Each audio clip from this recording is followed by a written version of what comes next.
A very good morning and welcome to Port Macquarie Regional Stadium for the final day of the New South Wales State Cup for 2022 for touch football Budgie Smuggler Finals Day. But this is the very last match of the group stages and it is a absolute ripper here. Carly Banks to bring you all the commentary with myself, James Preston, as Manly go on the attack here against the Dogs. And Carly Banks, this one should be a really enticing fixture. Yeah, Vorden Cup Grand Final replay. How good's this one going to be? Nice effort there, Shelley Davis diving at the line, but fantastic defence coming in there from the Canterbury-Bankstown combination.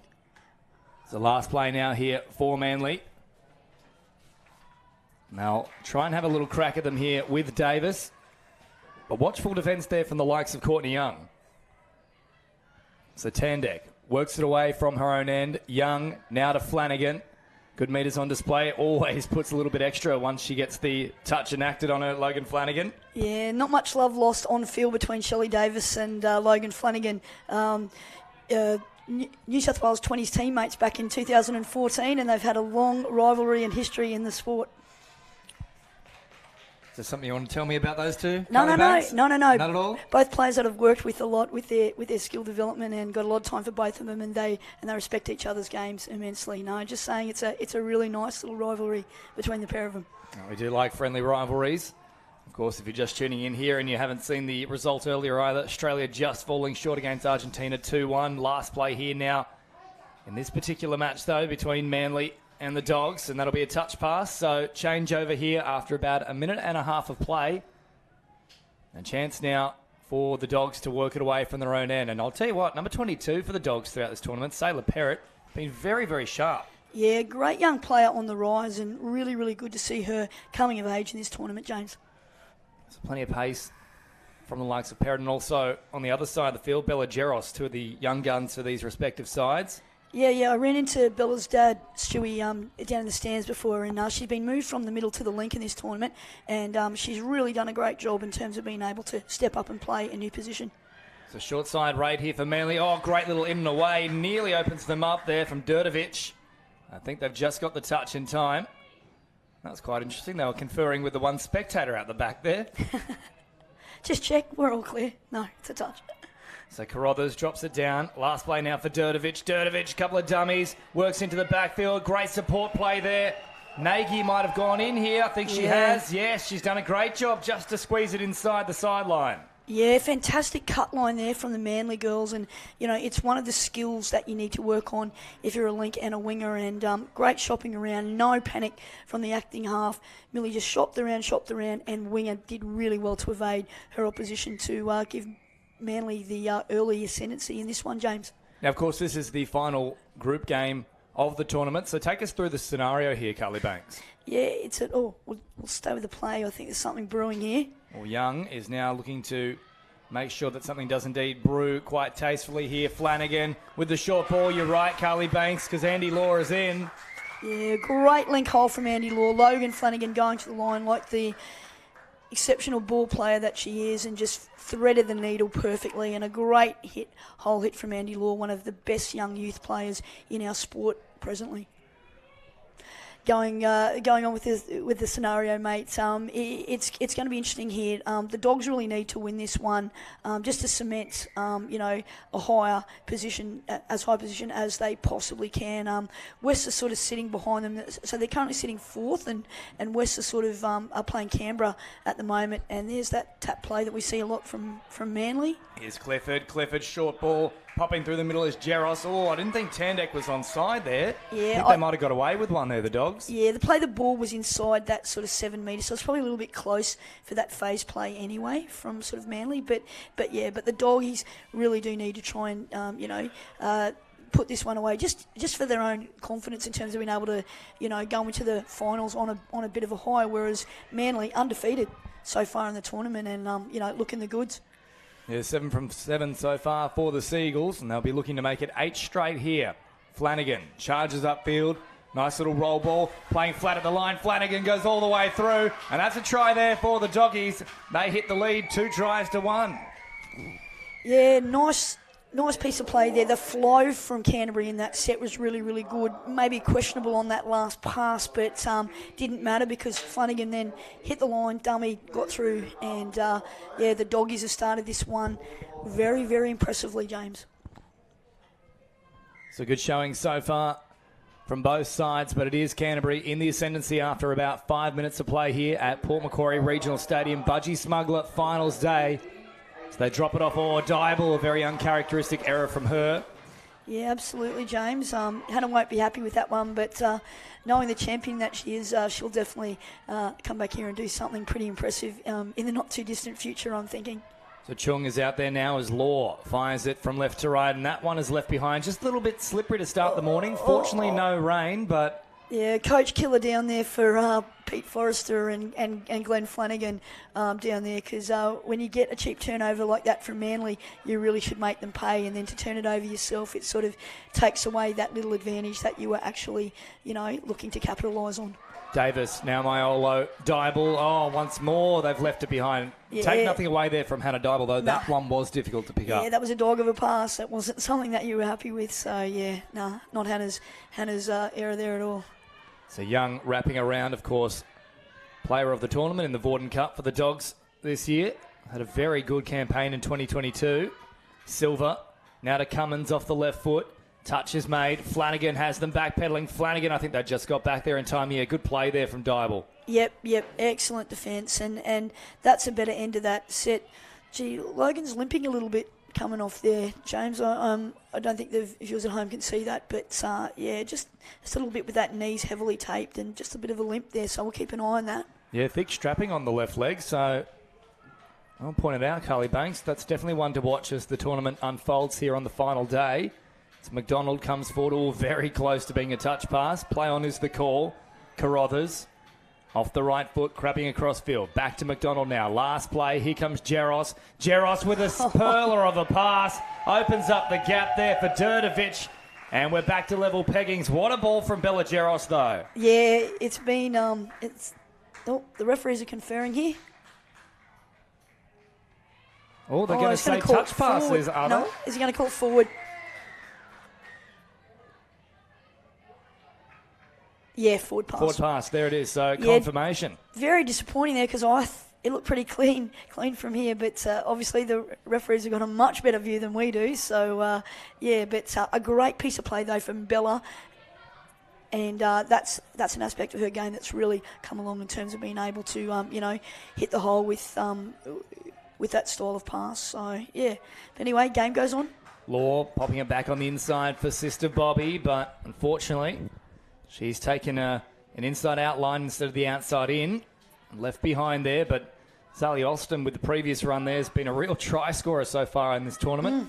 Absolutely, she has. Previous match picked up 4, so she certainly knows her way to the line as Sammy Rogers is out there and making good meters for Manly.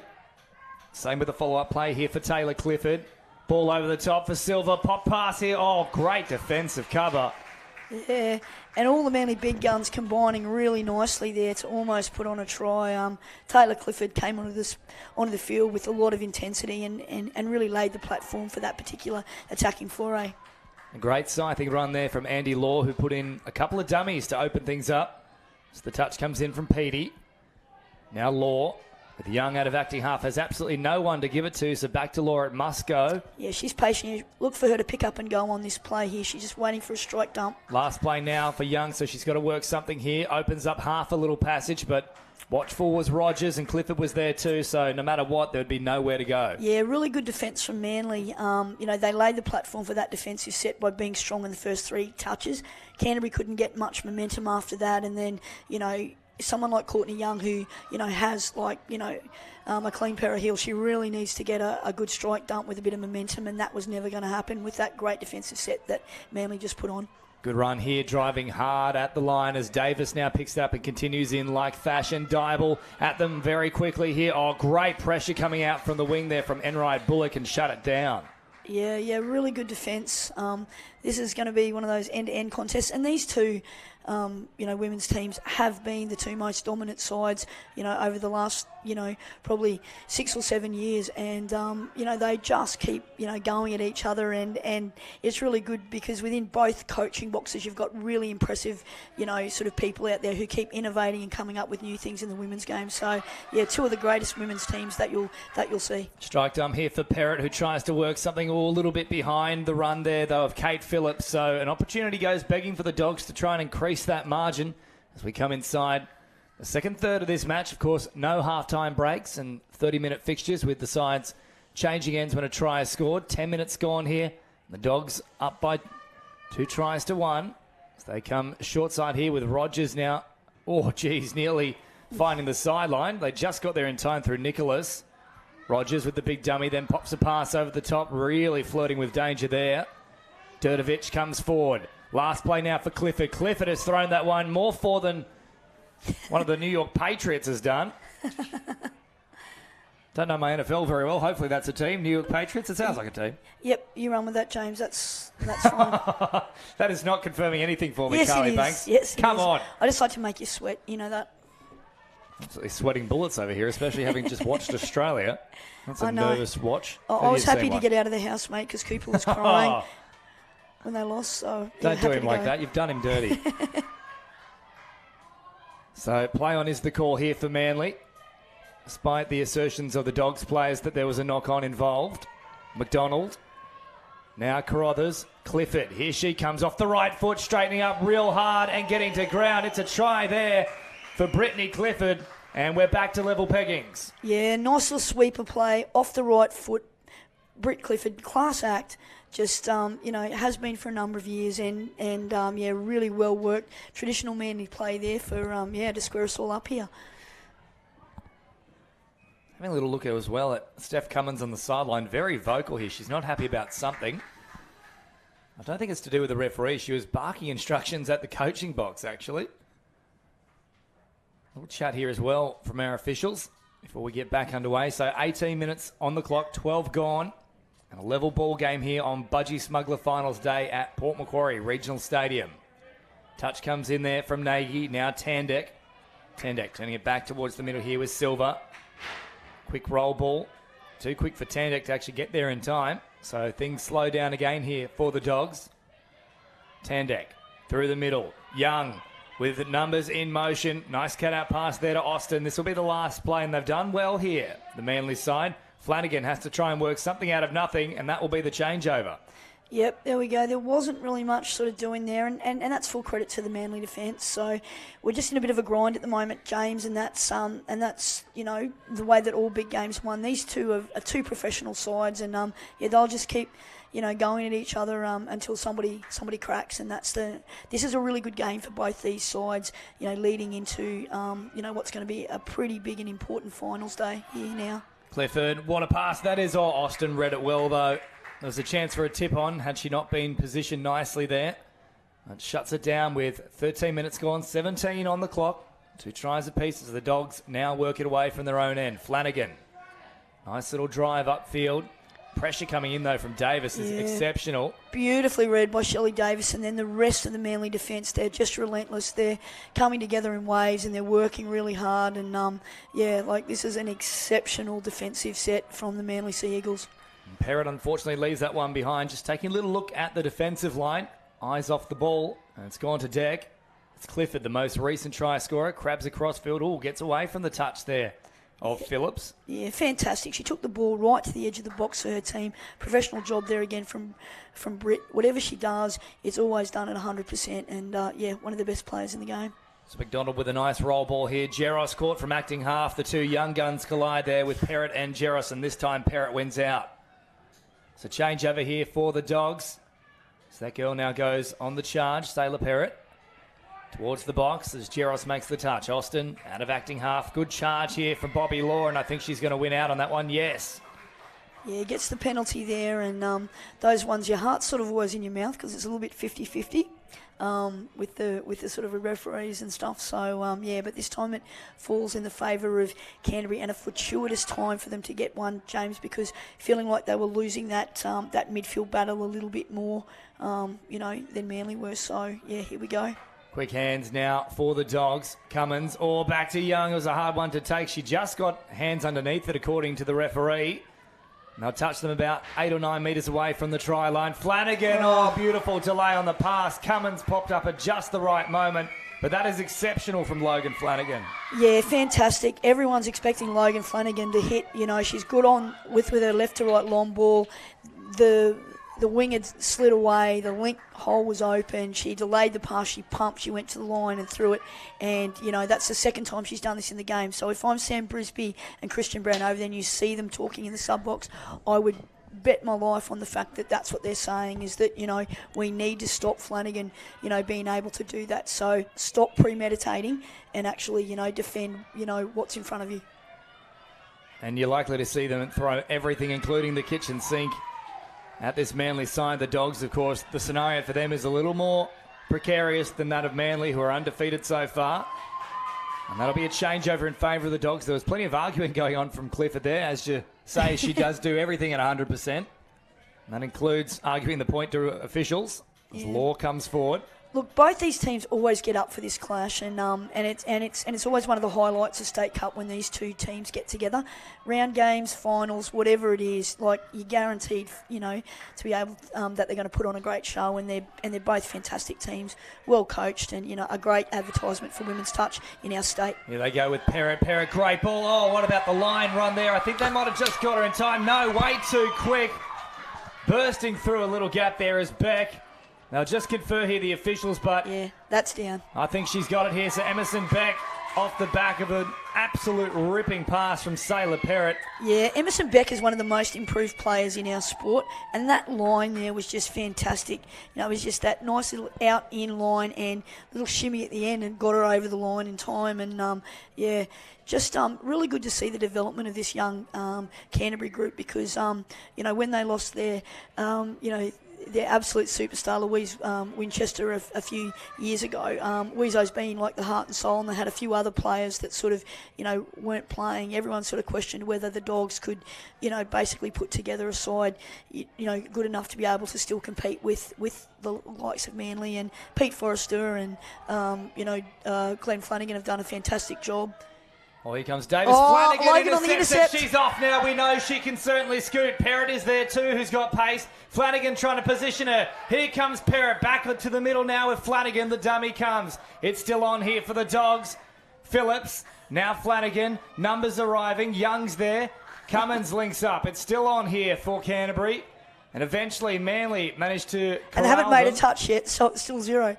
This is a very, very long play. The world's longest play in touch football. Law back to Young. Quick hands. They've got him here. on phase. Lovely little wrong pass option of the ball here, but out of acting half. Law is caught. And I'll tell you what, there's some quick customers for Manly, because Flanagan and Perrott are no slouches. Oh, that's a coach killer though. Bobby Law just needed to actually get somebody live and go the open side. The short side was sort of covered there, so that may be one that they may rue later on in this game if Manly managed to come back here. But yeah, fortuitously got out of jail there.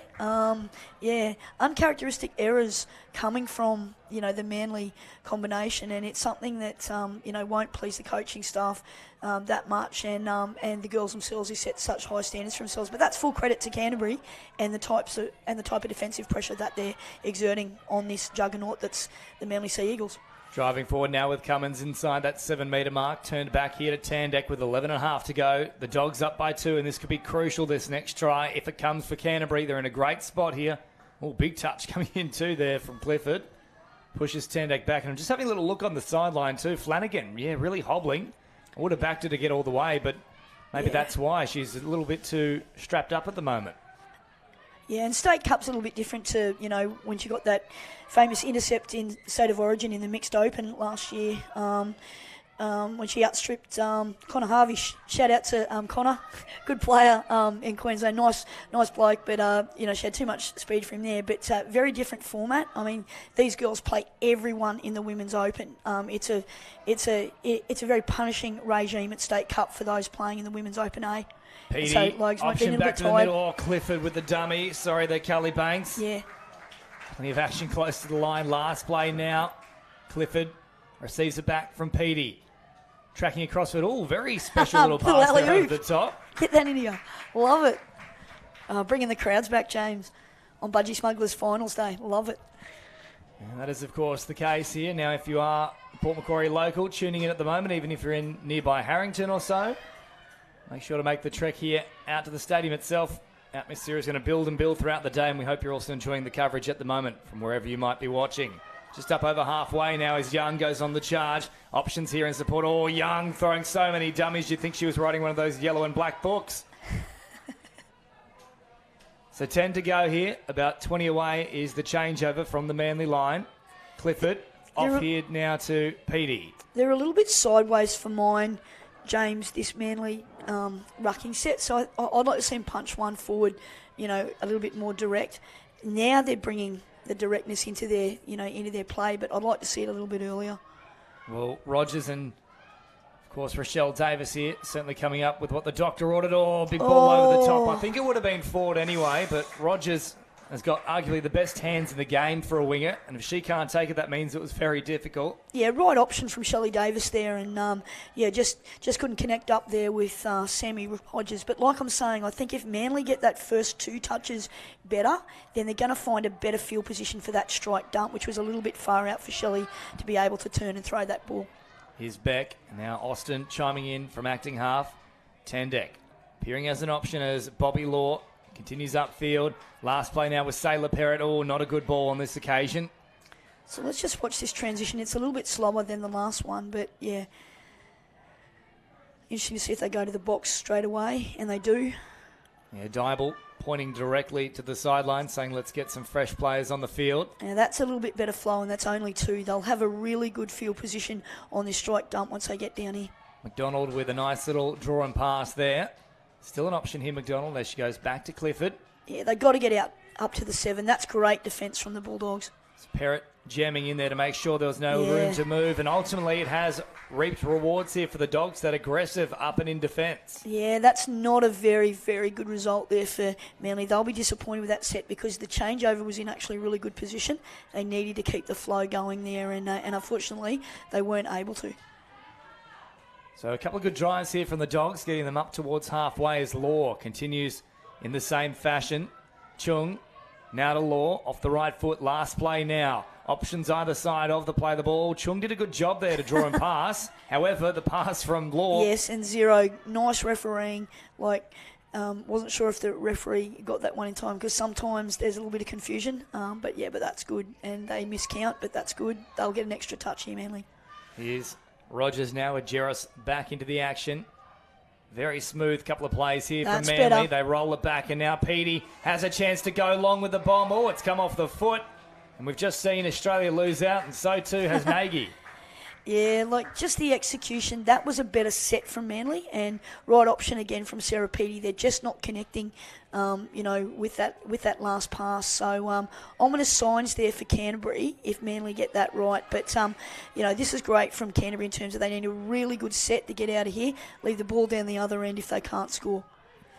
So no change to the score in some time now. Still 4 tries to 2 in favour of the Canterbury Bulldogs. Cummins picks up good meterage. Now Young, surely hoping for the penalty here. She ran directly at an offside player. No call as of yet. Finally the touch is made. Last play now, so they won't get that penalty. Young operates a short side. Just asking the question there of the referee, saying, well, I've done it intentionally. Where's my reward? Yeah, I think the referee's attention was diverted to the middle of the field and probably missed that little bit, and that's probably why they missed sort of that. But it was definitely going to be one of those penalty situations for sure. Quick hands here, and nice recycling from Manly as Rogers pops the ball up over Shelley halfway. Davis, great drive. Davis with a great drive. Here comes Dybel. Oh, but it's an incorrect roll ball. Yeah, smart play to pull the hands out of the way at the last second, and disappointing for Manly at a time when they really need something to go right. So Beck is back out there. So we come inside the final 6 minutes here. The Dogs still with a nice little buffer here. One more try would really make Manly sweat. Cummins at a dummy half. Oh, short ball there. I think they're already sweating, mate, at 4-2 down with 5.5 minutes. It's, starting to sort of get that feel about it that if Canterbury can ice a really good set here, then, it can make life very, very difficult for Manly. Well, for me, it's not sweating until it's at Luke Heckendorf levels after reffing 3 games and coming in here with the headset. Quick hands looking for Austin. That's not a very comfortable situation. I'm glad I wasn't around for that one, James. Oh, there's a very unhappy general manager in the form of Dean Russell. Good thing I had the spare tissue paper in here to try and wipe it down. Good old Dino, take one for the team, mate. I love it. You got to lead from the front, right? That's what all leaders do. Absolutely. Up towards halfway they come now. The touch is made. McDonald nearly dropped that one. Perrott came up to put on the pressure as well, just to make things even more difficult. And that one has been left behind there, no doubt about it there from Carruthers. Yeah, they're super clunky through that midfield.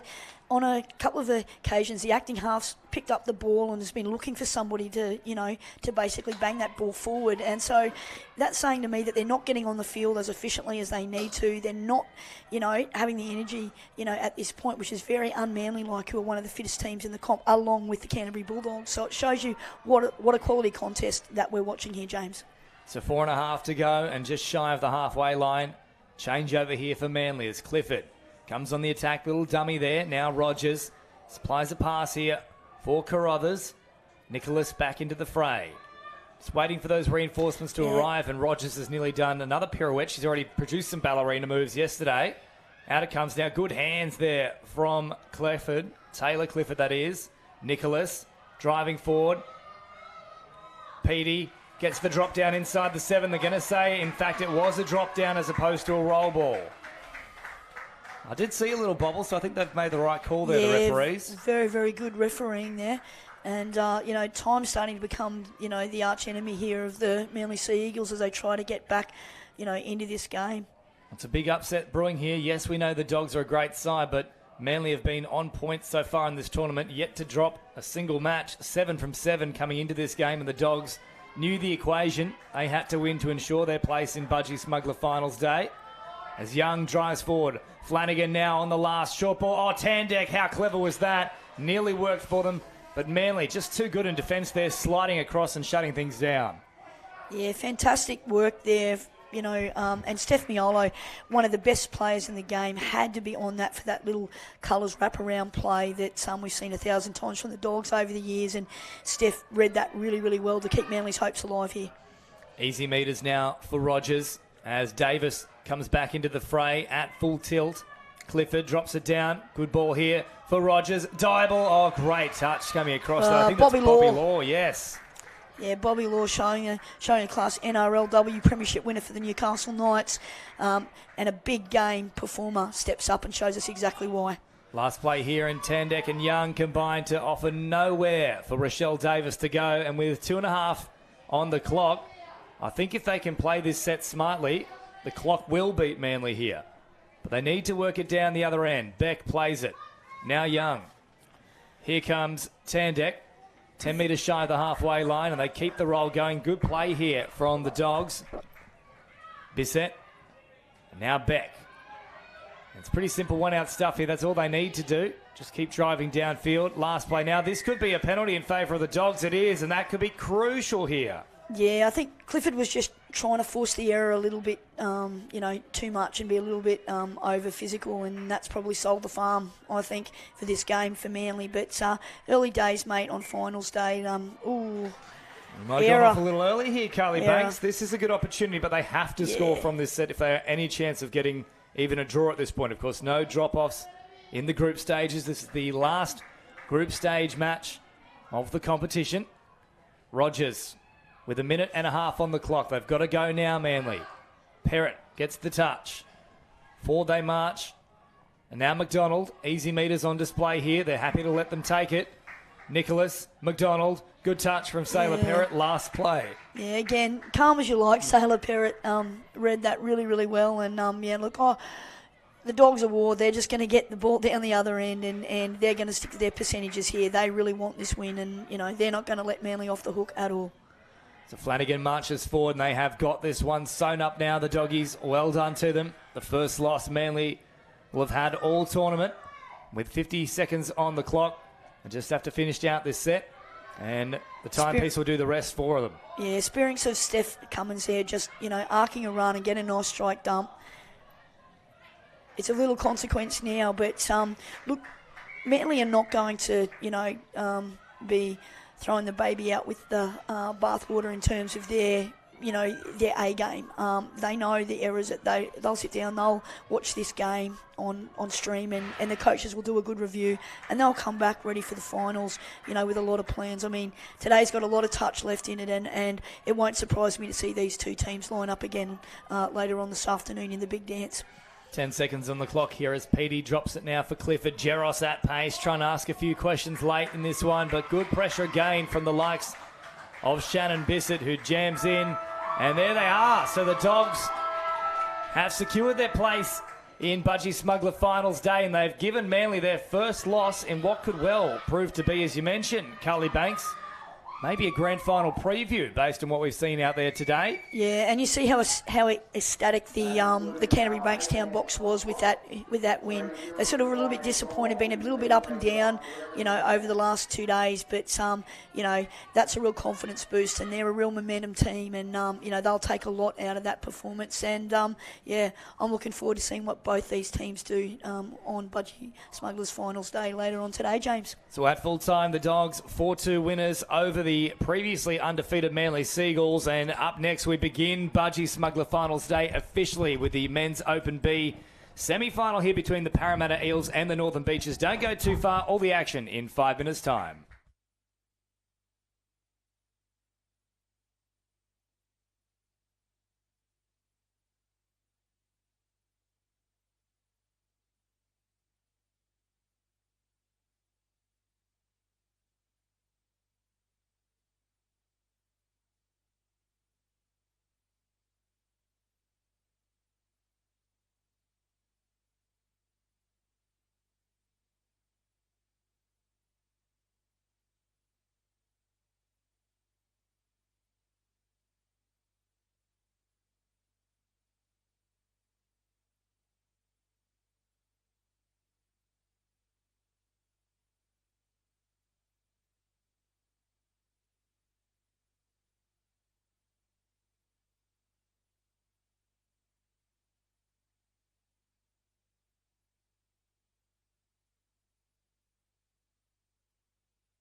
And welcome back to Port Macquarie Regional Stadium. We move to our first official finals fixture here for Budgie Smuggler Finals Day. This is the men's Open B division between the Parramatta Eels with first use of the ball and the Northern Beaches Renegades, James Preston and Luke Saldern, a level 6 referee with touch football, joining me in the box. Luke, a very good morning to you. Morning, James. Mate, excited to be here. Budgie Smuggler exciting start as well. So, sorry, Luke, we don't even get the proper introduction because the Eels are on the board straight away with Bueno, and that is all Bueno. Absolutely. Great ball out of half, Josh Phillips. He'll be one to watch throughout this game. Parramatta coming off a victory in the men's Division 1 in the Vorden Cup about a month ago, so they'll be looking to consolidate themselves here moving through the final series. So Renegades with work to do in this knockout fixture here. So they come to the middle of the pitch. Ibbotson, quick ball here to McMillan, and they'll drop it off. And the dancing footwork doesn't do much in terms of trying to confuse the opposition. The Eels are able to work it away from their own end now. Quick hands here and opens up a little passage down the sideline. Straight running drives here from the Eels. Little wrap around from Pritchard. They pick up good metres off the back of it as well. Pritchard again, settling things here with Gray. About 10 metres away from the try line, and Pritchard back through the middle, but they're going to say a touch pass there. Yeah, good defence in tight there from the Renegades. They're down on numbers, we know that. They had a bit of a tough day yesterday. They lost about 4 players as the day went on. I think they got a few players out there carrying some pretty significant injuries. I know Harry Britton's taken in the field with a grade 2 tear on the Achilles, so goes to speak to the toughness of the team trying to get through today's game. That's one of the worst injuries you can get, is anything to do with the Achilles. Otherwise, it's the ACL, which is the dreaded injury, of course. Or big touch coming in there very late in the piece from Oscar Gray. Has forced a turnover, though, because once more a touch pass. So both sides guilty of that. The opening exchanges here. Just over 2 minutes gone. The Eels still in the box seat here, with an early try from the very first set of the match. Pritchard comes towards the sideline. Players arriving in support. Short ball here from Bueno. Now they're straighten up with Geddes. Good roll ball here. Geddes again with an option. Turns it back towards the open side. And it was still building there a little bit for the Eels, but just couldn't find that final pass.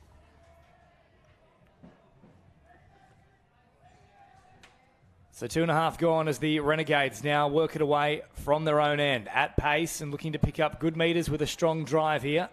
Transition is pretty good as well. That will keep the momentum flowing. They're keeping a huge amount of width with their play out on this grandstand side of the field too. Let's keep an eye on Reece Jones. Might be looking for that long bomb to come across. The dancing feet once more come out there from Ibbotson, but no openings presenting itself. It might have been a bit hard done by there, the Renegades. I'm not sure that play got all the way back on side, but referees have picked them up for a late pass anyway, so Eels back on the attack. And they're going to hit Daniel Barton here in the 14. Big dummy comes, and now chiming in for a little bit of work. Up over the halfway line comes Ladalevu. Now Pritchard back out there for them again. Linking up here with Wickman. Short ball supplied. O'Connor threatening the line. Turns it back towards the middle here. This is Phillips. Pritchard slows things down. Trying to get that penalty if possible. Pritchard off the left. Dancing feet. Oh, big touch coming in. Touch. Playing inside the 7 now. Surely another set to come here for the Eels. Yes. Yeah, the Renegades player shutting down there. It was a good read in defence, but the touch was just too hard. Definitely affected the roll ball and warrants a penalty. Not much you can do when play breaks down.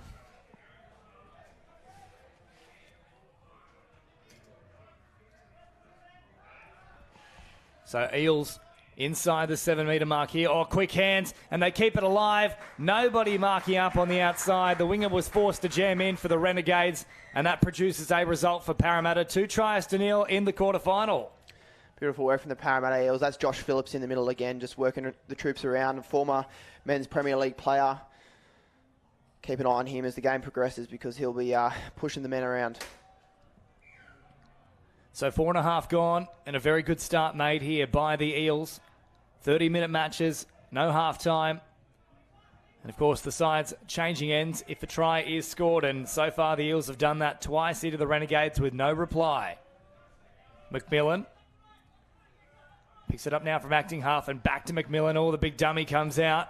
Pritchard doing a great job chasing him. I think he's dropped that as well. Yes, good pressure there from Pritchard. Unlucky from the Renegades there. You see Eddie Johnson in the number 6 coming on, do a little bit of work. He's also carrying a grade 1 calf tear and a broken finger, former Australian youth representative. So he'll be looking to play minimal minutes with his injuries, but no doubt trying to make an impact when he gets on. So Parramatta crabbing across field here. Pressure is maintained, though, from the Renegades boys. They fire it wider still now to Black. Gray. You don't see that too often. Black to Gray. Where's White out there as well? Long pass over the top. They keep the width nicely, but very well watched in defence there from Reece Jones. So the Renegades now working it from their own end. Draw and passing across the field, looking to get towards their sub-box. They can do so within 3 plays and have all the players out there. It's a very good subset, and they've done exactly that. So good work here from the Renegades. Still a couple of plays up their sleeve into enemy territory now as Collins drops it off. And they keep marching forward at pace, looking to get that little wraparound. Oh, just late. Just held it there. If you had a release back to Ibbotson on the sweep, they may have had numbers stripped for numbers on the left, but not to be. So just over 6 minutes gone here. 23 minutes, 40 seconds remaining at Port Macquarie Regional Stadium in this quarter-final between the Eels and the Northern Beaches Renegades. A nice run here at pace from Geddes. Geddes again, looking to link up here with Ladalevu, who now slows things down. Gets the strike dump. Ladalevu again. Oh, the dancing feet come out somehow. Still evades the touch. Ladalevu looking like John Travolta out there. And they didn't step up, so he's done enough to earn his side. Another set. That's a big play from Ladalevu, Luke. Yeah, I think the referees looked to play advantage there. I think that's on the previous touch plays, not getting forward. The Renegades don't want to bite in defence. Great defence.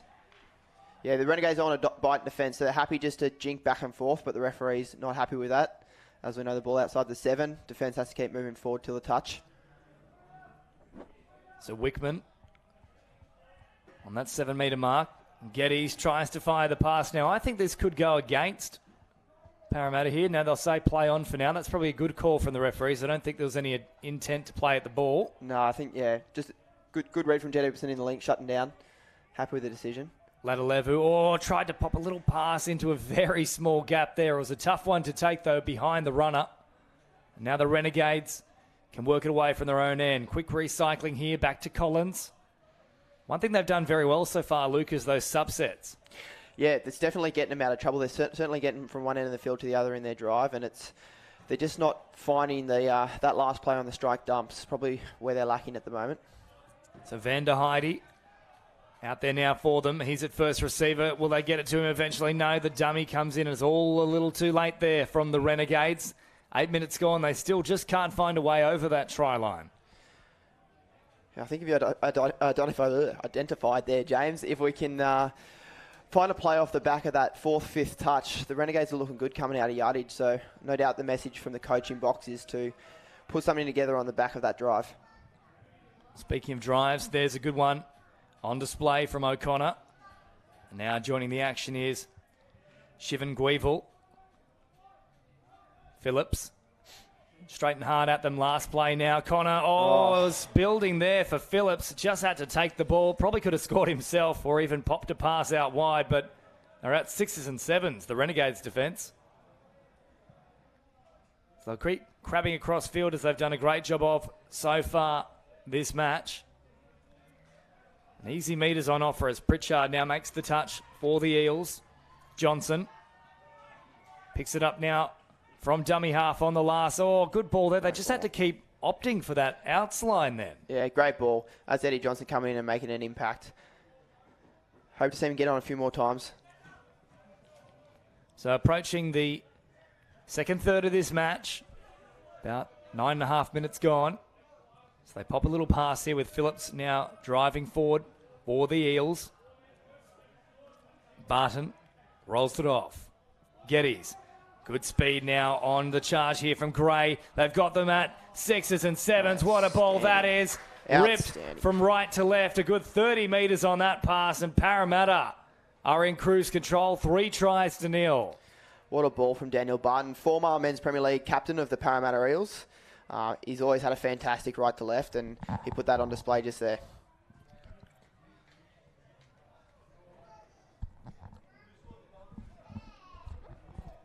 So the blue and golds looking very golden right now in this one. 3 tries to nil, about 10 minutes gone, and good news as well for every side on our Budgie Smuggler Finals day as the sun is out in full force and clouds are looking to move further and further away from the mid-north coast, which is great for the radar. Absolutely, and the fields have held up really well all weekend out on the back as well. Everyone's talked about how well the fields are looking and how well they've held up with all the rain. So Jez Allen now is caught. Change over to come. So they continue to march downfield with relative ease, the Renegades. As you mentioned, Luke, that's just that final 10 to 15 metres where things begin to become unstuck. Yeah, they still haven't been able to piece it together yet. I hope to see Eddie Johnson get on a bit more often. I know that he's carrying that leg injury, but he definitely provides their spark in attack and certainly their direction as well. Phillips, straight and hard now. Latalevu off the left foot. Oh, the dancing feet. Now that's been played out there from the Renegades. It's the second time in the match he's come up with a clever play, Latalevu, for an extra set. Very light on his feet, Latalevu. He's very impressive. So I think him and Josh Phillips will work quite well together in the middle here. Well, here is Phillips now waiting at dummy half, supplying the pass for Latalevu. Very well read, though, out of the link position there for the Renegades. Shut him down quickly. Did not give him the time that he wanted. Phillips. Back to Latalevu. Oh, great cutout ball once more here for the Eels, but great defence. Lovely cover defence there from Ned Ritchie out of link. There's a couple of big plays in that set there from Ritchie. Yeah, between Ritchie and Ibbotson on that right-hand edge, they've come up with some great plays throughout the match defensively. They're looking to continue that and fix up their attack. They might give themselves a bit of a sniff towards the back end of the game here. Still plenty of time to go. Just under 18 minutes on the clock. Around about 12 played so far. As Vander Heide comes forward and then pops it back on the inside, but Ibbotson has left it behind. So change over here for the Eels. An uncharacteristic error from them. We've seen them get down to that 7-metre mark with relative ease the entire match. And only then does it come unstuck, so it's a little bit against the grain. Called offside there was Queacher. So play on it is Gray with a heavy touch against him. Pritchard turns it back to the open side here for Black. Black up towards that 7-metre mark. No touch as of yet. Heavy contact there, not forceful though. So play on is the call. Scooting left and right and then supplying a huge pass. The wraparound comes late here. Oh, and then a change of pace. It's nearly worked for them, the Eels. And you've gone jumping out of your seat because you're excited, Luke Southern. That always had me up on my feet. I was hoping he'd take himself in the air over the sideline there, but not to be. Good defence from Ned Ritchie once again. So towards the subs box they come. Now a nice straight drive there from Queacher. Good metres once more on this rucking subset from the Renegades.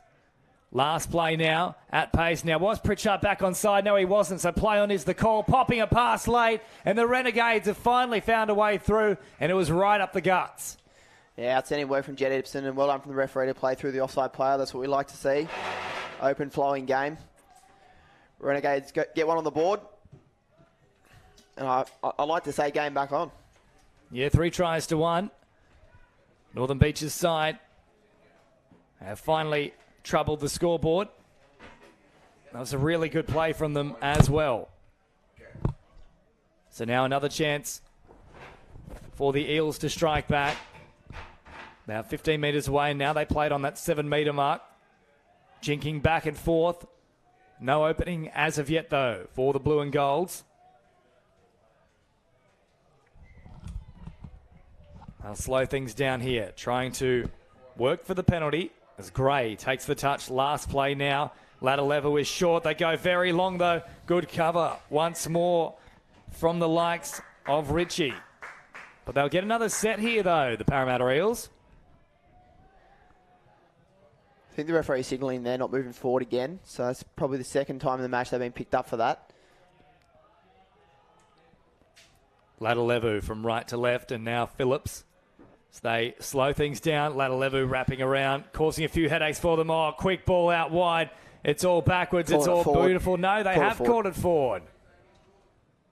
Well, they were looking very confident about that one, the Eels, but Luke Southern, you're on the spot. That's why we have you in here as a level 6 referee, giving us a different perspective. Yeah, no, comfortable with that call. I think Parramatta's body language sort of gave it away as well. There wasn't much argument there. So 3-1, the score remains, and good meters down the sideline here for the Renegades. They've got them backpedaling. Here they come now at pace. A nice strong drive. They'll pull up on that 7-metre mark, though. An interesting little play. They're actually tugging at the shirt saying, don't go any further forward. They pop the ball over the top, a little sinker pass, but just not sinking into the grasp of Reece Jones. Yeah, really well defended from Parramatta there. You notice that Renegades had them absolutely burnt for the drive, and that Parramatta defence just sucked into the 7-metre to take away the drive and make Renegades play static. Easy meters here on the offer for Daniel Barton. He then comes to the sideline. Gray to Pritchard. Touch is made as Pritchard now slows things down back through the middle towards that 7-metre mark. Last play here. Gray again. Very delayed pass. Nobody falling for it, though, on the Renegades side. And whilst they did concede those 2 early tries, their defence has been pretty stern ever since. Yeah, I think if they can keep defending like this, they're going to give themselves every chance to win this game. They just, as I say, need to find something on the back of these drives. And forward they continue to drive now, up over halfway. Johnston is out there. Johnson again. Good ball floating across. You just mentioned as well that he is carrying an injury. We can see there with the strapping on the right leg. Just hampering Johnson a little bit, so they are using him sparingly at this point. Yeah, you'll notice he comes off out of the box on the back of a sub drive. He'll finish the attacking set and they'll send him straight back off and bring another defender on. So they're certainly keeping him on ice. So towards the sideline they go. Pritchard pops it back for the support of Troy Black. Ladalevu dumps it on the inside. Nice run here and picking up extra meters as well with a little scoot at the death there from Geddes. Here he is again. Tireless effort in this set so far. Ladalevu has the dancing feet working. Touch is made, and I think they'll come back for that big heavy contact a little earlier. Yeah, so there it is, the call from the referee with 12.5 to play. A crucial point in this match. If Parramatta can pick up another try here, the pressure really will mount on the Renegades side. Ladalevu from distance. Good touch coming in, though, there from Van der Heide. So back to that 7-metre mark they go. Ladalevu slowing it down. Black awaits. Doesn't arrive to him. Gray goes for a very long dive. In fact, Geddes it is.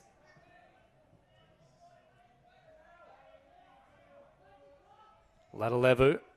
Now to Geddes. Wrapping around once more is Black. And the touch once again made from Van der Heide. Last play now. Ladalevu. Turns on a dime, pops it back on the inside. Oh, lost the footing for a moment there, Van der Heide. That could have been dangerous, Luke Southern. Absolutely, but I'll tell you what, that's another good effort from the Renegades. That's back-to-back sets defended on their line. They're down on troops. It's a fantastic effort. We're still 11 to go here. Certainly time, especially if they score next here. As the drive is another good one here, and Johnson back into the fold, pulls up on the run.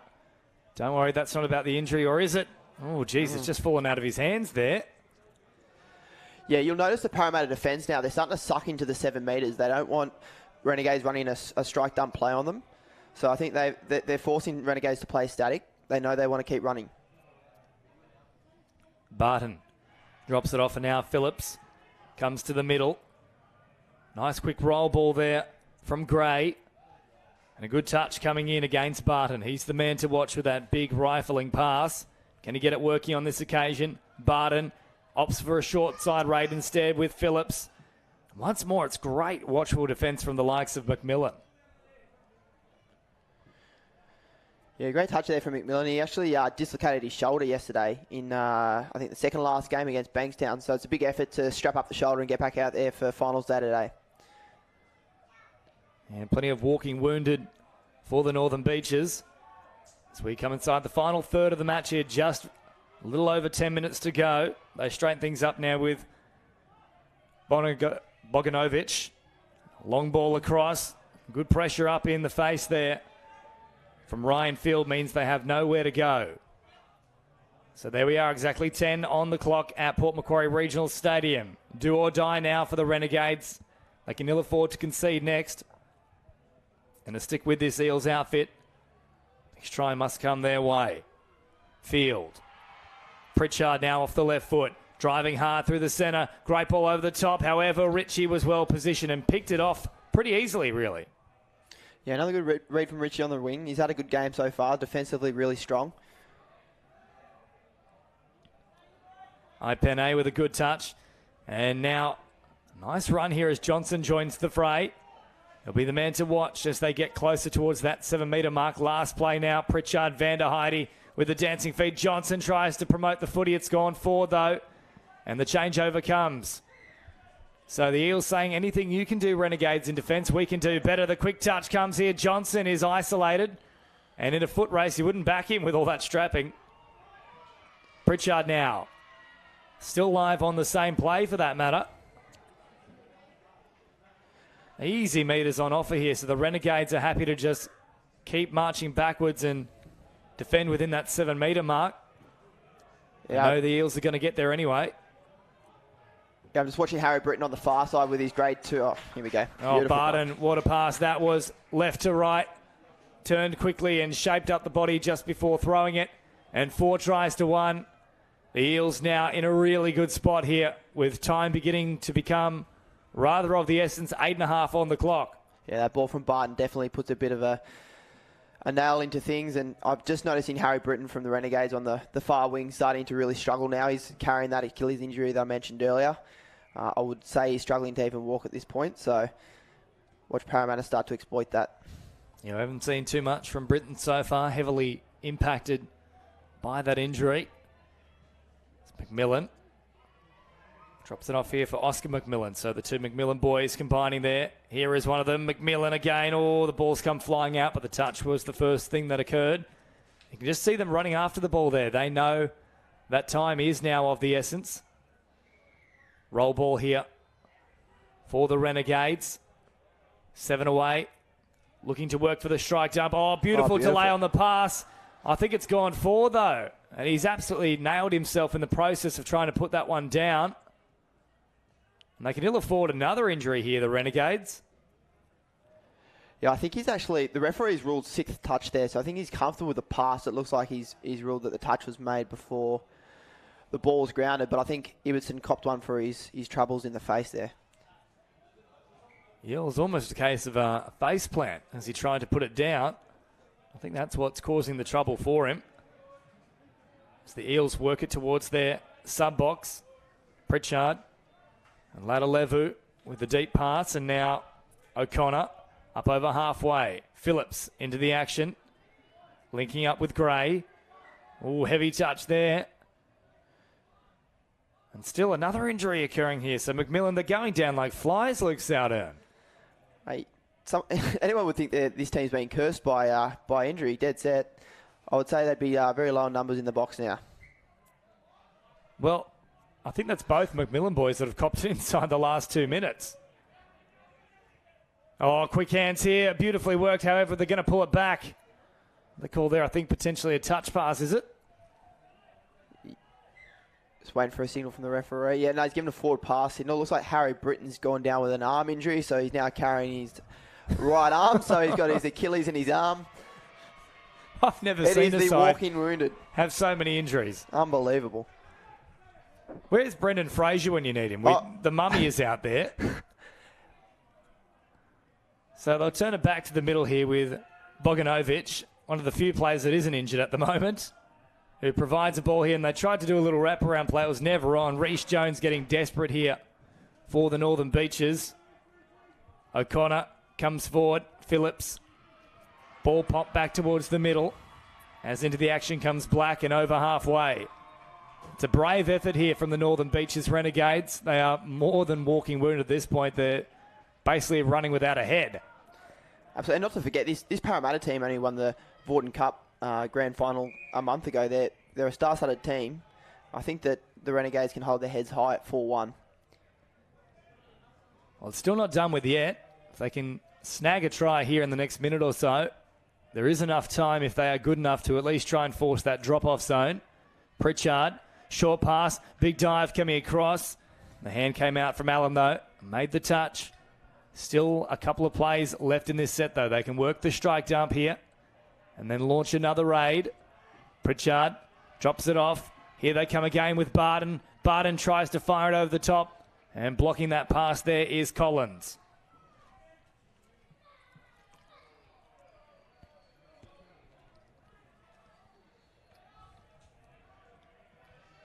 Pritchard. Waiting now at acting half. Fires it out the back. Nothing doing here for Barton. Back to the middle they come with Pritchard as once more the touch is made. Still plenty to work with here. Oh, beautiful short ball and then twisting the body. Geddes, it's too good. 5-1 to Parramatta, and that might be the nail in the coffin. Yeah, I think that might do it for Parramatta now. Beautiful little middle play. Para go up 5-1 with 4 on the clock. You'd have to say with Renegades carrying as many injuries as they are, it'd be tough to come back from here. Well, they're in such a state that Johnson, who they've tried to use as sparingly as possible, is now out there to begin the set. Usually they don't put him on until he's about 20 metres away from the try line. Probably don't have anyone else at the moment. So back to the middle they come. Johnson actually operating the link position now, so they're even trying to make it a sparing use of him further still as they dive here through Ipene. Back to the 7-metre mark they go. Ipene. Toward that 7-metre mark, last play, Van der Heide. Van der Heide with a big dummy, but nobody falls for it. Ladalevu there along with Troy Black, and both of them make the touch simultaneously. Black upfield, and now to Ladalevu. Pritchard. Ladalevu heads towards the sideline. Good metres on offer here. Wickman. Phillips into the action. It's Gray.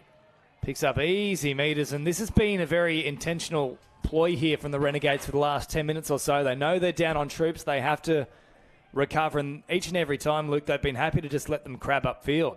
Yeah, they want to defend static. They don't want to have them run a strike dump and be backpedaling at pace. So much like Parramatta have done to the Renegades, sucked into the 7. Yeah, the last 10 minutes, certainly Renegades have played the same tactic. So just over 2.5 minutes to go here at Port Macquarie Regional Stadium. The first finals match of Budgie Smuggler Finals Day. The men's Open B quarterfinals. Parramatta in cruise control here, popping it back on the inside for Phillips. And that is the icing on the cake. 6 tries to 1 with just over 2 minutes to go. They'll advance to the semi-final. Yeah, nice little finish there from the general, Josh Phillips. Just working his players through the middle. I think Parramatta will just be looking to get through the next 2 minutes conservatively, save themselves for the semi-finals. So Pritchard off the field. He's been one of the key architects. I doubt we'll see too much more of him. Johnson, however, for the Renegades is out there now in the 6. Just hoping for a little consolation try to close out their tournament here. The big dummy comes from McMillan. Oh, intercept, and now they're off and away here. Here come the Eels. They've called it back, have they, here, the referees? I think they might have. What have they called here, Luke Southern? Not even I know at this point. Is it offside, perhaps, in the player that's taken the intercept? Yep. So I think the sideline referee on the far side is called the link who shot up and took the intercept offside. So they brought the play back. So just over a minute to go now for the Renegades, and the Eels likely to get one final use of the ball. Oh, beautiful quick hands, yes. Well worked. And it opens up here for Ibbotson. A second try on the board for the Northern Beaches, and with a minute to go, the Eels will probably get one more crack at the Renegades line, and nobody on either side is doing much of a quick job to get back in plays. No, there are no rush. Nice little jink there from Chad McMillan. Get around the defender and have Jed Ibbotson streaming into that nice big hole. So 40 seconds on the clock, and for a long time there was about 8 players on the field for the Renegades. They just couldn't be bothered to get off the pitch. Ladalevu straightening up here with 30 seconds to go. Ladalevu, good pressure jamming in from that link position there from Collins. It's been a very brave effort from the Northern Beaches side. They've been down on troops the entire match.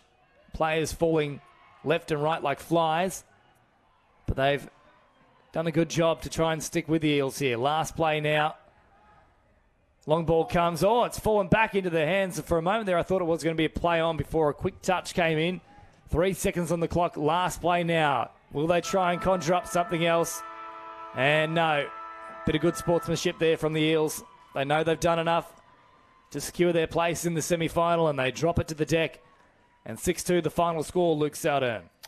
Yeah, really enjoyable game. Look, I wouldn't be surprised to see Parramatta in that grand final potentially lifting the trophy at the end of this event. They're a quality side, quality players. So looking forward to the rest of today, mate. So full time here for the quarterfinals in the men's Open B division. A thorough victory for the Parramatta Eels. 6-2. We move to our next finals match in just a moment here. So don't go too far at Port Macquarie Regional Stadium, and all the action live, exclusive and free on New South Wales Touch Football.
And welcome back to Port Macquarie Regional Stadium here. Another quarterfinal fixture on Budgie Smuggler Finals Day.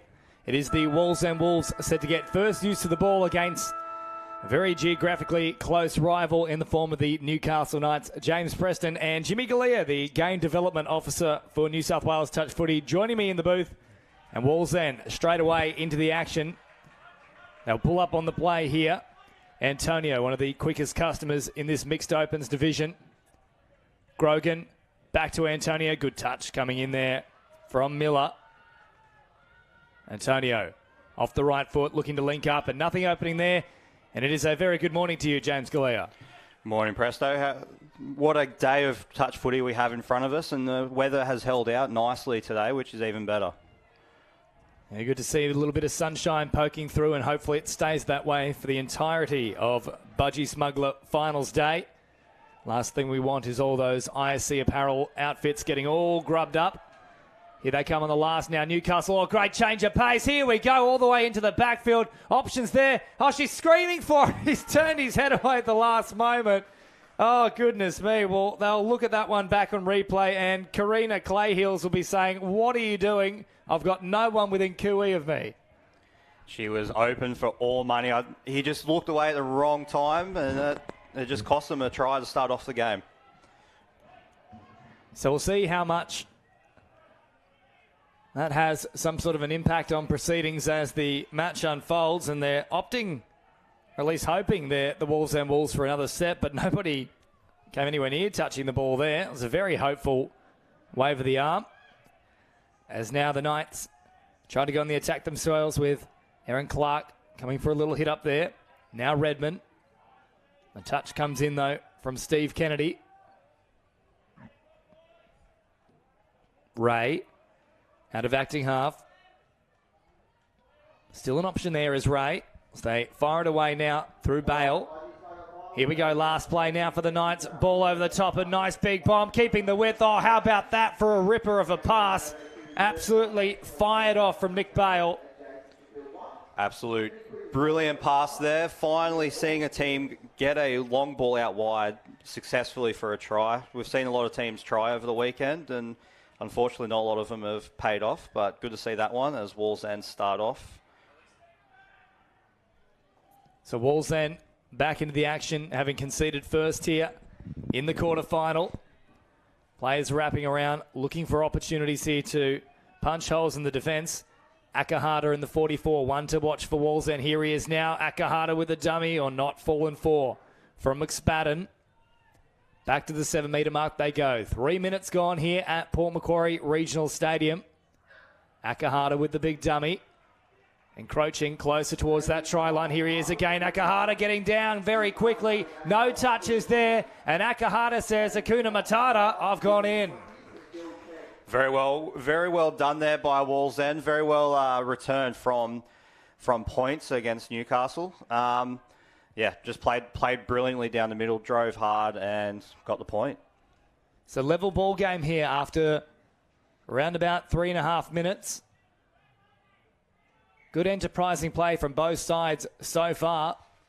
And Newcastle touch it back off from halfway. Antonio makes the touch there. And they're just targeting him a little bit to begin this set here, the Knights. Dropping it back on the inside now for Redmond. Now to that 7 metre mark. Bale again looking to launch something here. Plays it within the 7 mark. Bale the long ball. Redmond. Oh, quick hands. The Knights are in again. No touch. It's superb play across the park from Newcastle. It looks like Newcastle have definitely identified the right side of Wallsend as a weakness. They keep attacking it. But, look, they had two options there. They could have ran it, but he decided to pass, and it turned out to be the correct option there. It's a lovely play from the Knights. Has put Wallsend on the back foot here as Whittaker marches up through the middle. Marshall back to Whittaker. Marshall again, now Kennedy. Marshall, they're falling here, the Knights. There is an opportunity, scrambling in defence. Oh, long ball out wide. Nearly got there in time, but Ava Simpson was on the spot, watching should anything come to pass. So the Knights needing to work it away from their own end now. Kennedy comes up with a touch as the footing is lost there from Daniel Ellis. Towards the sideline they go, looking to get the transition in effect with those fresh players on the field. Quick hands as they wrap around and they say, let's go forward, boys. And they respond in like kind. Last play now. Oh, he was hitting the gap late there, Mark Cecil. Had they released it just a fraction earlier, they could have been off for the prize there, James Galea. Absolutely. It just looks like a lack of communication. They both went into the same gap. You, ideally there, should have just stayed still and let the player run through the gap with the ball. Here is again Cecil. Popping a ball here for Aaron Clark. As they opt for fresh players onto the pitch now. Touch is made here from Wallsend. Slowing things down through the middle. Redmond. Popping a pass once more here for Ray. Ray. Once more looking to try and draw that penalty. Last play now for the Knights. Ray pops it back on the inside. No opening whatsoever. Edmund did a good job to shut things down, the working middle. Zakahata opts for the little one-handed dummy. And they keep coming towards this sideline area. Not a particularly smooth subset, though. No, not at all. A bit clunky there, but, you know, it's worked out. They're in the opposition half and making their way up the field. Grogan. Done a great job there to work another set. There was a bit of a lazy arm left out there from Bale. So Kenny out of acting half now. Kenny and Antonio, two of the quickest players in the mixed opens division. Keep an eye on both of them. Kenny in the 99 and Antonio in the 80. Grogan once more draws another penalty here. So this is the first one inside that 7-metre mark. James Galea, of course, remind our viewers what happens if 3 in a row is impacted. Then the player gets sin binned, unfortunately. So hopefully there's not 3 in a row here, and hopefully they can keep going. So Grogan back to the 7-metre mark. Very patient play here from the Wallsend Wolves, wrapping around as Antonio at pace. He wanted it a little bit earlier. He just delayed on the pass for a moment there, Grogan. The opportunity went begging. They'll play it here to Ingram. Antonio. Good pressure popping up there from Redmond. Grogan. Oh, straight into the waiting arms of the Knights. They're off for the prize here. Antonio's very quick, but so too is the man who's taken the intercept, Nick Bale. He'll go all the way, and he might even run down some precious seconds on the clock. 3 tries to 1. Newcastle now looking in a very healthy position. Absolutely. That was very well read there from him on line defence. Saw the gap, saw him try to go over the top, and he used his side to, you know, get the try, get the intercept. It's beautifully picked there from Nick Bale. And after around 8 minutes of play, Newcastle with a nice little buffer here. 3 tries to 1. The Wolves looking to hit back. Whitaker, cut out pass. Good width about the play. Have they done enough to evade the touch there? I think it just arrived in time there from Ava Simpson. Yes, she's done a good job to stop things. Kennedy through the middle. Whitaker straightens now. Last play. Whitaker again. Little dummy. Oh, popping it back on the inside for Kennedy, but they got there very quickly and shut it down. Good defence there from McSpadden. Very well scrambled there from Newcastle. Let's see if they can hold it up for the end of this set. It's a little ball here for Claire Spain. Nowhere to go as Simpson comes in to make the touch. Edmund. Akahata. The dancing feet once more. Akahata operating down a short side. Oh, have they left it behind there? No, Wallsend just get it in time. It was touch and go just for a moment. Definitely thought. From where we were sitting, it looked like it was dropped there, but obviously not. They did well to score the try, and good to see the Wolves have got some bite for today. Hopefully they can keep this going and, you know, make a good contest of it. The referees are on the spot. Still having a little look at the replay here. It does once more look like it's been spilled out of the hands, but there's no doubt from the Newcastle players, Wallsend, all the officials. So 3-2 the score, margin reduced with about 9.5 gone. Wallsend have worked their way back into the contest. Upfield they go, threatening to link up with Kenny. Ingram comes to the sideline, and now Spain. With a nice driving run here, she's been very good all tournament at picking up those hard meters. Kennedy, goes for a real big dive here. For a moment, I thought we were watching Neymar play soccer. So back to the middle of the field. Kennedy plays it. 10 minutes gone, 20 on the clock. And I think that one's going to be a touch pass or just going to ground either way. Kennedy was really trying to slow things down and work for the penalty, but it's come off looking a little bit silly off the back of that. No, absolutely. It just feels like Wallsend are trying to slow it down, but there's still just over 19 minutes left in this game, so no reason to slow it down now. Just keep going. Spain comes in to make the touch out of the link position. Bale, who just collected that long-range intercept try, having already set up one himself, now tries to get the feet dancing and around a couple of tired defenders there in the form of Kennedy and Whitaker, and he's done enough to earn another set for his side. Very strong performance in this one so far from Nick Bale. Touch comes up from Whitaker. Oh, juggling with the hands there from Logan Redmond. Just reeled it in time.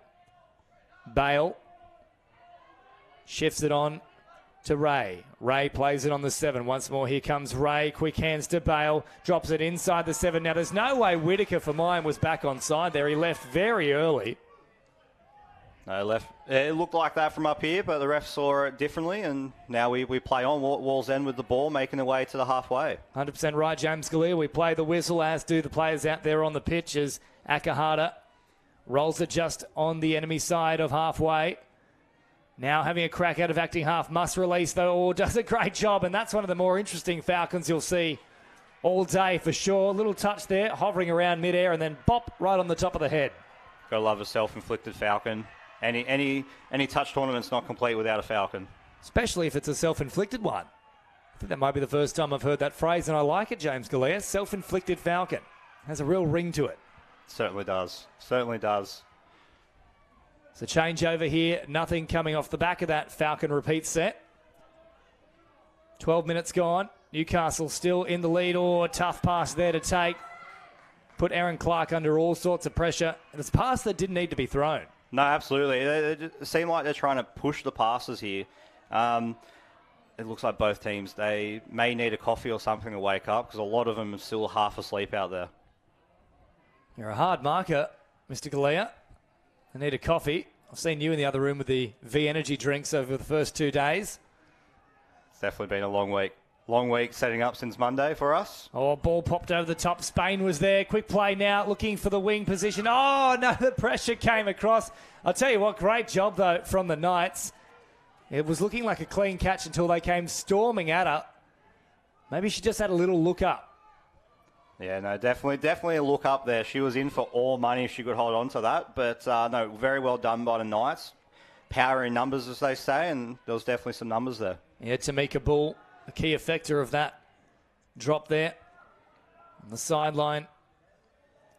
The try line begging. So 3-2 the score remains. Through the middle they come. Great evasiveness here, but Spain doesn't give up on the play. Good touch from her. Cecil off the left foot. Nowhere to go. Forward pass, touch pass. Either way you look at it, that will be the changeover. They're just getting themselves back into the contest here, the Wallsend Wolves. They've had the better of the field position in the last 5 minutes or so.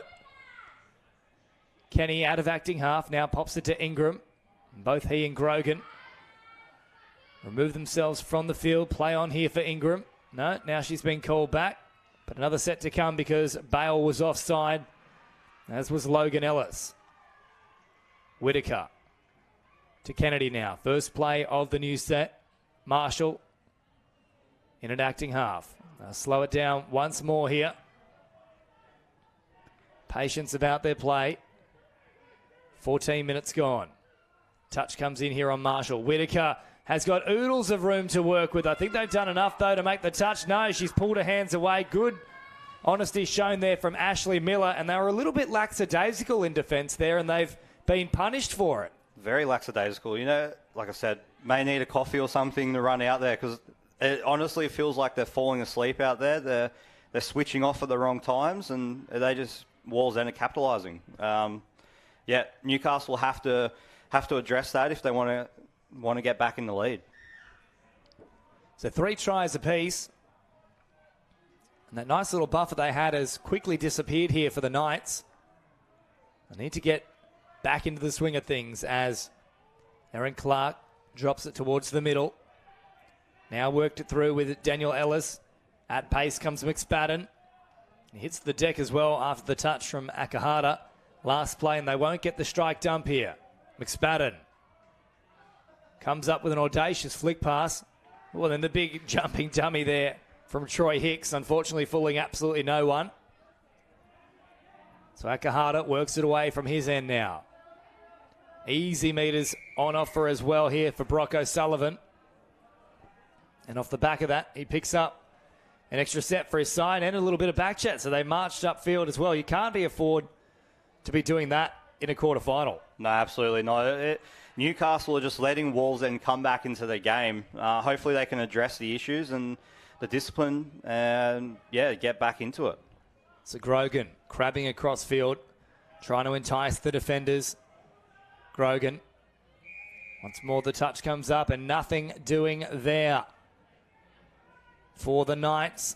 They didn't step up quickly enough, so another set to play with for Wallsend. The Wolves are chomping at the bit. Ingram gets it to ground very quickly. Great play there from Grogan, who ran a direct line at the link, drew her in and then popped a little pass right at the death. No, absolutely. They capitalise on the gaps there from Newcastle and the repeat sets over and over again. You know, that builds the pressure and Newcastle just couldn't maintain it. So this game is very much turned on its head rather quickly.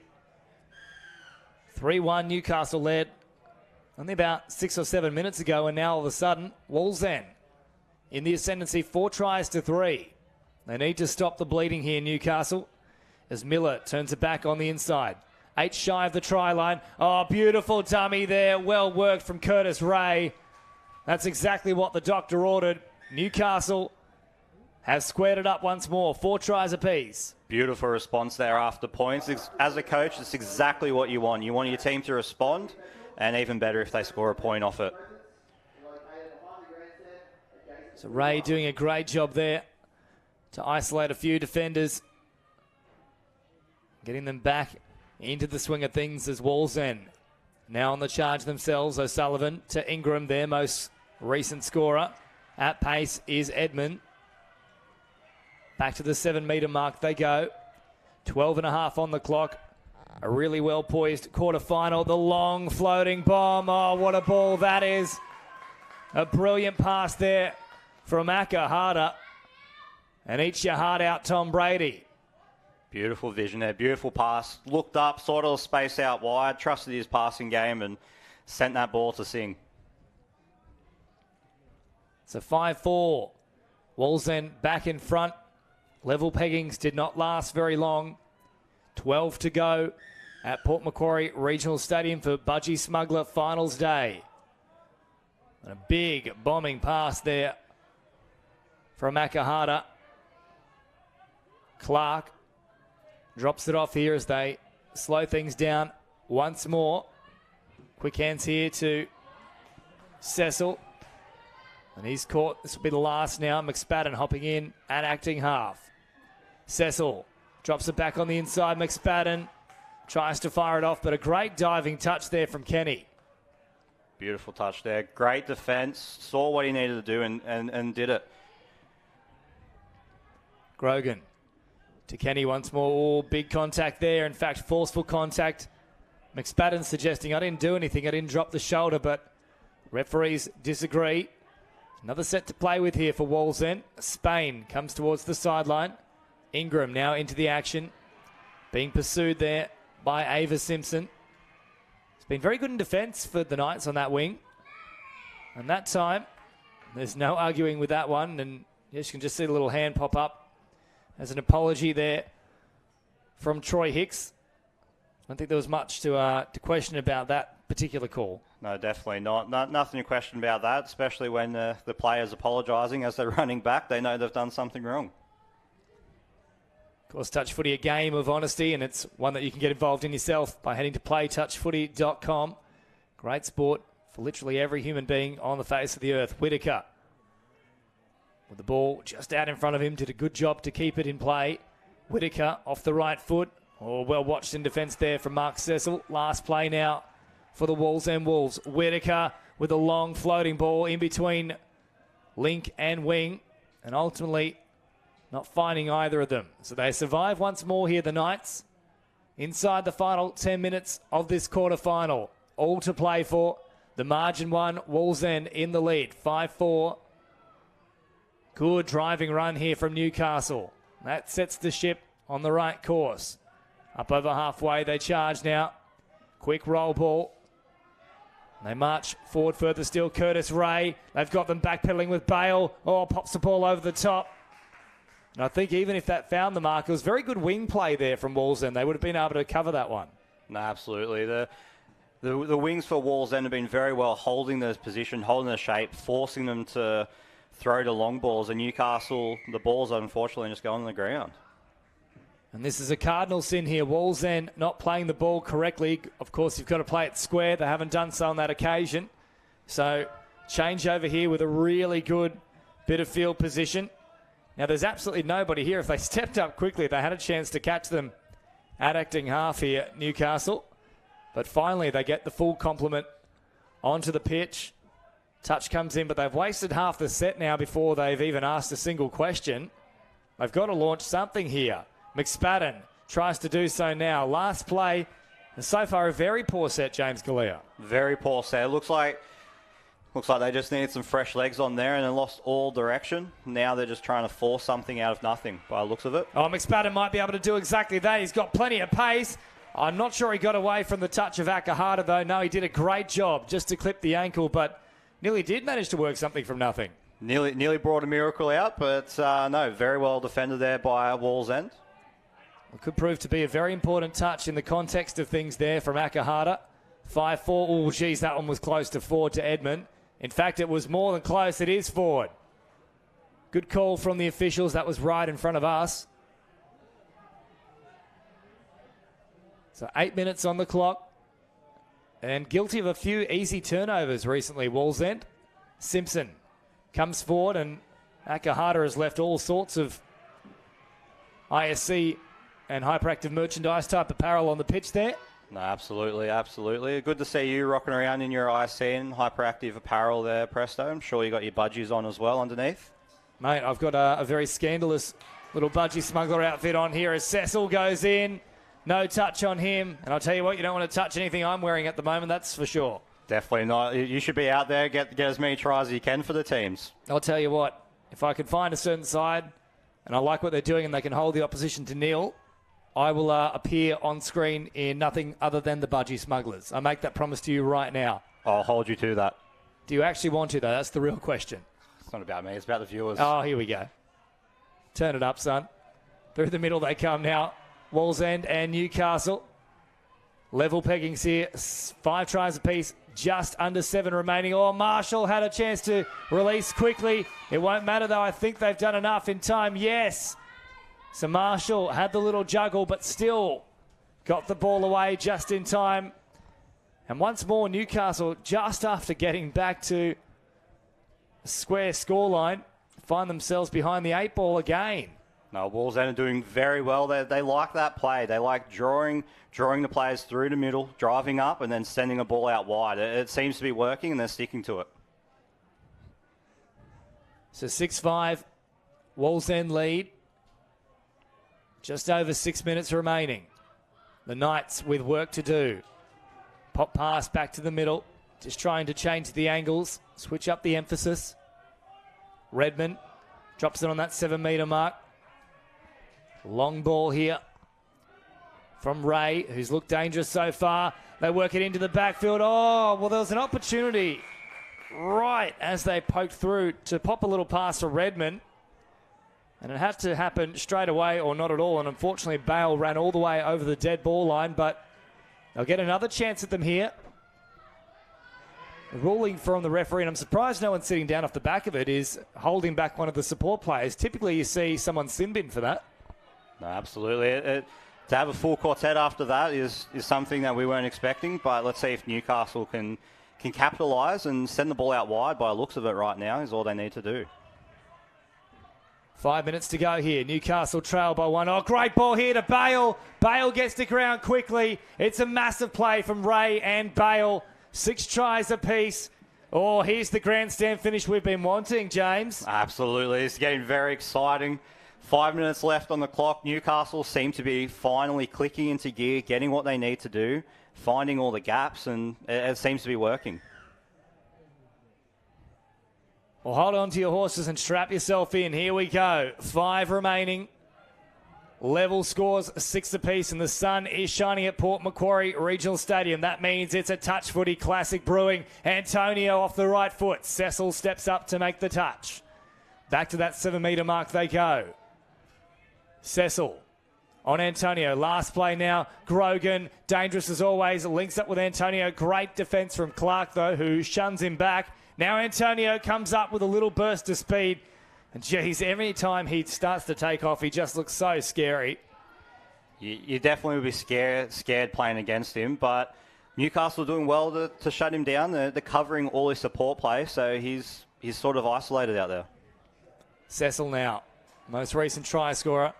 Oh, a bit of pressure here. Great up and in defence. They can sense blood in the water here. Grogan comes screaming out of the field. McSpadden does a good job, though, to work away from them, and they recycle the ball here. So that is the one downside of applying so much pressure in defence. They keep it alive here. McSpadden away from the touch. McSpadden evades it. Oh, Ingram is left clutching at air, and the Knights have somehow found themselves back in front, 7-6. Very well done there by Knights. They capitalised on Wallsend using a rush defence. You know, they were running up, leaving gaps everywhere. Newcastle spotted those and capitalised. It was working perfectly up until that point. They were jamming them in their own end. They could sense that an opportunity was building. But the Knights were good enough to capitalise on that rushing defence, as you mentioned, James Galea, as they drop it down inside this 7 metre mark. Nowhere to go for Kennedy. Whitaker will try the exact same play again. Unfortunately for the same result, namely there is none for the Wallsend Wolves. No, I think they just got a bit overzealous there, trying to just go through in the middle and then run out of options. But hopefully they can come back, as Newcastle has lost the ball, going back to Wallsend. Let's see if they can score a try from this set. Well, this would really make things interesting here. Whitaker promotes the ball out to Spain.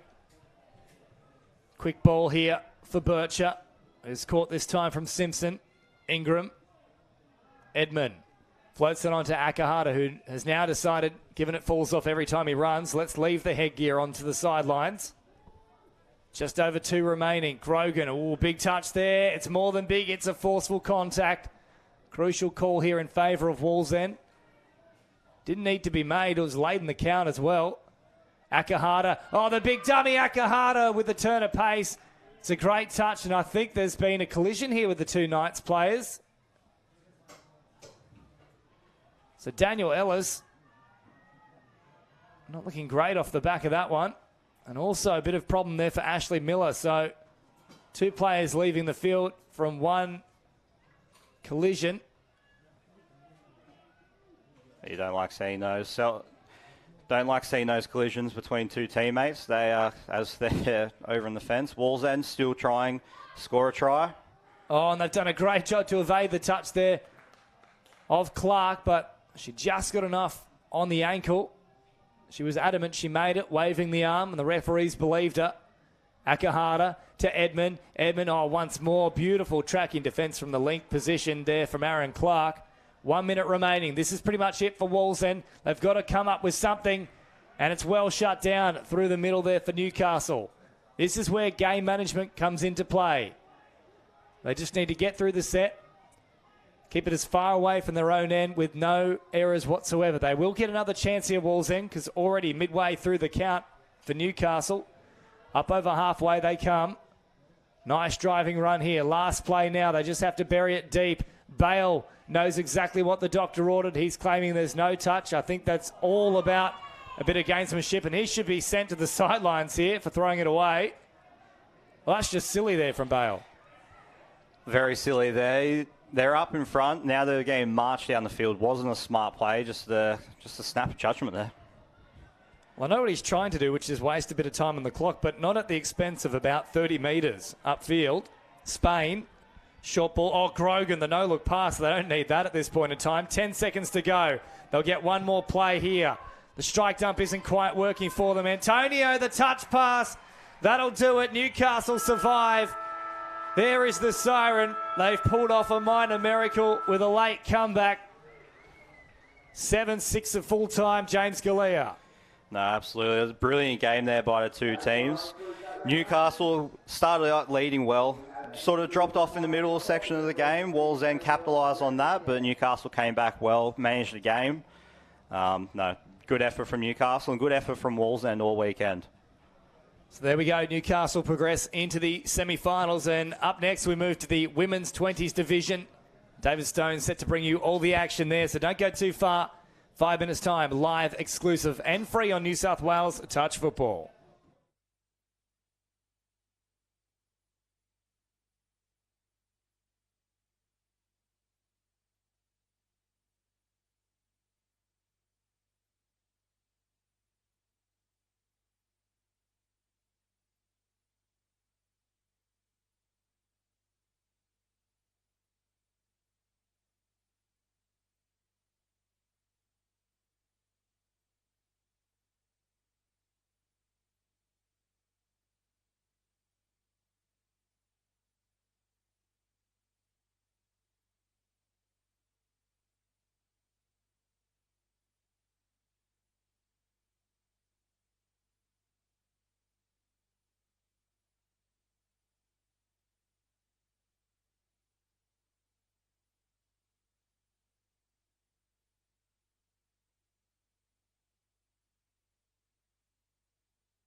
Welcome back to Port Macquarie Regional Stadium here for the quarterfinal fixture in the Men's Open A division.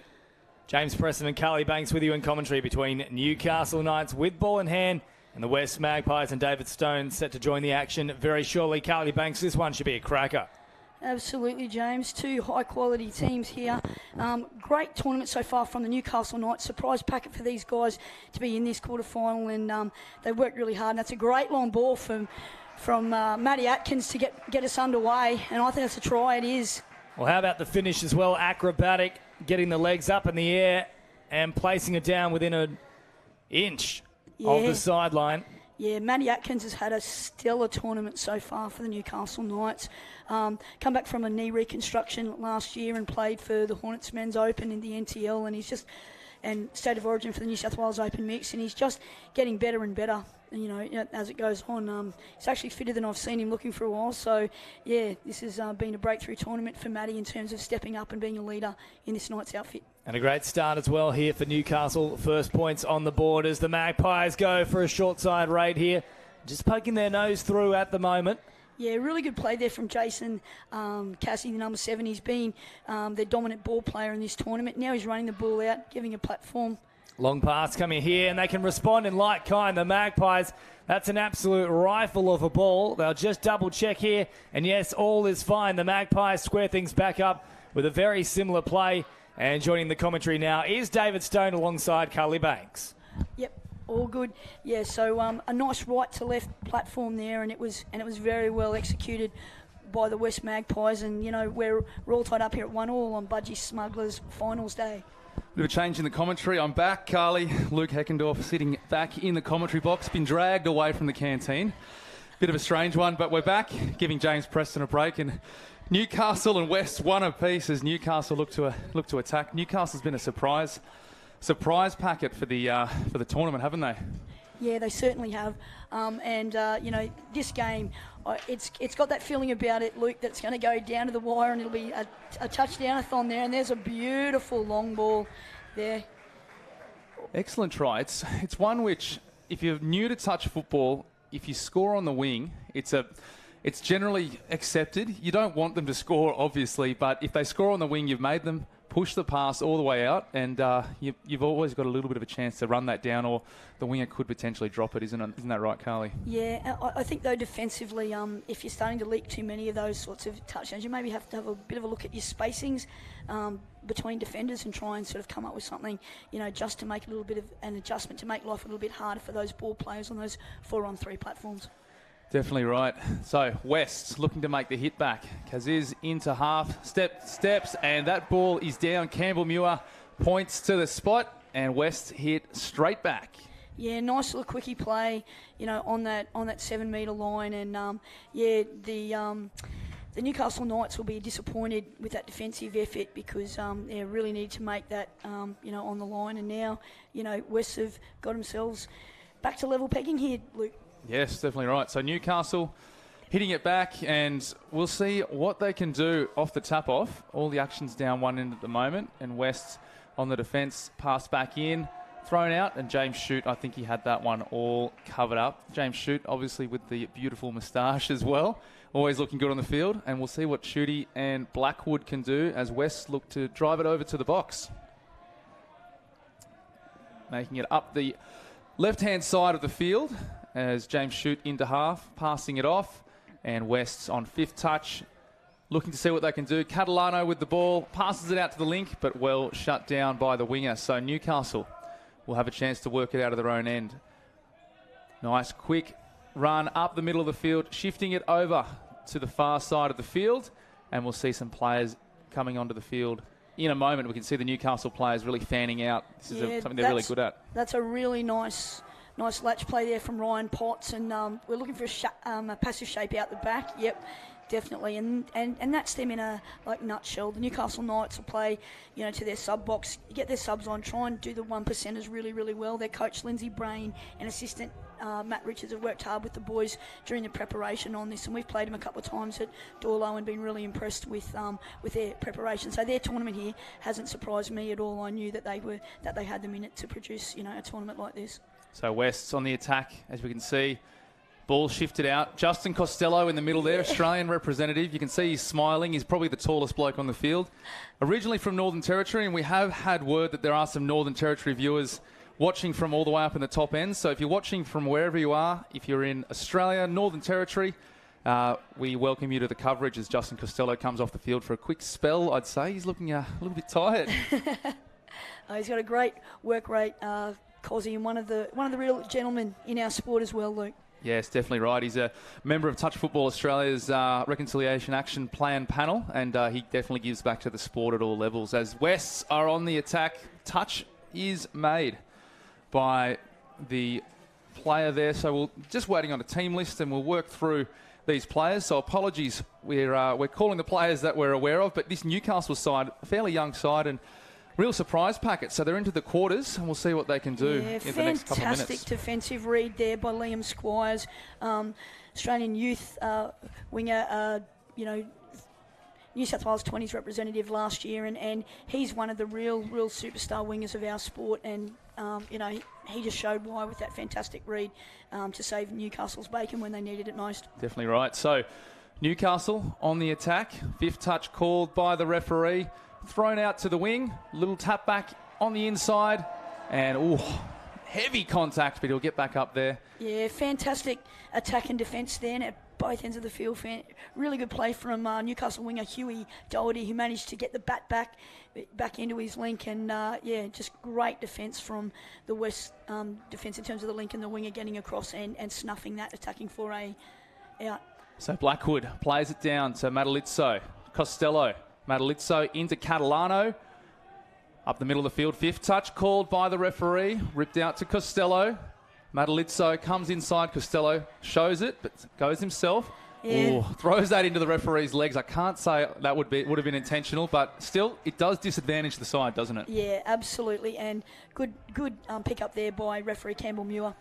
Campbell Muir, obviously joining us from Queensland this weekend. He had a run last week at the Queensland State Cup, and now he's come down to help out. So fantastic. Thanks for coming down. Fantastic camaraderie between the referees in Queensland and New South Wales, and it's great to have some of the best referees, in the game out here today, Luke. Yes, definitely. So Newcastle on the attack. Catalano, good defence, and number 14 from West. He's an elder statesman.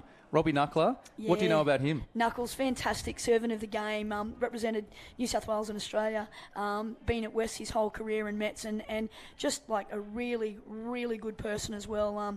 Coached at the NYC recently, the Triple C boys, and just always giving back to the sport, and he's one of those people you always love having in your team. Yeah, he's definitely one of those players. There's a lot of players around that. It's spread out in all the teams across the weekend. It's fifth touch called by the referee. Thrown out to the wing. Madalitso, Australian winger, back on the inside to the number 24. I think the referees will point to the spot. Yes, and that is a try. Yeah, really, really well-worked try there from the Western Suburbs Magpies. Really nice J-line from the winger. I mean, Mass, what do you expect? A winger of his quality. Nice little bat back on the inside. It's like tit for tat, these teams, isn't it? And I think we're in for a crackerjack game here already, Luke, as we would expect at the business ends of the men's Open A division. Yes, definitely. And Madalitso, a Australian winger, incumbent Australian winger, yes. And he doesn't look like much. He's a bit of a pocket rocket, isn't he? He's such a good player and can definitely do some things on the touch field, which I could only dream of. So Newcastle on the attack. Throws it out. Touch is made in the middle. Some really good defence. They're scrambling here, Wes. Yeah, great ball playing from Floyd Tye, former Australian youth representative, and working in there with Matt Atkins. So that combination is fairly well honed, and I expect them to be a little bit more dangerous as this game wears on, Luke. So number 40 from Newcastle. Can you tell us a little bit about him in the link here? Just over this side. That's Floyd Tye.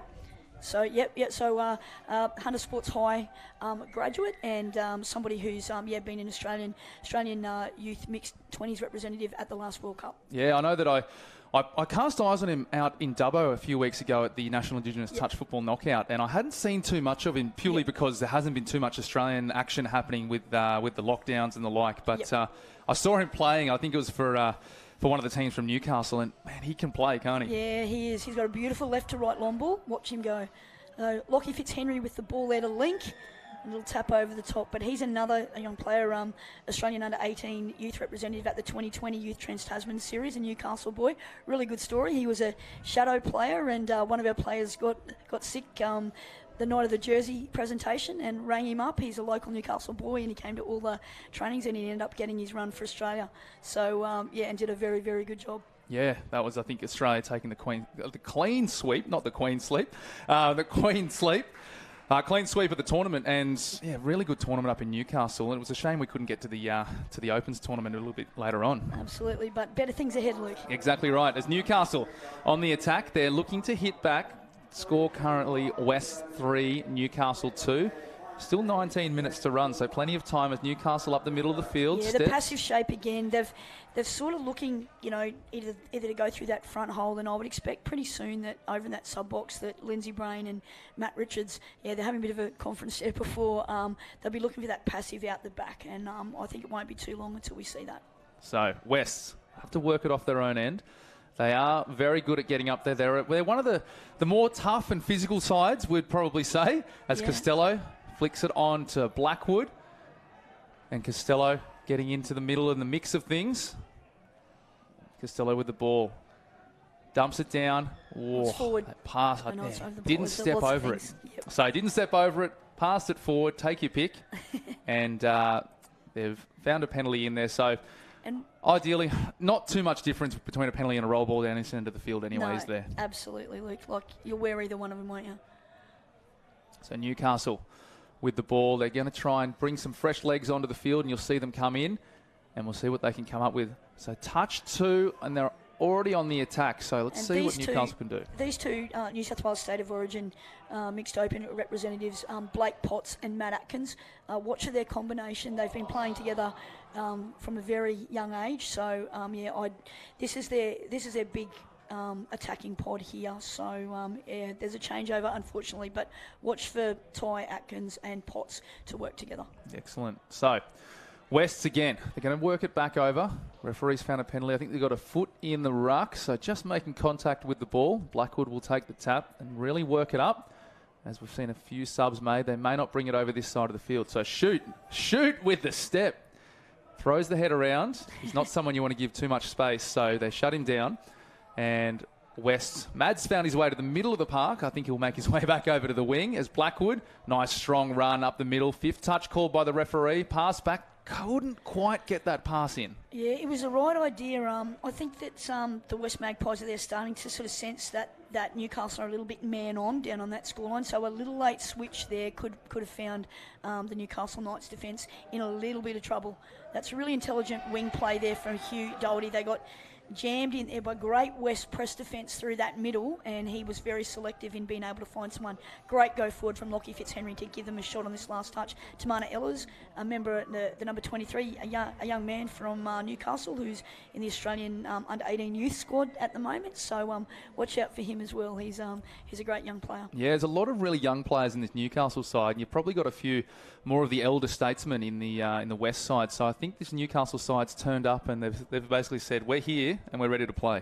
Yeah, it's good. And full credit here to West to get themselves into it. On day one, they were without a win and looking like they were going out the back door before the shock upset win against Central Coast. So, they've done well to work their way into the tournament, and they're hitting form at the right time. Yep, definitely right. And yeah, I was in the middle of that Central Coast West game, and there was definitely some tension and some passion towards the end.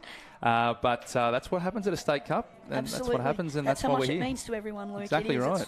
That's why it's the best tournament in the world. All right, Newcastle now throws it over the top. Dare say that may have just drifted forward.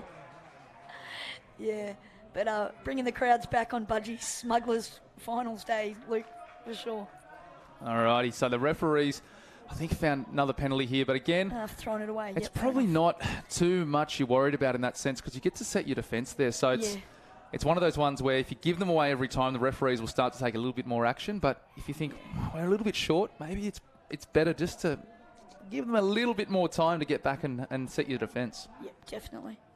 All right, 5th touch called. And Newcastle defending that all too well. So Newcastle will look to get it back up the other end of the field. They definitely need to hit back. I just get the feeling if West were to come over and score a try, it might just drop the shoulders and the heads of the Newcastle boys with about 15 minutes to go. There's still plenty of time as Newcastle coming up the middle of the field. Let's see what they can come up with. I think we're on touch 4. So shifting it back and there's forth. that combination in the middle that they're looking for. Stepping Ryan it back. Potts.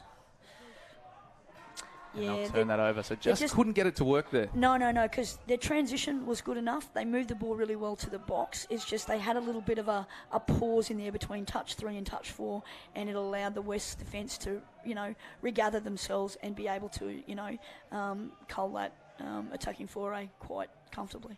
So West will look to try and extend their lead. 5th touch called by the referee. Catalano steps off the right, off the left, and ball's been touched in flight by Newcastle. So this will give them a fresh set. I don't think Wests are in any rush to get this one. They want to get a few extra players back onto the field. They've got their full contingent almost back on as Costello decides to just trot back out there. He knows exactly what he's doing. Yeah, they've got the right combination to play this static game here with the Catalanos getting themselves set.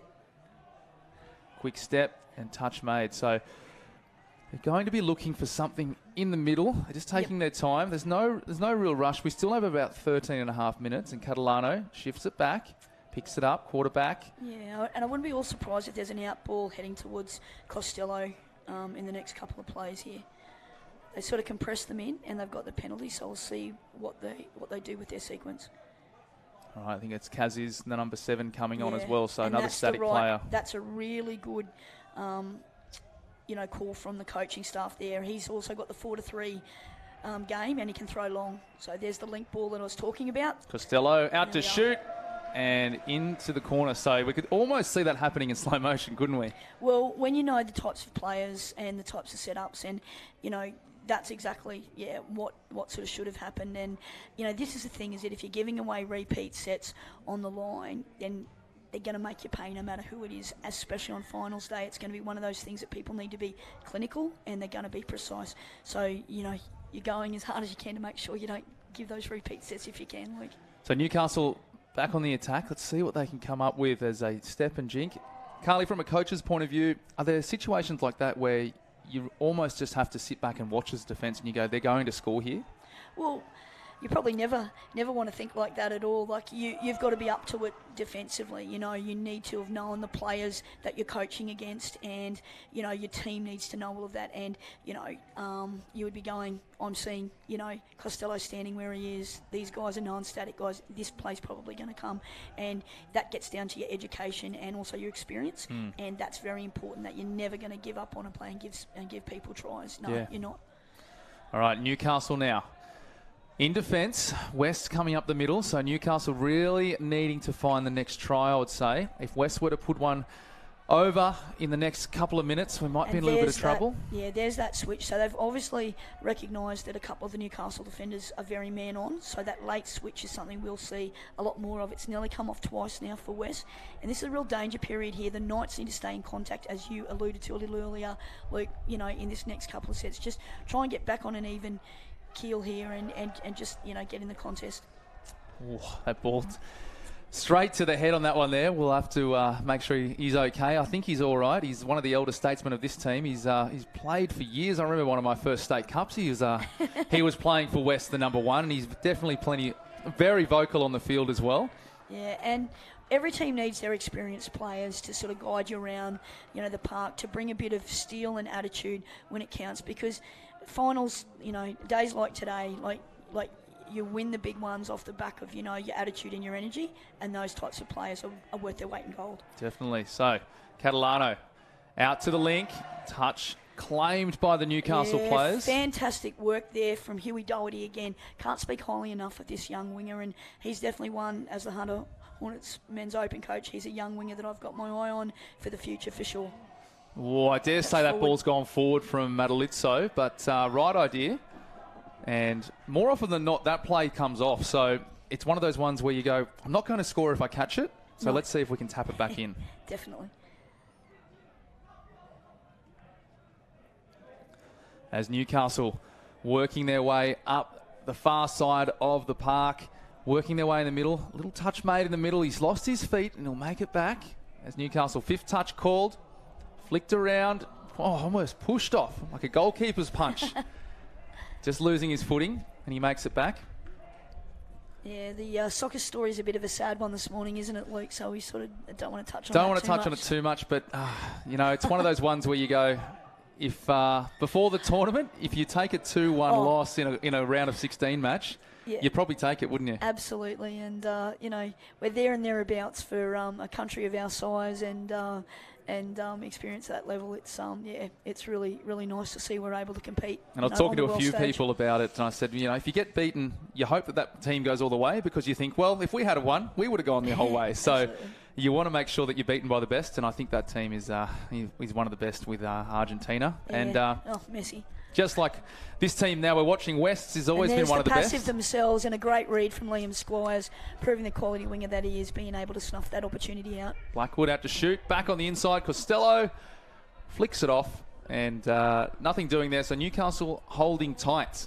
Now I have had word, and I've one of my colleagues at Touch Football Australia and a former West player, James Sharp, completed a 50-kilometre ski erg over the weekend. So a huge shout out to James Sharp, the president of UQ Rebels up in Queensland, finishing 50 kilometres on the ski erg over the weekend, and he's I think he's fighting for maybe an Aussie men's 30s spot. So one day when you're allowed back down to New South Wales, we'll get you back out on the field for West, Sharpie. But congratulations on your effort.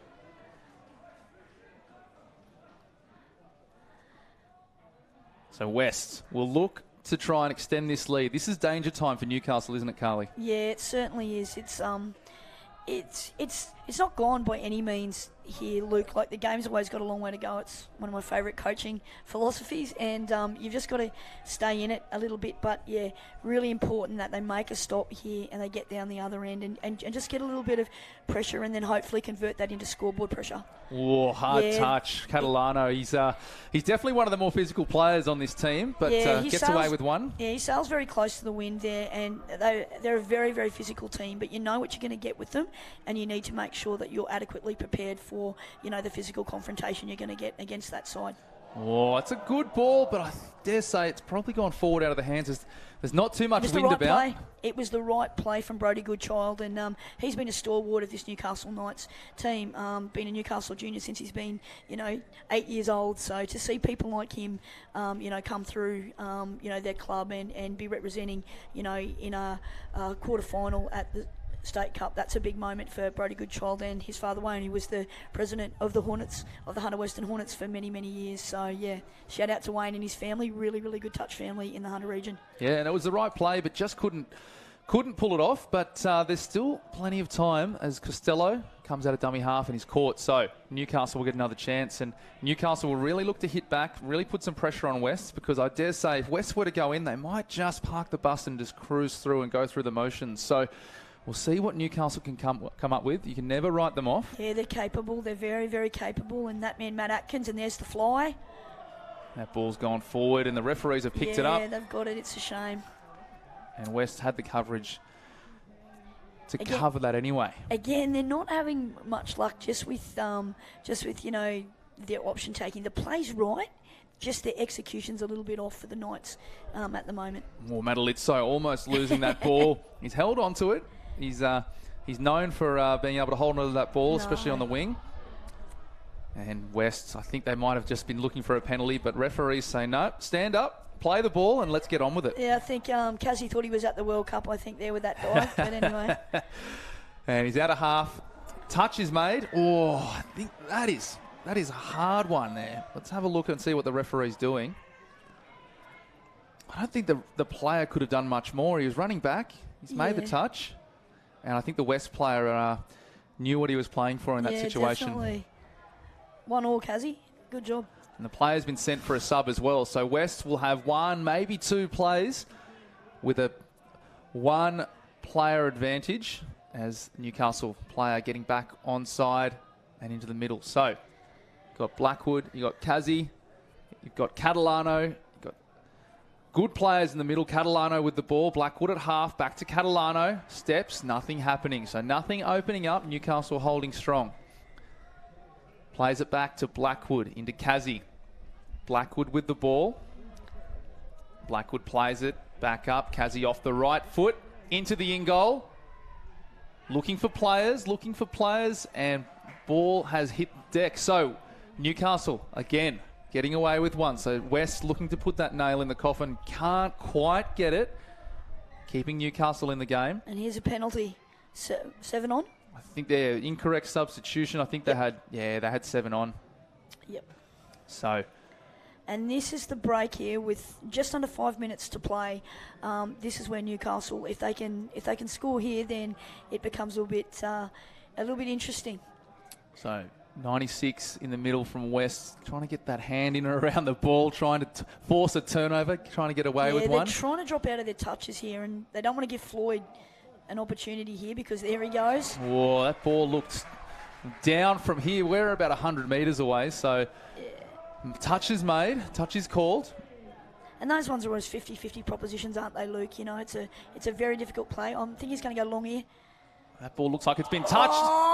And it's put it down. So I think we've got a 6 more. We do. Oh, they would have preferred the touch, the try. Yeah. Apologies, the try rather than that, but very close. But yeah, coming into those ones when they're diving for the line, that's where us as referees, we're coached to be there on the spot, to have the best view. You've got to make a call then and there.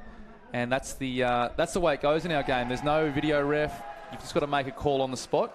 Yeah. And we're coached to be there on the spot. You'll see referees on those long balls. They'll sprint out there to make sure that they're right there on the spot to make a decision. Yeah.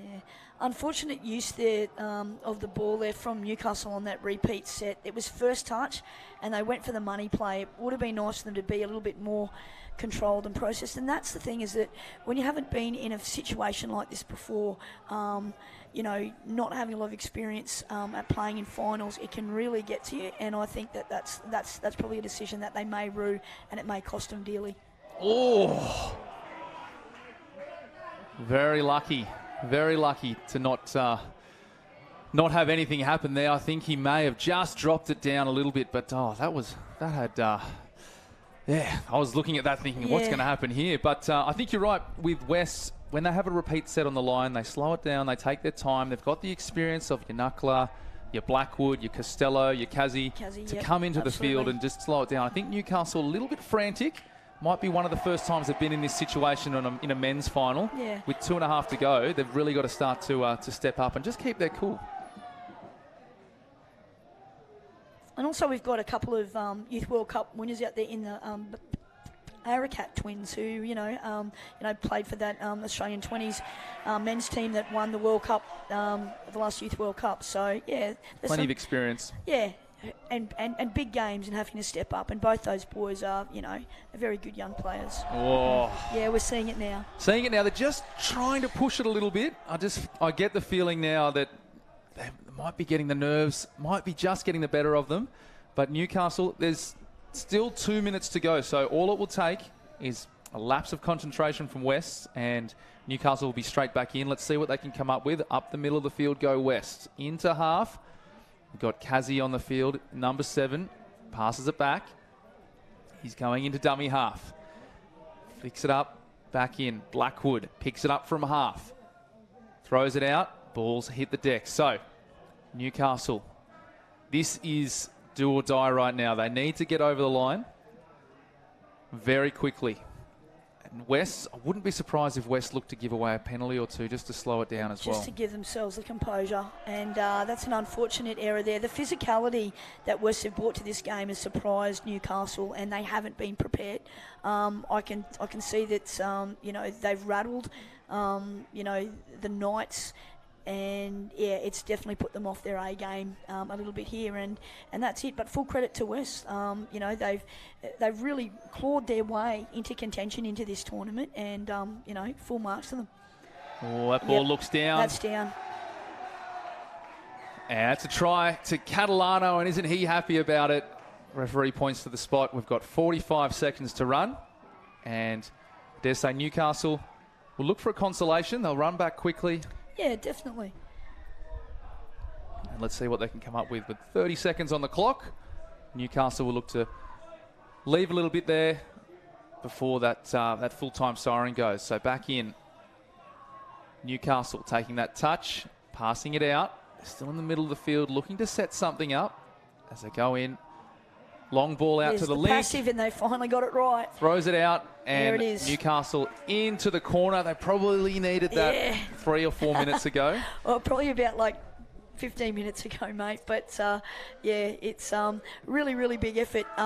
West now advanced through to the semi-final to take on Doyleson at 12:40 on the stadium. So that'll be a crackerjack contest. And full credit here to the Newcastle Knights making their first men's Open A quarter-final for in their history. So congratulations to coaching staff Lindsay Brain and Matt Richards and the boys. And I'm sure they'll come back next year bigger and better. Yep, we'll be joining you in a couple of minutes' time for our next game. And so, yeah, don't go too far, and we'll be back shortly. Thank you very much.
All right, welcome back to Port Macquarie Regional Stadium.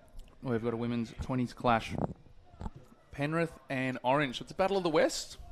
Battle of either sides of the Blue Mountains. And we'll see what both of these teams can come up with. I haven't seen too much of either of these teams, but knowing both of these clubs, plenty of junior talent coming out of both. You've got Penrith, which is really a mainstay in State Cup, and then you've also got Orange, who through Joel Begnall and his team at Orange Touch Association have done some magnificent work over the last few years to build out the juniors. Yeah, they certainly have, and expect the Prestwich twins there. There's actually triplets, but and there she Orange goes straight through the middle, and that will be awarded. That'll be a try. So opening up the bank account, Orange scoring first with 1-0. Yeah, fantastic work there, and the coach over in the box there.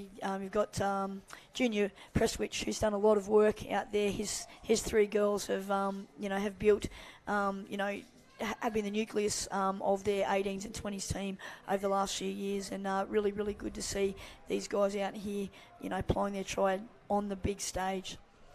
So Penrith now with the ball, looking to hit straight back, as referee dragging the Orange players back into the 7-metre zone, as Orange is coming up, making that touch, and Penrith now will look to just take their time, set themselves up, drag those defenders out off the line, picked up from half, scoops, passes, out to the wing, and that is touch 6, so that's a turnover, and Orange working it off their own line, and they'll look to work all the way over to the far side of the field, where they'll get a few fresh legs onto the field as they go down for touch number 2, working their way. Bit clunky towards that third touch, but they're getting it back here with this latch play now, and they should have a really good end to this set here. Orange up the middle, 5th touch called by the referee. They're working through, straight up the middle. It's opened up again. Oh, she was looking for the cut line, and very intelligent play there, and just missed the assignment. The link and the winger got themselves muddled there. But, impressive start already from Orange. But let's see what Penrith can do. They really need to try and get back into this middle third battle that, at the moment, even in early days, Orange seem to be dominating. Yeah, Orange is looking the goods at the moment. That being said, it's only early days. It's only 1-0, but Penrith will really need to start to open up a little bit, to give themselves a little bit of confidence as well, because in these divisions, you've got young girls playing at the highest level, and it's all about confidence in these games as well, isn't it? Yeah, 100%. And, the more you play together, the better combination that you have, and it'll sort of show. And, the Prestwich girls, were on in that set, and they sort of were fairly seamless in the way that they combined together. And, they've had a lot of experience, this Orange team, of, playing together over the last few years. So you see all their plays, their line attack is super smooth, and they're very coordinated. Yeah, it just looks like something's going to happen every time they're at the line. Yep. Whereas with Penrith, they look like they're just going through the motions a little bit and working through. And touch 6 called by the referee. I think they were just looking at some substitutions and what was going to happen. But Penrith will look to get up the other end of the field. And again, if you're in the fight, you work your way up. Anything can happen as Penrith. Probably just taking a little bit more just to get into the groove of the game. And we'll see what they can come up with as they work up the middle of the field. So touch 4, I believe that is. And unlucky. There may have been a foot there or so, but the referees called the ball down. So Orange will look to extend the lead as they work their way up. Touch 2, just short of the halfway line as they work up the middle of the field. Players called offside, so they should be able to work their way up the middle a little bit faster, a little bit further as they're working their way and making their 5th touch called by the referee. Ball back on the inside, and that just opened up all too easily. And Orange go up 2 tries to 0. Yeah, nice little late switch there, play, and Prestwich does the rest and gets the touchdown for Orange. And they just seem at the moment to have too much class, for Penrith already, in terms of their, the smoothness and their and their repeat set plays. They're very coordinated, and Penrith need to just really settle down. Luke, just get down the other end, and if they can't score, just leave the ball down there and make it harder, for Orange to truck out of their end. So referees found a penalty. And that's a very relieving penalty there for Penrith, and let's see what they can put together in this back end set. Yeah, it's one where they've got an extra set of 6 on the line, and they'll work through it. And Penrith taking the ball down through the number 4, diving for the line. Referees called the Orange player offside, and number 4, Ava Diaz, brings Penrith back into the game with a magnificent try. And that will be, a real relief for Penrith to just sort of arrest the momentum that was being created in this game, and they just prove themselves. They get on the 7, they're as good as anyone, and they can really do some damage. So well done to Penrith. Orange taking no time to get back in there, straight onto it, sprinting that ball straight back up to get back up there to try and put another try on. So they flicked it up. Long ball out to the wing. Oh, just put down on the wing. So, excellent play. The right idea coming in. Yeah, Demi Owens with the big right to left there. Nelly did some damage. So, they've got a lot of variety in their attack, Orange. And, really nice to see that long ball on display then. Should be one to watch the 88 in the middle of the field. And I dare say that is a penalty to Penrith. So, Penrith starting to get a little bit more of the momentum. A couple of the decisions. That's sometimes what happens. You might score a try or two, and then suddenly you start putting yourself in the position to earn a penalty or two. So, Penrith going through their motions with Linford, back to number 44, who's Indiana Carroll with the ball. Steps, Jinx, number 5 in the back with Wommel. Back on the inside, Wommel, straight down the middle. Isn't she happy about that one as well? Yeah, fantastic piece of play. Well-worked play from the Penrith Panthers. Really hitting back strongly here. And, we've got a game on our hands here, Luke. Yeah, well, all the momentum in the first 4 or 5 minutes or so was with Orange. Penrith looked at all sorts. And it's almost like that first try that they scored really brought them back into it, didn't it? Yeah, they settled down, and now they're sort of back into their rhythm and sort of getting a gauge on the speed of the game. Yeah, you might get those jitters. I'm not sure how many games these girls may have played on the stadium this tournament or before. So, it's a little bit different playing on the stadium than when you're playing out, on field 3, 4, 5 or any of the fields out the back. You've got a crowd. It's you've got the scoreboard.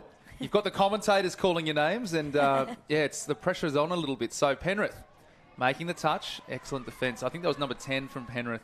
Taya Moore getting back on side and making the touch and doing what's expected. Yeah, doing a really good job there, because Katie and Hayley Prestwich are very, very good at their little quickies. So that was very, very, very well diffused by the Penrith Panthers.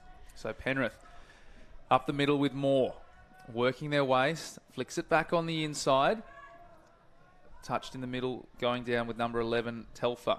Telfer back on the inside. Into half goes Telfer. I like the way they're trying to recycle the footy here, the Penrith Panthers. They're looking to pass it at any and every opportunity, and it's really entertaining.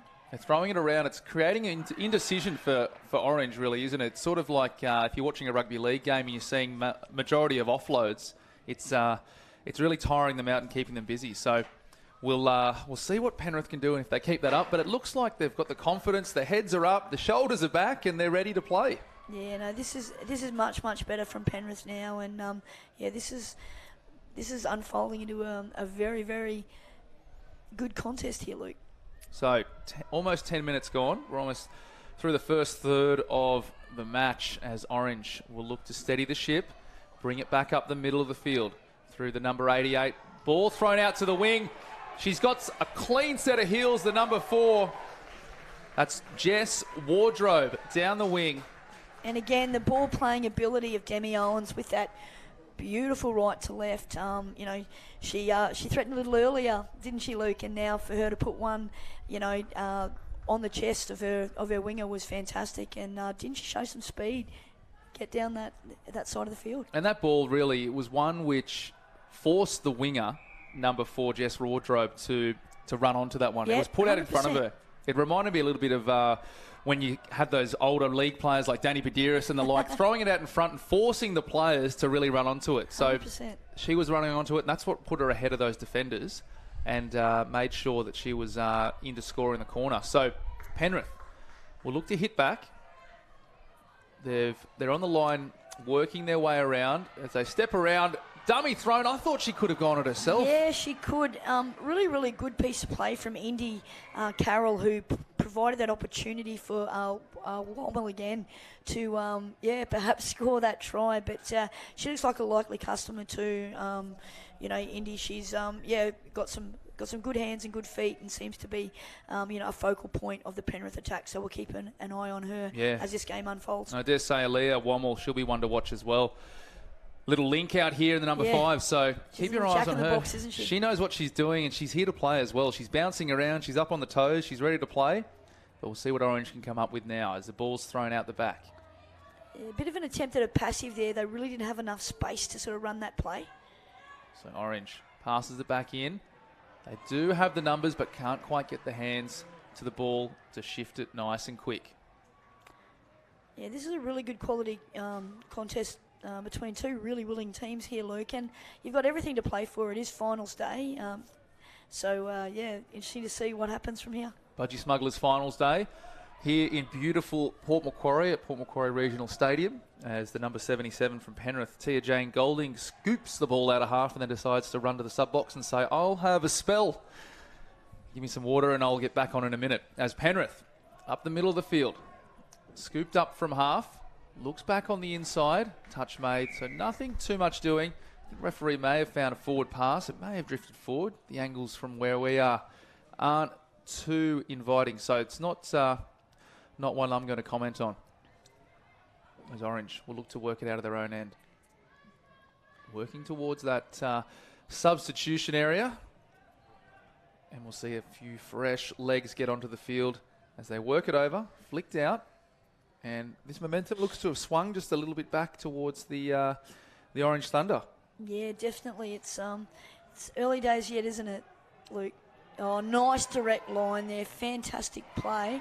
And very, very unlucky. Nice work from Josie Clark. Josie Clark, yeah. She's scooped it up and almost opened everyone up. Just couldn't get through that last player, but I think it was Lara Clark, and I dare say they may be related, given that their numbers are very close with 0 and number 1. So we'll see what they can come up with. As Penrith, unfortunately, put down by Wommel, so they'll have to really defend and dig deep in this set of 6, Penrith.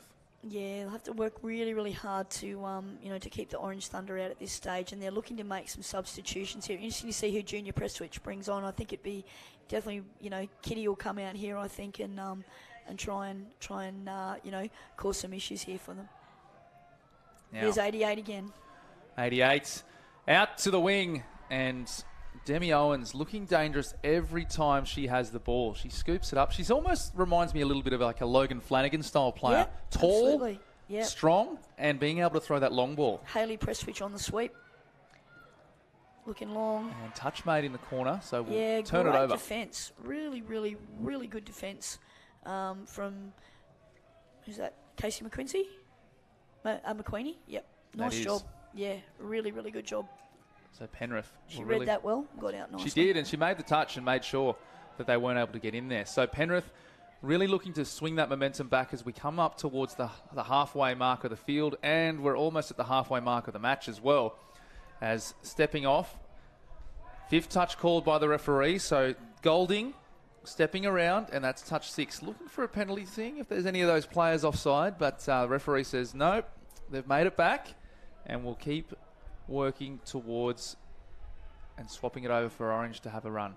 So Orange coming out of their own end and making their way up the field, probably not as quick as what they were moving in the first 15 minutes or so, but they're still working their way up, and they're into the opposition's half of the field. Oh, great kick. That's a good play, but I think the referee may have found that ball's rolled forward, so it's a lost ball in the ruck area. Yeah, it was, but it was a really nice strike dump from Hope Gibson, who was unlucky not to come off there because lurking from acting half was going to be Kitty Prestwich, who, is a very, very talented young player, and she could have caused some issues there for the Penrith defence. All right, so it's Hutchings with the ball. Watch out for her. She looks to know what she's doing at this, steering them around as Hutchings into half, and she'll go back into half as the ball's played. Passed up, 5th touch, looking down the wing. She's going down, she's nice and quick, and Yeah, a little forward pass, I'm thinking there, Luke. It definitely looked flat, didn't it? Yeah, but a nice little sneaky play down the short side. Nice to see the girls executing one of the Vogue plays at the moment. And yeah, well done. I think if you give Ava Diaz too much room on the wing, I don't think there'll be many catching see you her. Later. Even though she has that knee strapped up, I'm sure that's precautionary because she seems to be moving pretty well. As Orange looking to move the ball around with Griffiths playing it. 11 is Gibson flicking it back. So Orange on the attack. They've got their fresh legs onto the field. Ball flicked back on the inside. Just holding onto it is Lara Clark. Holding onto it again, picking it up around the bootlaces. And 5th touch has been called by the referee. So it doesn't look like there's too much more. And I think Orange says, yep, we'll turn it over there. Make you work all the way back to the other side of the field if you want a substitution. Yeah, definitely. All part of the game plan and, very sound tactics there from the Orange box. So, Penrith, what can they come up with as they work their way through? Fresh legs from Penrith onto the field. They're moving it around through number 11, Telfer. Scooped up from half. Telfer with the ball. Just losing that one forward. And it's a late pass, I believe, from the number 26 in for here. So, Orange, again, will have a chance to see what they can do. Orange up by 1 try at the moment. They'll look to try and extend that as we come into the back end of this game. As Orange working their way. They're looking very good. They've got good shape. The players are all spread out like a big aeroplane wing, as we say to the juniors. Spread out, get down in those positions. They're looking very, very good in the attack at the moment. As Orange dumping the ball, quick play back on the inside. Another penalty. Would like to see him play a little advantage, a little more there, but right decision. And let's see what the big guns of this Orange team can put together here with the press switch twins out there with Hope Gibson. Yeah, I think the pass from dummy half in that one might have looked a little bit suspect as well. So exactly, right decision. You can't play on from that, so we'll keep 100%. Going. And in to score is the number 9 from Orange, Hayley Presswich. Just happened all too easily. Yeah, nice little out ball. That's a nice little set piece from the Orange Thunder. And, they extend their lead now to three touchdowns to 2. 3-2, or I think we might even be at 4-2. So we'll have a look and see. The scoreboard in the stadium might be a little bit jammed at the moment. Yeah, so the we'll scoreboard's see throwing me a dummy. Come on, scoreboard attendants, get to work. Yeah, it's making us look good here. So we'll keep going as Penrith will look to hit back and we'll work their way up. So Penrith have the ball.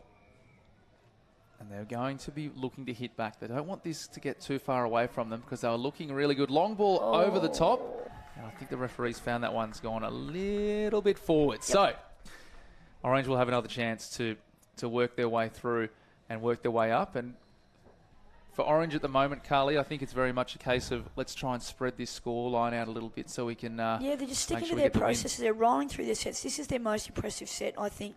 The exit set coming, out of their own end for a while now. Just the back end kill them there. Wasn't as good as it needed to be, but their first 3 were excellent. And I think Junior Presswich would be over there sort of saying to his troops, let's just make sure that our back end is as good as those first 3, and then we're going to give ourselves every chance. So I think the Penrith rucking pattern here, they get a little bit isolated and they get jammed up if there's a hard press. So they may need to make a couple of adjustments there, Luke. Yeah, and it just seemed to... They just need to get their way up to the other end of the field. We saw Orange with a repeat set just taking advantage of it. As they go up the middle of the field, that ball has gone slightly forward. 6 to go, yeah. So they're going to get away with 1, and sometimes that's all you need. That may have just been backwards out of the hands and drifted forward. We'll give them the benefit of the doubt on that one. But sometimes in these ones, it's a matter of working through it. Now, player has tapped the ball under the new 8th edition rules. Yep. The players are just told to go back and play it correctly, which I think is a really good step forward for the sport. Yeah, I think because sometimes you can forget, what it is, or you don't hear the communication from the referee sometimes, and yeah. I think it's a good step to just say no. There's no advantage gained out of it. Just go back, play the ball, and let's get on with it. So Penrith looking to score here. They throw it out to the wing, and Ooh. it looks like the touch was made. So That was very close, yeah. very close. If that ball was maybe a little bit further in front, or she was a little bit lower, she Yeah. may have got in there. But Yeah, she needed to be a little bit lower, Luke. you can't discredit the defence either. Yeah, It's, fantastic, D. excellent defence from the number 4 in Jess Wardrobe. So 43, Milena Brace with the ball now. She'll play it, and she won't play it. She'll turn it over on touch 6. But again, they've put the ball down over this side of the field and saying to Orange, if you're going to sub, you've got to take it all the way over the other side. Definitely. So Penrith in defence will be looking to hold them out as Orange coming off, and we've got some definite superstars in both of these sides of the future working their way through as referee calls 5th touch. Ball's thrown out to the link in 88. In Demi Owens, not too much to do there. I think her best position on the field is really up on that scoreline, attacking so she can get in those static plays. Yeah, the Orange exit sets are a little bit sideways at the moment. They need to probably drive that first one more direct and forward to just create the momentum, and then they can move the ball to the box. And I think that's probably, over the last few minutes, they haven't been doing that as well as they started the game doing. So Bonner with the ball, Little overlap here. passing it out, and that will be 6th touch. So we'll turn that one over. Forward pass on that last one. So Orange with a shot to work their way back out at the end and get some fresh legs onto the field. So there's still plenty to play for. We've still got around 8 minutes to go. But Penrith really looking to be, and will need to be, that next team to score. I dare say it's all about confidence in these are junior divisions, not lower divisions, Nice the junior little divisions. play. Good play, and that should be a turnover. No, they've called the touch, so we've got, Yeah, yep. we'll continue on. But I dare say if Orange was to go in here, it might be a little bit too far to go as they flick it back on the inside through number 5. Lucy Dean is in to score. Yeah, and that's that combination we've seen a lot over the last few years between Kitty Prestwich and Lucy Dean. It's like a really, really well-worked play. A lot of these girls have been friends for many years, have come through the junior ranks together, and it's great that they're sticking together, and doing a really, really good job for Orange Touch and, putting them on the map, so to speak, Luke. So score is Orange 5, Penrith 2, and they're going to be working their way up as Penrith will really need to be the next team to score if they're going to get through this 3-try deficit. As Penrith working their way, they're looking good, nice and quick. 5th touch called by the referee, and Carroll will play it, picks it back up, scooped up and shoveled out. So, Orange, next few minutes, very important if they want to work their way into a semi-final today on Budgie Smugglers Finals Day. They'll need to work their way very hard and make sure Penrith don't give them a sniff, because of this Penrith side, we've seen what they can do. If they get one, they'll be looking for 2 or 3 more. 5th touch called by the referee. Pass back on the inside. Owens flicks it back out. Not quite happening at the moment, although they are 3 up, so they have the opportunity to throw a few of those around and see what they can do. Yeah. There's probably some space back on the inside from the middle there, taking the ball away and then maybe just checking it back on the inside. There's a few cheap meters back in that inside channel around touch 3. So yeah, it'd be interesting to see if Orange have spotted that and exploit that as the game goes on. Definitely, as Penrith just being stood up a little bit there, nice as play. coming through. Little dummy thrown by the number 43, Milena Brace. Doing some great work in there. Looks like they've got the numbers on this side. They can get the ball out to the wing. Unfortunately, didn't quite come off. Right idea, and touch and pass is called. So Orange looking really good in defence, and then they're definitely saying, we're not here to let you in, because we don't want to lower this score. Yeah, but I was really impressed with Brace there in terms of like the work that she was doing, in and around the ruck.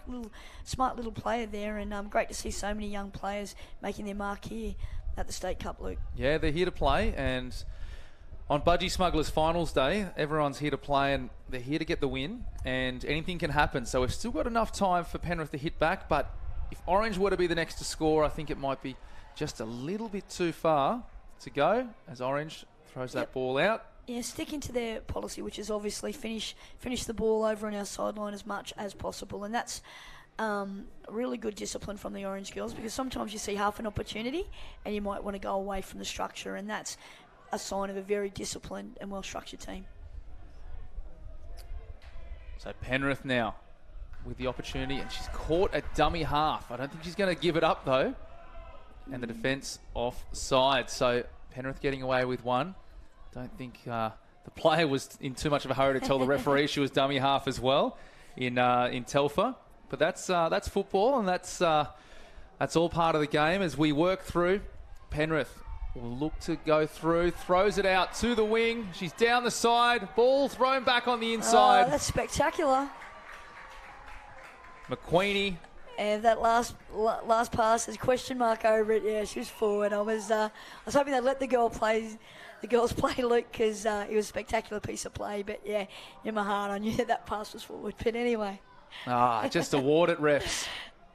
Just awarded. It was excellent play, but there's no doubt. We just saw the replay, and there's no doubt it went forward. But it's good to see the Penrith are still have the attacking they're firing play. salvos. They're having a go, and they're not giving up. And that's what we want to see all the time, because you've always got something to play for. Oh. And I think there may have been a few choice words said from maybe the sub box, and they've been marched another 10 metres, although not too much changes. If you're running it off your own 7, or you're running it 10 metres forward of there, it's not too much, but yeah, we don't want to see that. So action taken by the referees, and I think that'll nip it in the bud. We only have 3 minutes to go, so let's see what they can do now. As Orange will look to extend the lead, pass back on the inside, diving touch. What a good touch. It's a great touch from Indiana Carroll. Yeah, she's probably been Penrith's best, Luke, and she's not giving up one bit here. Those players and those plays, when you're 3 tries down, show that how much this tournament and how much your team means to you.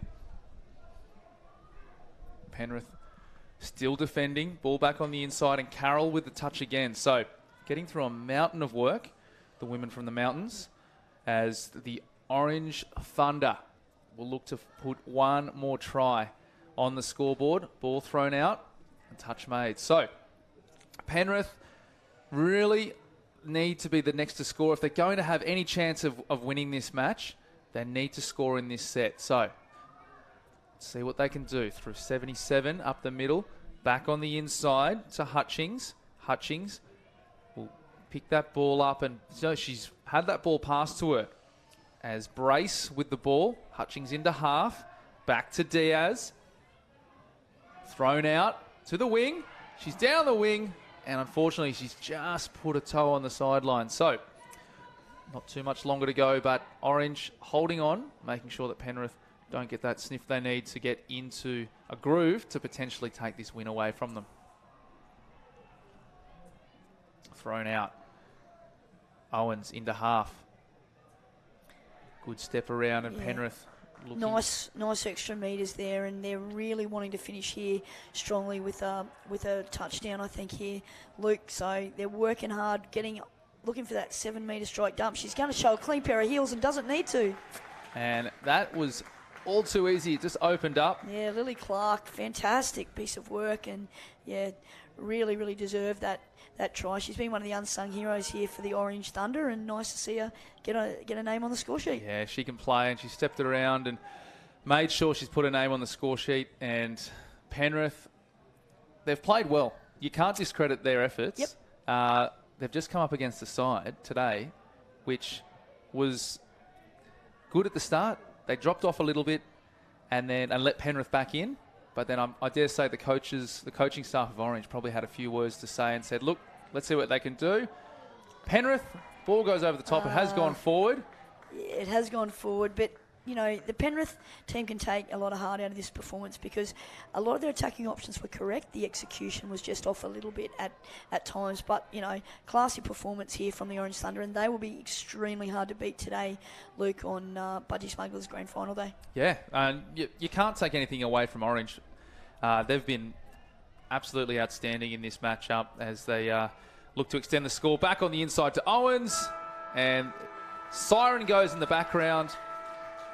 A formidable effort from from Orange to take the win.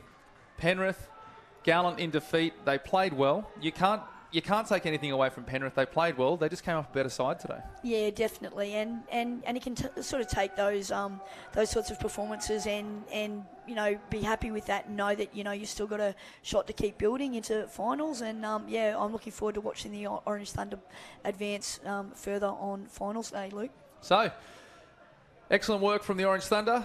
Penrith bundled out in the quarters, semis. In the finals, the Budgie Smuggler finals, Penrith bundled out, unfortunately. Although there will be another matchup coming up shortly. I think we have Northern Beaches Renegades against the Hills Hornets in a men's division. So we'll be back shortly. We'll be seeing you in a few minutes' time.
Welcome back to Port Macquarie Regional Stadium. James Preston and David Stone with you for all the action here in the men's 20s semi-final.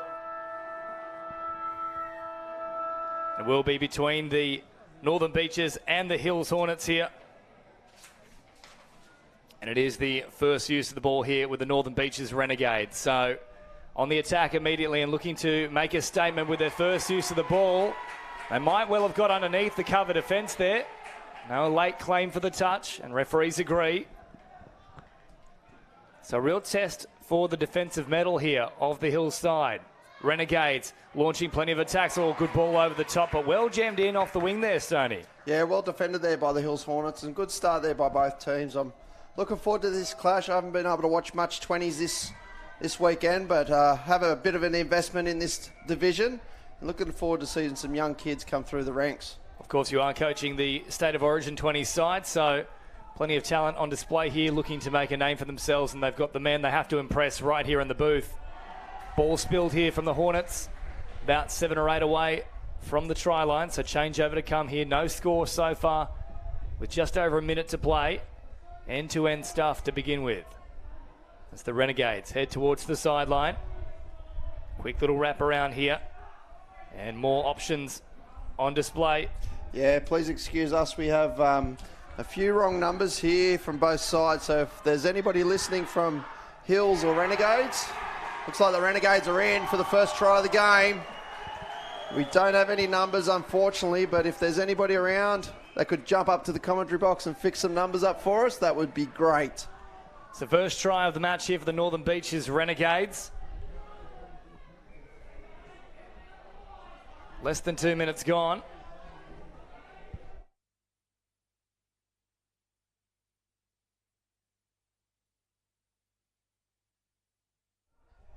So the Hornets with a chance to try and strike back here. Centre of the ground. Opportunities here through the middle. Curl shifts it on. And now popped up again here. Once more, they go through that central passage. Good sweeping defence there from the working middle for the Northern Beaches side. Last play to come here for the Hornets. They find themselves down early in this one. It's a very, very audacious pass. Flung up into the air. Doesn't really provide any option for the Hornets boys as they make the touch here. Nice little piece of movement there to evade the first attempt to touch. However, they haven't played that one correctly, so good field position provided here for the Hornets, who go on the charge now. Fahim out of acting half. Now Gobrin. So we are just still awaiting the team sheet here for the Northern Beaches Renegades. Back towards the middle. The Hornets come now. And they'll get another set to work with here. So good news so far. And this little raid on the Renegades line. But they need to produce a result with all this football. Gobrin plays it on the 7-metre mark. Now Fahim goes for a little jink at the line. But aggressive defending there from the link. Pushes him all the way back to that 7-metre mark. Fahim plays it now. Nobody waiting in at dummy half. Eventually they get support there. And Curl has got to get rid of it. Of course, if you are caught from acting half, changeover in touch football.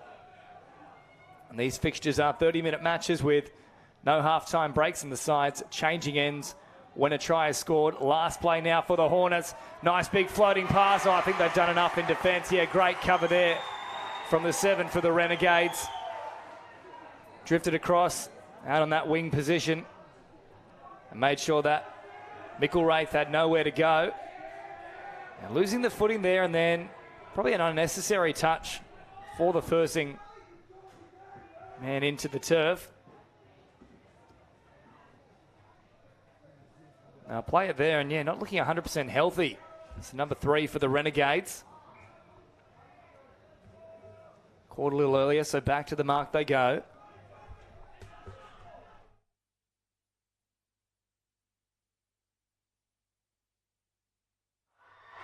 Renegades up through the middle of the field. Touch comes late, though, from Curl. And good thing for them, just in time, preventing any try being scored there. Fahim upfield now. All very flat pass off the ruck. Up over halfway now and getting very hot here in Port Macquarie as well. 5 minutes gone. Renegades in the ascendancy. Oh, the pass was on there just over the head of Byron Aspen. Dummy comes in. The touch is made from Matter. Renegades just rucking it upfield at the moment, looking to get an effective subset here. The transition's not too bad either. Momentum is able to continue here, so decent flow about this set. So they keep crabbing upfield. Last play now, somewhat of a strike dump, and they can really try and motor here. Good coverage there from Mojali. Did a great job to track in defence the middle. Here he is again now, Mojali. Getting away for the first attempt, but not the second. Ball floated in front there of Matter.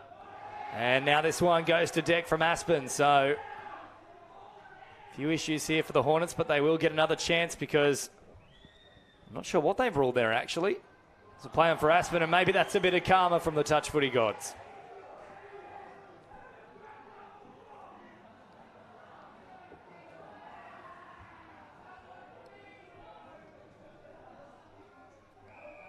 Court centre of the field now.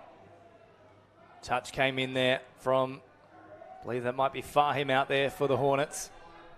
Slow approach with the build-up. Plenty of Renegades fans in the stands here at Port Macquarie Regional Stadium. Baying for blood, they want another try. And good to see the number 3 for the Northern Beaches has recovered from that leg injury suffered about 3 or 4 minutes ago. Back onto the field now.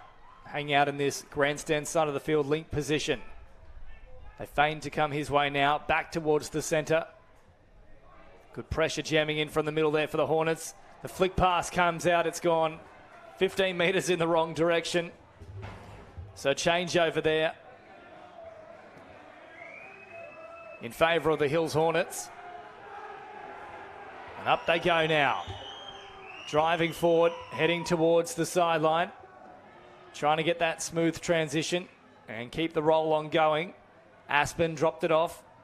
Now meters on offer here. Driving hard and straight, the Hornets. This is a better set. Popping it back towards the middle. Touch pass is called, though. So 8 minutes gone. Still just the one try to the Northern Beaches, an early one. And so far enough to force the pressure on the Hills Hornets. There's nobody there in support at the moment. Good turn of pace, though, to get away from the attempted touch there of Charlwood. Through the middle now for the Renegades.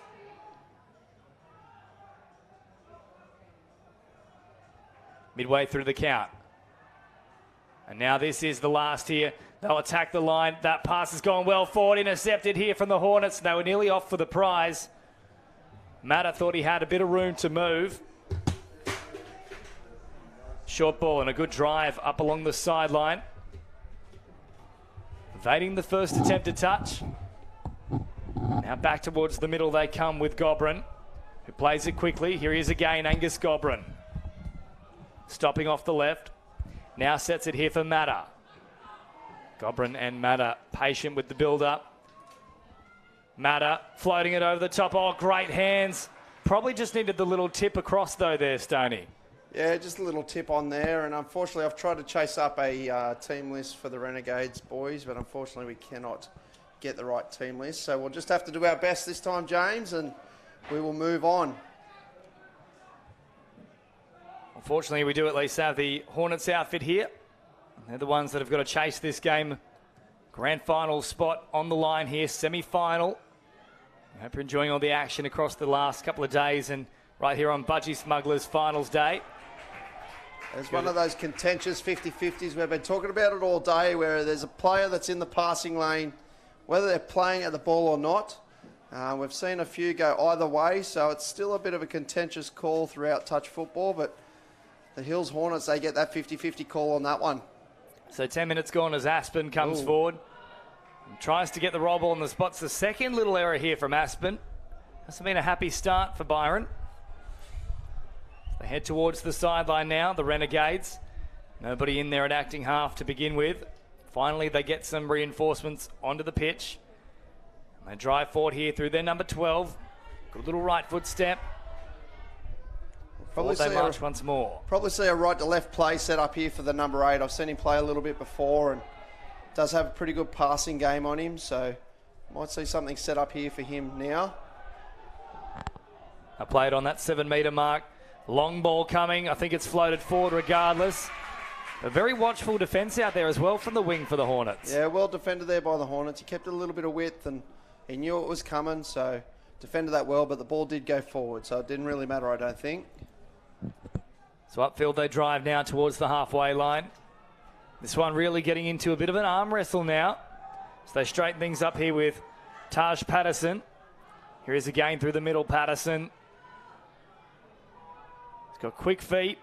Short ball, I think that one is played out there from the Renegades. Yes, good call from the officials. Yeah, that was a good call. He had his hand out ready for that one, so good chance here by the Hills Hornets to get a repeat set as they send the fresh legs on. It'll be interesting to see what they construct here. So just under 12 minutes played so far. And good field position here for the Hornets to try and sting their opposition. Little dummy and then popping a pass through the middle. I think they might have just evaded the touch. No, they've got there in time. Otherwise, Pham was through.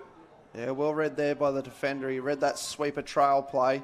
They may try it again with an option. No, it's going to be a Rooster play. Curl trying to connect with his wide men. That's played out from the Renegades, so more pressure on their line here. Young Matty Curl, another young kid that was in our 20s squad. So good to see him out here on the big stage. Charwood exits the action here. Replaced by Fahim in the 5. They dive from a long distance, and that one is down, confirmed as a try. The Hills Hornets strike back. We've got a level ball game, David Stone. And I think, was that Curl, the guy we were just talking about? Slide dive there. And yes, nice tight game here by the under-20s. You normally see it tight at the start, but an under-20s game, it can really open up at the back end of a game. I think we often put that down as well to youthful exuberance. Yeah, defence normally isn't a big key in the 20s. They all want to score, but they don't really all want to defend. So we'll see probably here a bit later on in the game will open up a little bit. Short passing here and evading the touch, I believe, of Aspen. Yeah, I think that's down. That should be down. I think he missed him. And it has not been a happy start for Aspen, but this time he does get a little bit of a reprieve there. So that'll give him some confidence. Good touch right at the line. Referees conferred upon that decision. And once more the Renegades look to go back to the well. I think they might have stopped them again here. Yeah, great touch coming across there from Mitchell. Yeah, well done there. Good defence by Mitchell here on the wing. And it looks like dear. He's a slight little fella, so he might only be young for this division, but he done well there and good read in defence. He's gone away with one there as well, Mitchell. Pass out of dummy half was not a good one, but all the Renegades players ruled to be offside, so no advantage. And this one has zoomed along so far. 14 minutes of play already, 16 to go. Level ball game at Port Macquarie Regional Stadium. Renegades coming back towards their subs box here. Threatened to go with the big left foot step there. In the middle for the Renegades in the number 8. We've just got a texter here on our live stream. Number 11 could be Dylan Charlier for the Renegades, so that may help. If you know any other players, please send them through. I hope we've got the right game here, but this is Charlier on the wraparound. Oh, long ball here as well for the Renegades, and they are loving that. It's a beautiful pass from right to left. 20 metres spiraled right onto the spot, and they've put it down to take a lead here. 2 tries to 1, the Renegades lead. And that's the number 8 that I said did have a good long ball, and he is a threat, and that's a couple of times they went to the same play, and unfortunately for the Hills boys, they couldn't defend that one, and a really good hit back there on a Rooster play by the Renegades. So 2-1, halfway through this semi-final. And the Renegades causing a few problems for the Hills Hornets at this point in time. Got the Hills Hornets with Curl at half here on a sweeper play. They got him on short side. Oh, just couldn't find the last play. Once again, Renegades getting their hands in, just knocking down that last pass. Be interested to see if Hills go back to the, because they caught him on the short side. So they've still got a few plays to work with here as Curl is on that short side. Fahim, great evasiveness there. What about the left foot step? And then a barrel roll into the in goal, puts the ball down, and they are level once more, the Hills Hornets. Yeah, it just looked like a splitter play there where the player come between the ruck, just got him with footwork, and that was Fahim with really good lateral movement and puts one over to tie the game up at 2-2. It's a great play there from Jacob Fahim, managing to get his side back to level peggings. And of course, if you are watching from home, you're noticing some of those Renegades players in their jerseys, please let us know who they are. We don't have the benefit of a team sheet for the Northern Beaches side. We've got number 7, Charlie Boyle, coming through, so thank you for those sending them through. Please keep them coming. And well defended there by the Hills Hornets. It's a good touch there from the Hornets. Now Fahim looks to work it away. Aspen, good speed shown. Now they can march upfield. Here comes the subset for them, and the roll on is a good one as well. So up over halfway.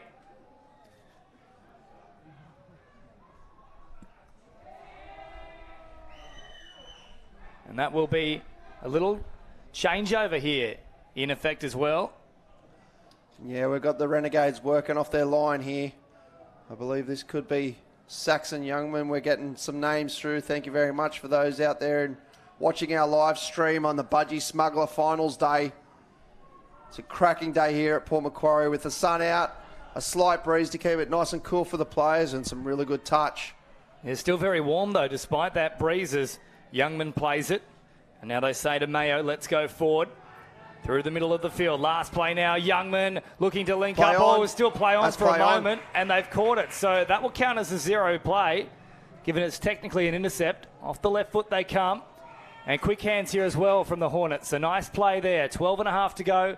Level ball game. 2 tries apiece and a good driving run here. Fresh players onto the pitch now for the Hornets. And, of course, keep those names coming through and the numbers for the Renegades, but on the charge here come the Hornets. They've got them backpedaling into the in goal, and I think they've just got the touch in time, so good defence there. They're just got to call ball down there. I thought it could have been a late pass, but Renegades working off their line. This is a good drive straight through the middle, playing direct. Nice play here as they head out wide through Boyle. Boyle turns it back on the inside. Oh, nearly an errant pass there. And they've managed to somehow continue on this particular occasion. And Lachlan Simpson wearing the 13, so it's a cast of millions here helping us out at the moment, Starney. This could be a 50-50 one. He's going to say just play it, so both sides a little bit lucky there. That could have went either way. Short ball here played. Last one now, and they haven't gone too far in this particular set. Dropping it back on the inside, just managing to evade the touch. Still on here for the Renegades. They can come towards the sideline, and that's great pressure from Aspen, who's really recovered as this match has gone on. Yeah, he's done well there, but that's a great set by the Hills Hornets. On touch too, Renegades were at the 10-metre line, and literally in 4 touches, the Renegades only made 10 metres, and that's really good press defence there. Stayed up high by the Hills Hornets, and this is a good opportunity for them to put one on the Renegades. So Fahim with good field position here, and they make the touch. Hornets heading back to the middle of the park. Midway through the count, about 10 away from the try line. Slowing things down here. Touch comes through. Well, now dive from distance here. Has Fahim evaded it? Yes, he has. It's a double for Fahim. He's got some good footwork here, Fahim, and another nice little try. We're just going to watch a slight delay here, and another splitter play. So that seems to be his go-to play, and just through the middle of the ruck again, and tries to get the strike defender. The footwork of him is really outstanding. So Renegades now with the work to do. For the first time in this match, they trail as it's worked back through the middle of the field here. And wider still. Quick play here from the Renegades. Oh, hitting a great line, but the touch is definitely there for mine. Hills are very lucky there. They didn't give that on the short side sweeper because the link, once he made the touch, he actually slipped over and the short side play was on, but Renegades played open side. Great pressure here, jamming from the middle. Last play now as they continue promoting the ball, but I think Fahim got there just in time perhaps, but not quickly enough for the referees liking. It was one of those ones where they considered letting him play through, but brick wall though with the touch. Yeah, they went to play through, the link made the touch, so penalty is a fair call. They played a good advantage there. So back into the action comes one of their architects, the number 8 here for the Renegades. And also onto the field now in the 3 is Saxon Youngman. So he's out there once again. Here's Youngman. Youngman attacking the line. Good touch made though in the end there from Curl. He's had a big game so far, Curl. Yeah, he has. And Youngman there trying to go through off the ML platform through the middle, and must be a bit of a thing that they've watched the Hills Hornets defence trying to go through the middle. Drop off play now. Youngman off the right foot. Tried to get the ball away. I don't think that'll go against the Hornets here. Yep, good refereeing. That's very good defence there by Matty Curl. Very experienced player now with coming through the New South Wales squad and turning up to some training squads. Unfortunately couldn't make the final team, but this will be a very good experience for him to take back to the 20s. Well, Aspen, I think there's a touch in there from the Renegades, yes. Referees are on the spot. They find that out pretty quickly. But Aspen was threatening to link up with his wing partner there, and it would have been a clear passage down the sideline, but good result nonetheless. They get an extra set to work with. We've got Fahim on here with the ball. I think they'll get it down, and he'll go from half on the end of this set.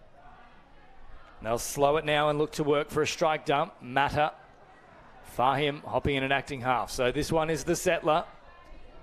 Before they look to launch a raid. Here they go now. Fahim wrapping around, but they've done another good job here of working yet another set. Be interested to see if they go back to their splitter play. They've scored twice with Fahim off the splitter play. It'll be interesting to see if they set it up again. Matter. Slowing things down. Now Fahim. Matter will have a crack alongside Fahim. Pops it back on the inside. Good touch there from Mayo. They're sending out the general. Curl coming back on the field again. So they've forced them back pretty well so far in this set, the Renegades, but the trouble is not done with yet. Fahim out to Curl, who supplies it back towards the middle. Fahim drops it off, 8 away from the line. Curl, quick hands. Oh, they've got them at pace. Fair might have beaten the outside attempt there. No, Boyle's claiming the touch. Yeah, I think the winger just got him, but he almost got the ball down there. So last play here, see if they can conjure up a last play try. Curl with the dancing feet. Can't go too far. And whoa, that's a wild dummy there. Straight out of the Wild West for that matter. Oh, nice penalty there to the Renegades. A firm touch there, and Renegades relieved of pressure. Would have been a good opportunity there for the Hills Hornets to press. The Renegades working off their line well. So here they charge forward now, the Renegades. Under 7 minutes remaining in this semi-final on Budgie Smugglers Finals Day. Hope you're enjoying all the coverage, courtesy of Bar TV and New South Wales Touch Football. Up they drive to the middle of the field now. Now we've got two differing opinions here as to whether that's McCready or Cooper in the 6. But here it is with Hoy in the 4, and just a touch coming in time there. I think Fahim's made it. Geez, he's all over the place at the moment, Fahim. Yeah, he's had a very good game, and he can do it in the trial and scoring option, but he can also defend them, which is very good from a young player. So here we have Hills. They've got good flow on the back end of this set. Will really pressure the Renegades' defence. So quick hands here from the Hornets and picking this up good meters with a strong drive here. Now Curl attacking them at pace. Now he was adamant. No one was back on side. Referee disagreed. In fact, it was Majali with that last run. Just trying to expose some tired defenders there, but they did a good job in the end to retreat the 7. Once again, Hills pressing hard. This is touch 3, I think. Working on, they're only running their latch, so touch 4 and they're not even to halfway. Good set here by the Hills Hornets. So they're looking to get some sort of meterage here on the last play, so it's not a easy turnover. That's a great little ball play on here for the Renegades. Oh, had to let it go. Back on the inside. They'll pop it once more. Still live for the Northern Beaches. Wow. What a try that is. Probably the try of the tournament. It's all clear. It's all beautiful. It's on, baby. Wow, and there's a bit of chirp there by the Renegades boys as well, giving it to the Hills, but I thought they could have scored 3 times, but they just kept flicking it out the back, flicking it out the back. Found the winger in the corner. What a try. Well, now we do have a ball game. 5 to go, 3 tries apiece. Don't go anywhere. This is a grandstand finish coming up. And there's a bit of feeling in this one too, Stoney. Yeah, it's livened up. We got the last 5 minutes, and all of a sudden the game's come alive, and all the boys getting a little bit pushy and shovey there towards the back end of the game. Bit of feeling here. They got semi-final. It's all knockout from now on. So here come the Hornets with a chance to strike back through Matt Curl. Curl to Fahim. Once more threatening at the line. Curl with the long pass. What a ball that is from Curl. Oh, goodness me. He has ripped that pass right into the hands of Micklewraith. But I think they're going to say, oh, here we go. It's really the boys. Settle down, gone young into fellas. a tense here, so they've attacked Curl, and now there's a real disagreement on the field. Referees need to calm this one pretty quickly. Can we get some staff to stadium, please? So the boys have been fired up for the last couple of sets, and now things have exploded. Now need to calm them down here. Just go calmly, Lukey. Go calmly. And that's good. They've managed to separate the two opposing sides. Yes, we'll just let the referees deal with this one. The crowd's getting involved, but these young fellas, they don't need to listen to the crowd. They just need to calm it down. But back to that try by Curl. What a long left to right. Off a Cindy play. I didn't think it was on when the ruck got a bit disturbed, but Curl and his class. Long left to right and well finished in the corner. And here we go. Hills Hornets hit the lead 4-3 with 3 minutes to go. Well, it might take a little bit of time to sort this one out. Yeah. I thought there might have been a punch thrown even, so... I think there could have been a couple of little cheeky ones in there, but referees are just going to, I think, let it go. The Renegades want to play on, so... Well, I feel the Renegades were definitely the aggressors in that particular fracas. Yeah, well, Curl copped it. this is only hurting the Renegades because they're down by 1, and he's been sent. He's sent off. So I think it's probably the right call. We definitely saw a punch thrown. So now the Renegades, they're in big trouble. They've got to play the last 2 minutes with 5 on. And the time's just counting. The clock doesn't stop in touch, so this is only going to hurt the Renegades. This will be a big effort if they get away with this one. And it's Saxon Youngman who has been sent from the field, so not a sin bin. Oh, they're sent six on. Or maybe it is a sin bin. So the signal from the referee looked to be a send-off, and I think that's exactly what they might be talking about here. Yeah, that's the call. They're saying there's 6 on. Yep. Yeah, that's a mistake. Well, of course, Youngman's just been sent, so they've got to play with 5, and they'll come right back to halfway because straight away they've tried to sneak one on here. Yeah, a bit of a miscommunication there, I think, from the box, but it's a lesson learned. Of course, this is a do-or-die fixture here, and they've wasted probably 2 or 3 minutes now since that fracas began. I'm just having a little count here on the field. Yeah, now they've got the right complement of players, so 5 on. They're down by 1. Good field position here for the Hornets with just over 90 seconds remaining. So really difficult scenario here for the Northern Beaches. And you can just see there, really racing across field, trying to close down the gaps. And, of course, that means if they switch the emphasis sharply here, the Hornets, there will be opportunities emerging back on the inside. Oh, that's good defence there by the young fella pressing up high. He's trying to work hard for his team. That's number 11 in Majuali. Good touch there from the Northern Beaches. Charlie, it is, stepping up to make it. Curl, who's recovered from that little incident earlier. Last play now. They must hold on here, the Northern Beaches Renegades, if they are any chance at all. Yeah, we'll probably see them probably just kill time here. They know they've got him down the other end, and yeah, he just runs through the line. So a couple of extra bonus seconds, but this is a big set here for the Renegades with 5 on. Got to go all the way down the other end to score and even it up. Well, here they come. 40 seconds to go. Big push there on Fahim. Have they given away possession? No, it's going to go against Fahim here. But they've got to get on with it quickly. That's a little bit of gamesmanship coming in there. Just wasting a few precious seconds. They might get about 3 more plays from this point now, the Renegades.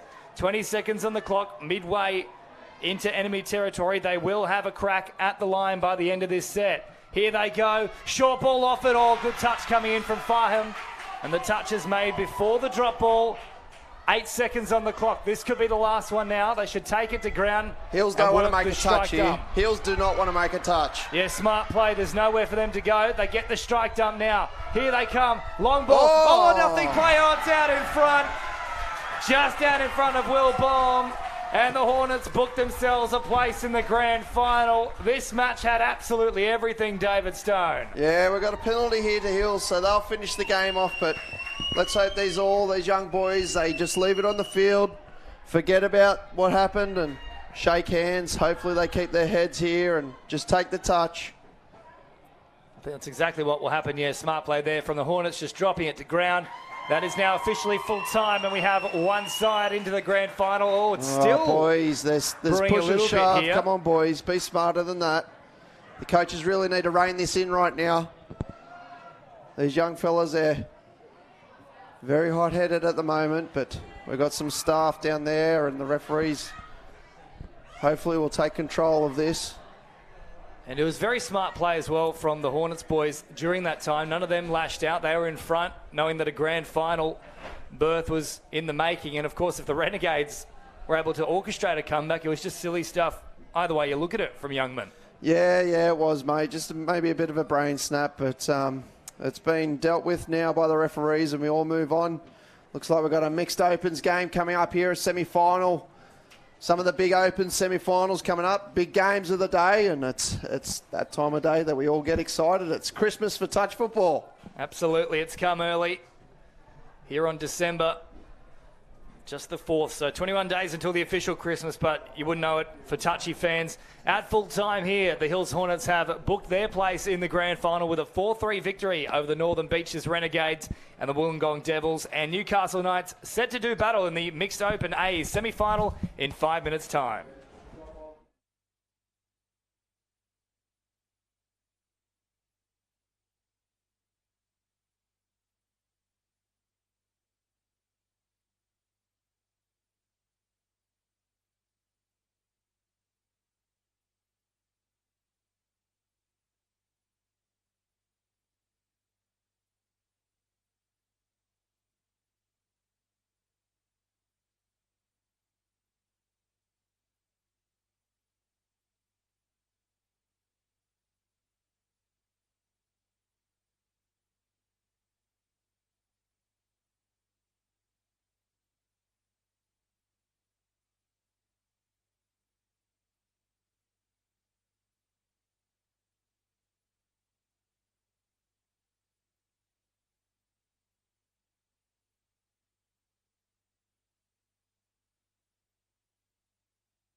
Welcome back to Port Macquarie Regional Stadium, the Mixed Open A's Division semi-final between the Wollongong Devils and the Newcastle Knights.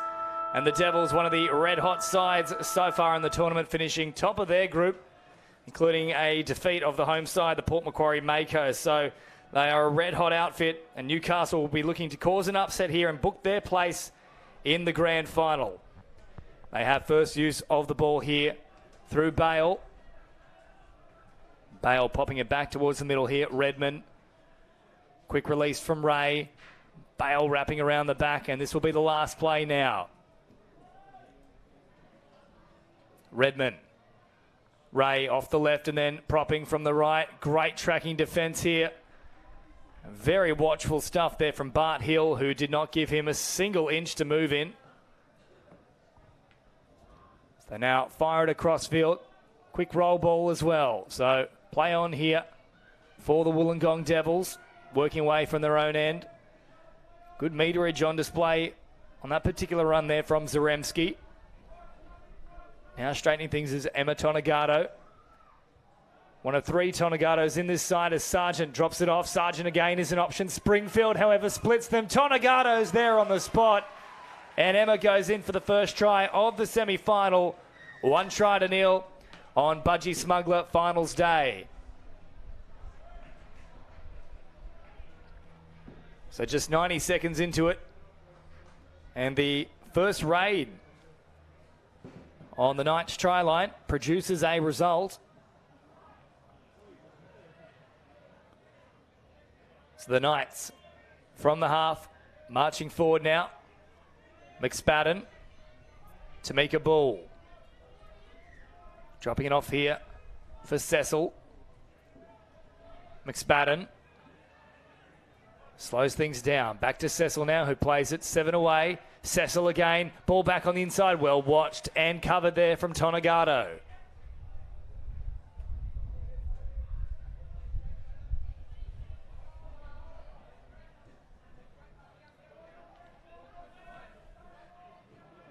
So here come the Devils now, working away from their own end as Sargent goes on the charge up towards halfway. Good little release here to Stanley, who is at full pelt. Straight lines being run here from the Devils, and good meters on offer as well. As for they charge here with Veron. Veron tried to link up out wide. Brittany Rudd coming back in on the angle from the sideline.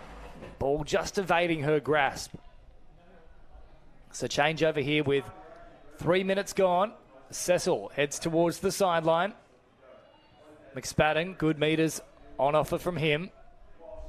They keep charging up towards that halfway line. Tamika Bull in there as well. Flat pass from Bale. Bale now trying to get up and go very quickly with it. Left it behind. Out of acting half though.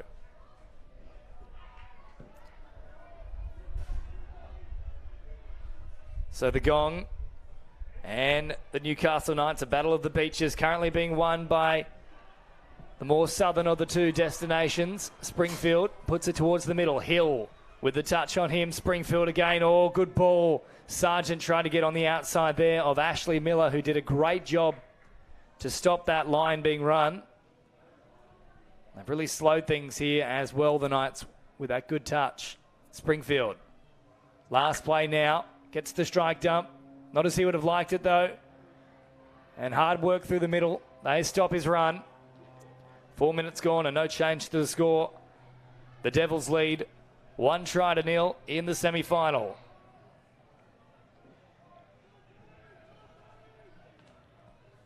Ball popped over the top here to Tamika Bull.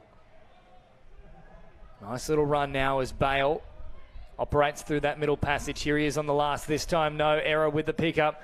Good floating ball. Oh, what a pass. Pop back on the inside. That's beautiful play from Ava Simpson.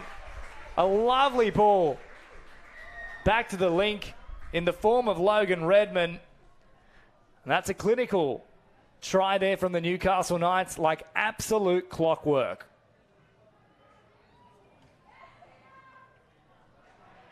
We knew it would take something special to break down this stern Wollongong defence, and they've done exactly that on that occasion.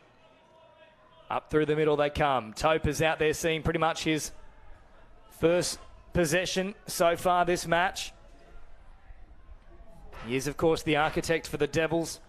A very smart, touchful balling brain in that head of Matt Tope. Here he goes, getting away from the first attempt and trying to secure a 2-on-1 out on that airport side of the field. Good cover defence, though, from the Knights as Cecil steps up to make the touch. Tope at full pelt once more. They play it down. Oh, geez, something's gone wrong here for McSpadden. Immediately clutched to that elbow. I think in batting down the ball, it might have bent the arm back. Well, let's hope he's all right. It's just a burner. That looked nasty, though, for Jamie McSpadden. So the Devils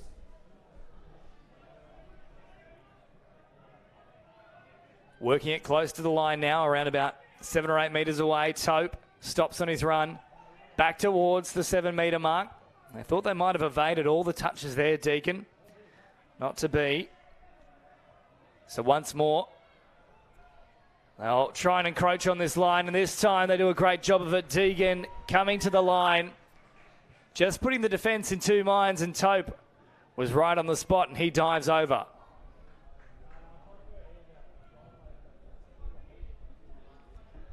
Two tries to one. The Devils lead. 6.5 gone in the semi-final here for the mixed Open A's division.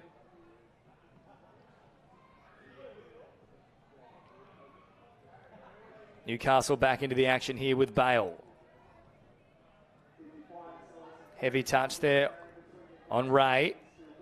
Not forceful though. Redmond drops it down as Miller hops into acting half. And the referee saying you've got to go up. Typically at this point we'd already see the penalty be blown. Finally they arrive to make the touch. Ray pointing at the defenders saying they aren't coming up, sir. And once more, let's go forward to his own teammates. Last play now, nowhere for Ray to go. The flick pass comes. I think they're perhaps a little bit unlucky not to have secured a penalty there in an extra set, the Knights, and they've got room to move here. There's a chance to link up with a wing partner.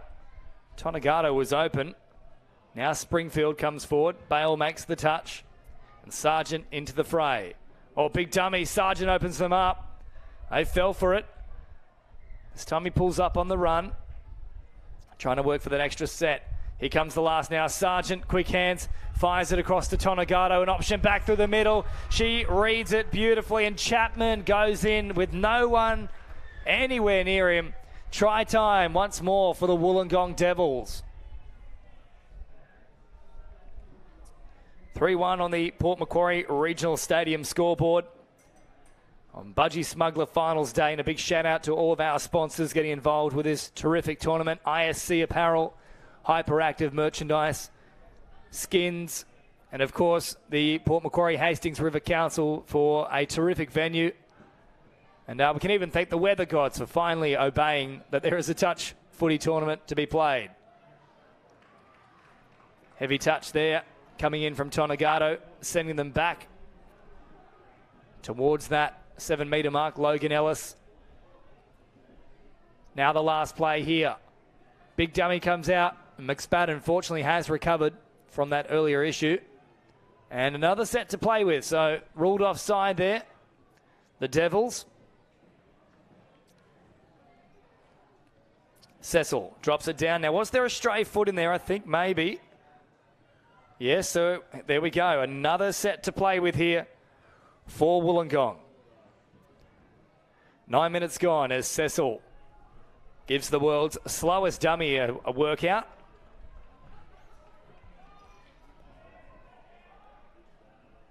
Roll ball comes. Cecil once more encroaching on that line. Ball popped back towards the middle. Tope read it well. Nowhere for McSpadden to go. Back to the 7-metre mark. They come once more. Cecil. Last play. Fired across field. Logan Ellis. Ellis, quick hands. Oh, good stuff there from the Devils because Tamika Bull was building and was looking for an opening. Just didn't find it though. The Devils up Along the sideline now is Tonagato, who got the first try of the match, into the action. Good straight run here from Bart Hill. The big dummy comes out from Luke Tonagato. 20 minutes to play, 10 gone. Of course, 30-minute matches. No half-time breaks. And the two sides changing ends when a try is scored. 3-1 to the Devils. Cecil with a nice straight run, picking up some good meters there. Allows for a pretty smooth transition here for Newcastle. So they drop it off. Ellis with the roll ball. Once more an option out here is Ellis. Ellis, quick hands. It's all backwards. It's all good here for the Knights, is it? There's a player that's been left on the pitch here. Not looking particularly healthy. There was a collision there with Ellis.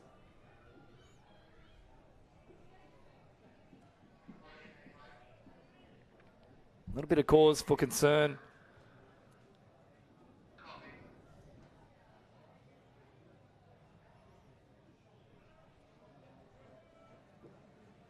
Just trying to see what number it might be. Certainly don't like to see any injuries coming to the fore whatsoever.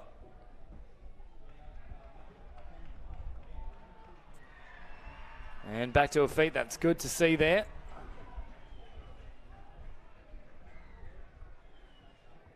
And yeah, confirmed that's Bianca Miller who hit the deck.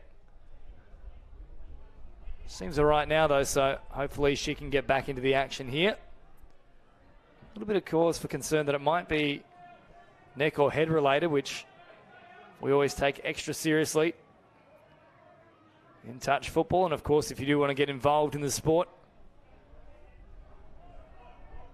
head across to playtouchfooty.com as Newcastle head across the halfway line now. They'll fire it wide here to Simpson.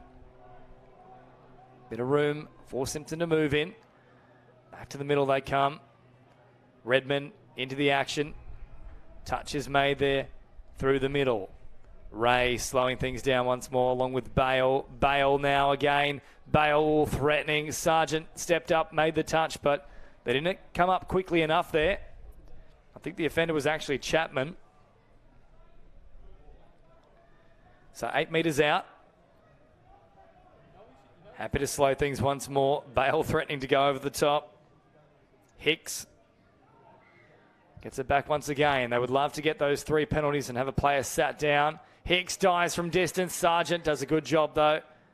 And this might be another penalty. I think it is. So 1 more and someone will be sat down. In fact, there it is. So forced substitution comes out. They've got to go quickly here, the Knights, if they want to take full advantage of things. But Tonagato back into the action for them. So the full complement arrives once more. Hicks, Bale, Hicks again. He'll try his luck once more. And this time he comes up trumps. Troy Hicks is on the board with Newcastle. 3 tries to 2. So the deficit is reduced.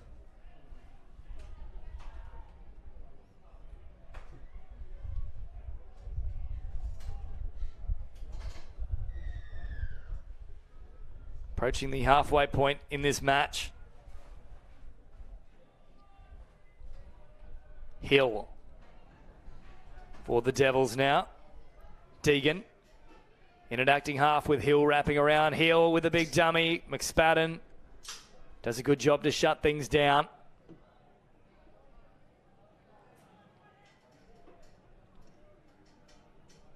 Last play now, or back towards the middle. Tope was there waiting for it from Deegan. But a watchful Jamie McSpadden shut it down. And then that is a Cardinal sin. Cecil off the restart. An incorrect roll ball. And they just heap the pressure back onto themselves.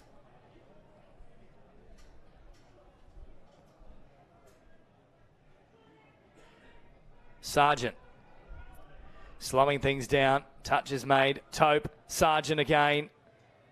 McSpadden came in with the touch. They head back to the middle of the field now. Opening's not easy to find in this Newcastle defence. Sargent had a little juggle. McSpadden did a great job just to get the touch in time.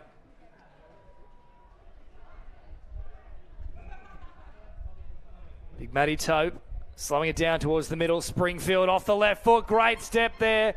Now, did they get there in time coming across? Yes, they're going to side with the Newcastle Knights there. That was very close. Just over 14 and a half to go.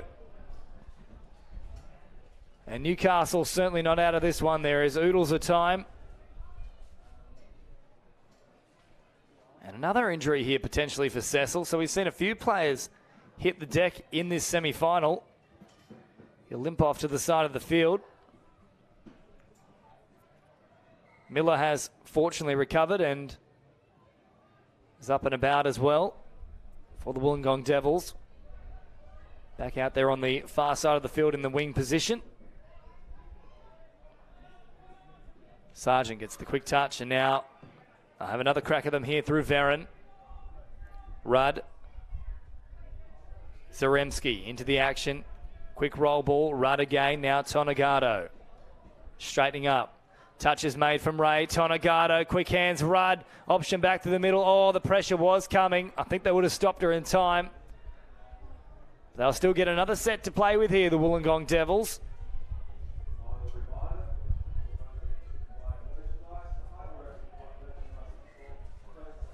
So a full set to play with from just 7 out.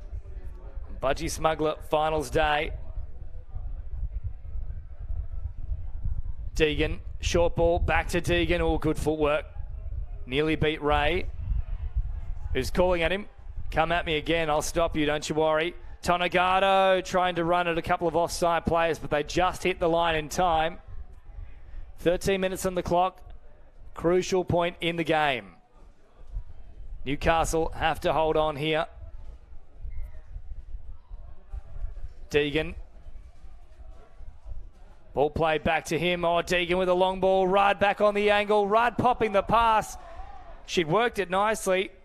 The line, however, from Chapman was heading back out.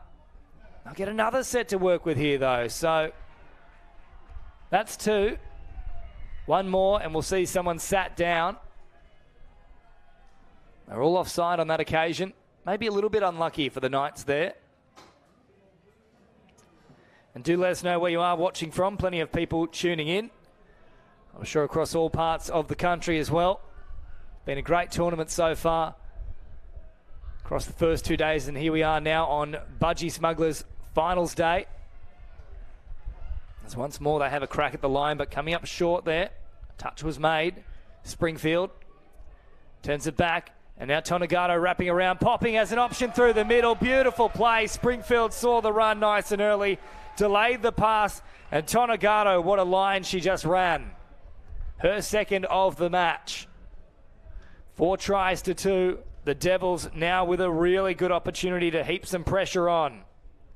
Great hands from Emma Tonegado.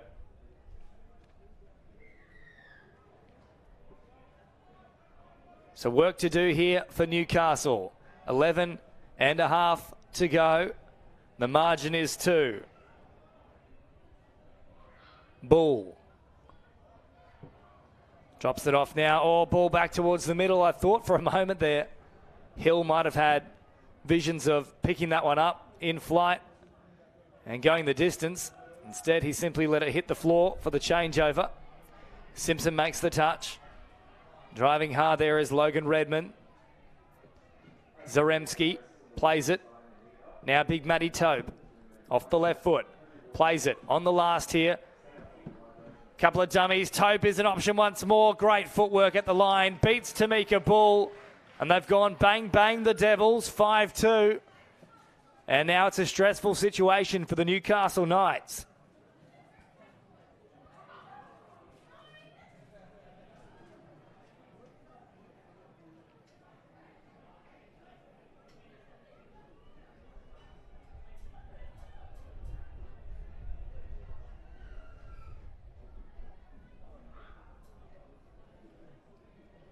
So restarted here from Newcastle. They need to be next to score. A margin of 4 would be insurmountable, you'd have to think at this point. 3 is achievable. Still a third of this match to go, exactly 10 on the clock. Wraparound play here from Bale. Great ball. Good hands from Curtis Ray. And they go in. That's exactly what the doctor ordered for the Newcastle Knights. 5 tries to 3. They are not done with just yet.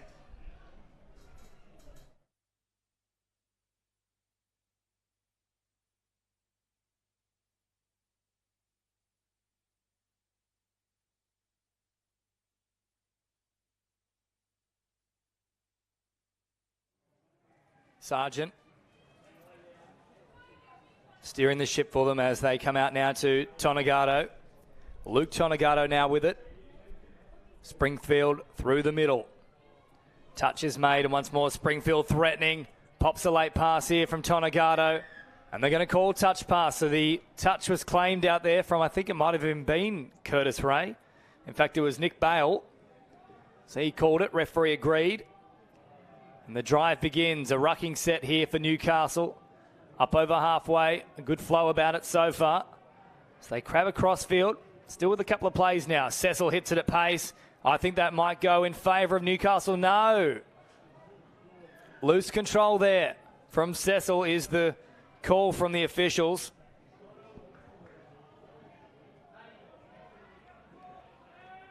Short ball as well. Now for the Devils. Miller back to full fitness. Here she is in the number 8 after taking a heavy knock earlier in the game. Tope comes forward. They must be resolute in defence here, the Knights. 10 away, last play, quick hands. Tope catches it with the buttocks and then fires it into the arms of Newcastle. So that will be a 0 touch. So they get an extra play here in this set due to the intercept. Simpson driving it forward towards the sideline, and now Tamika Bull. Ellis caught there. Charging run up through the guts. One more play up their sleeves here. Bale fires it long, fires it perhaps too long. Now that has hit a Devils defender, but she had no eyes on it. So good call from the referee.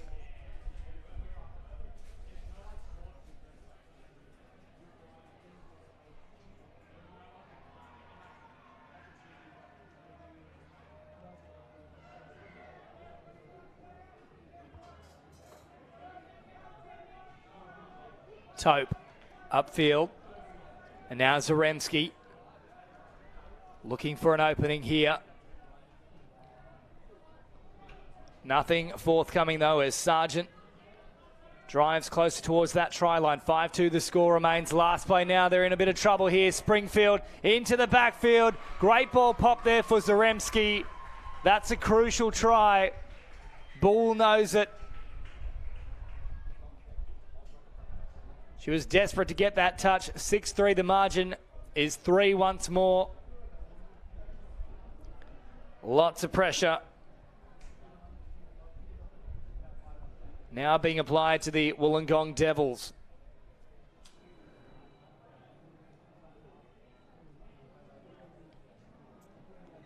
There is time though for the Knights. We certainly know they can throw the ball around. Just over 6 minutes remaining. Try here would make it very interesting. The roll ball comes once more. McSpadden fires very long, but not long enough to find the waiting arms of Clark, who doesn't look particularly healthy out there either.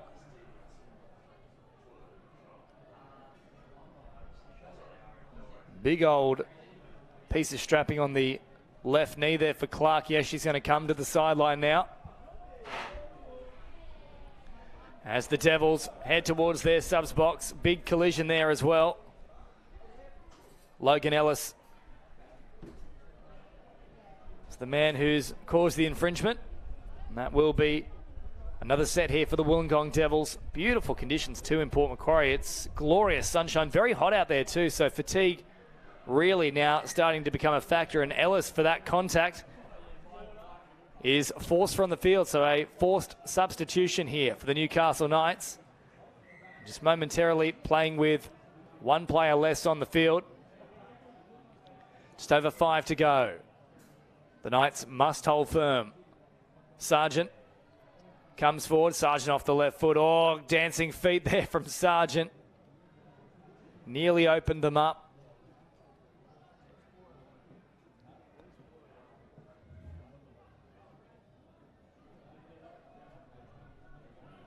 Sargent driving forward at them. Good touch made though. Back to the 7 metre mark they go. And a ball out here for Bart Hill. It will slow things down. Bit of game management here from the Devils. Every second is now precious for the Newcastle Knights. Sargent knows it. He continues popping the ball. And they get exactly what they've been asking for. An extra set here with Newcastle failing to all step up off the try line. And Springfield, the man who's caused so much damage in this match, is back into the fray. Sargent coming his way. Oh, Sargent, how about that for a dummy? He fooled them all. Opened up like Sydney Heads, and in he goes. That'll do it there for the Devils. Margin out to 4 with just 4 minutes remaining. It's more than a minor miracle the Knights require now. It's something rather big. There's not a great deal of urgency about their players here either, getting back to the halfway line to restart things. That might change if they can score very quickly in the next couple of plays, but at the moment, Devils look to have got this one sewn up. Ray to Bale. The quick strike dump. Here comes Bale again. Short ball. Oh, it was on there for Bull. Just had to keep the line she had started with. Came back in on the angle. And well and truly, that should do it for the Devils. They just need to be smart about their play now as they go for the little wraparound. Pick up a few extra precious metres up against that sideline. Tonagato rolls it back here for Rachel Tonagato. Now Sargent once more has been massive in this game. Last play, Springfield off the left foot. Oh, here we go. The intercept is on here for the Knights. It's a foot race, and they're coming quickly, but I think he's got enough pace here, Curtis Ray. Yes, he certainly does. He'll go all the way. In fact, it's Nick Bale. Bale outdoes Chapman.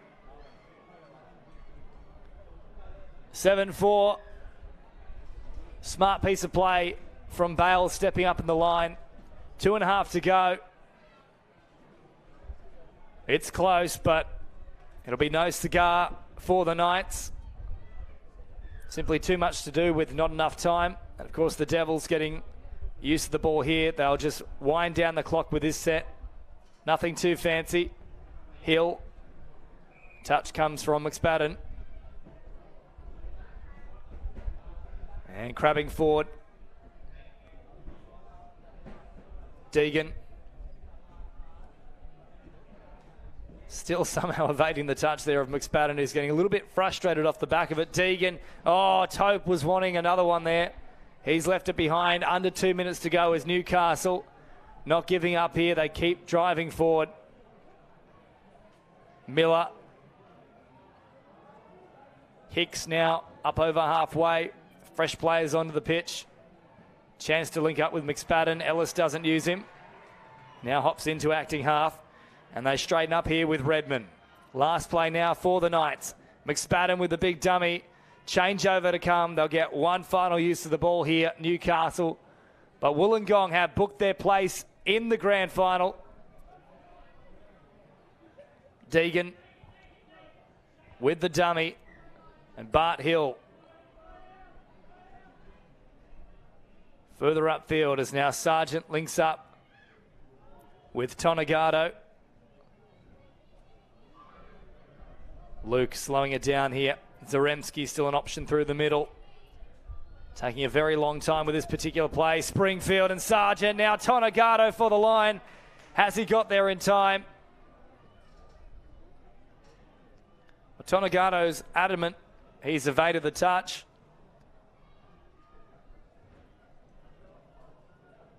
I'm not sure what they've called here. So now they're going to say it's the last. So they've gone off early, the referees. They did raise the arm the play before.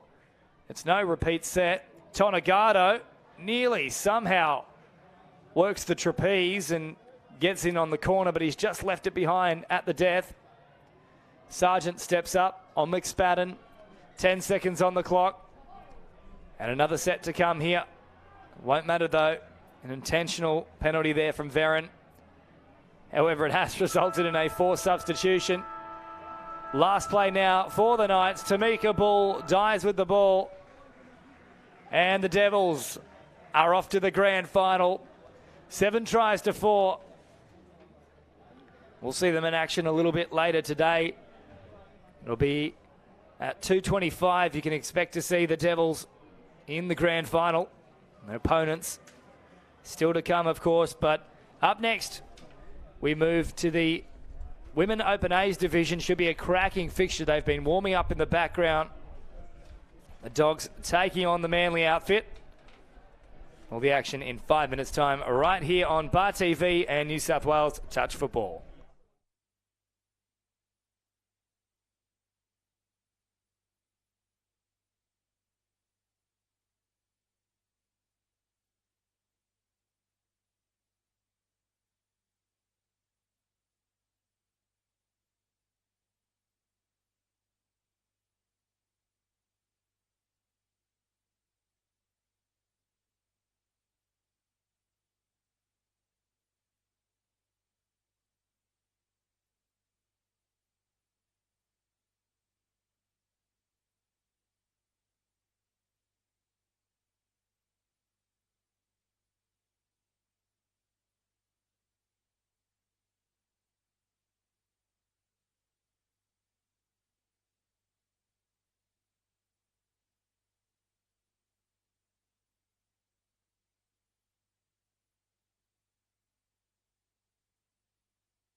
And welcome back to the big game of the women's semi-final here between the Northern Beaches counterparts, Manly Warringah and the Renegades, the Northern Beaches Renegades.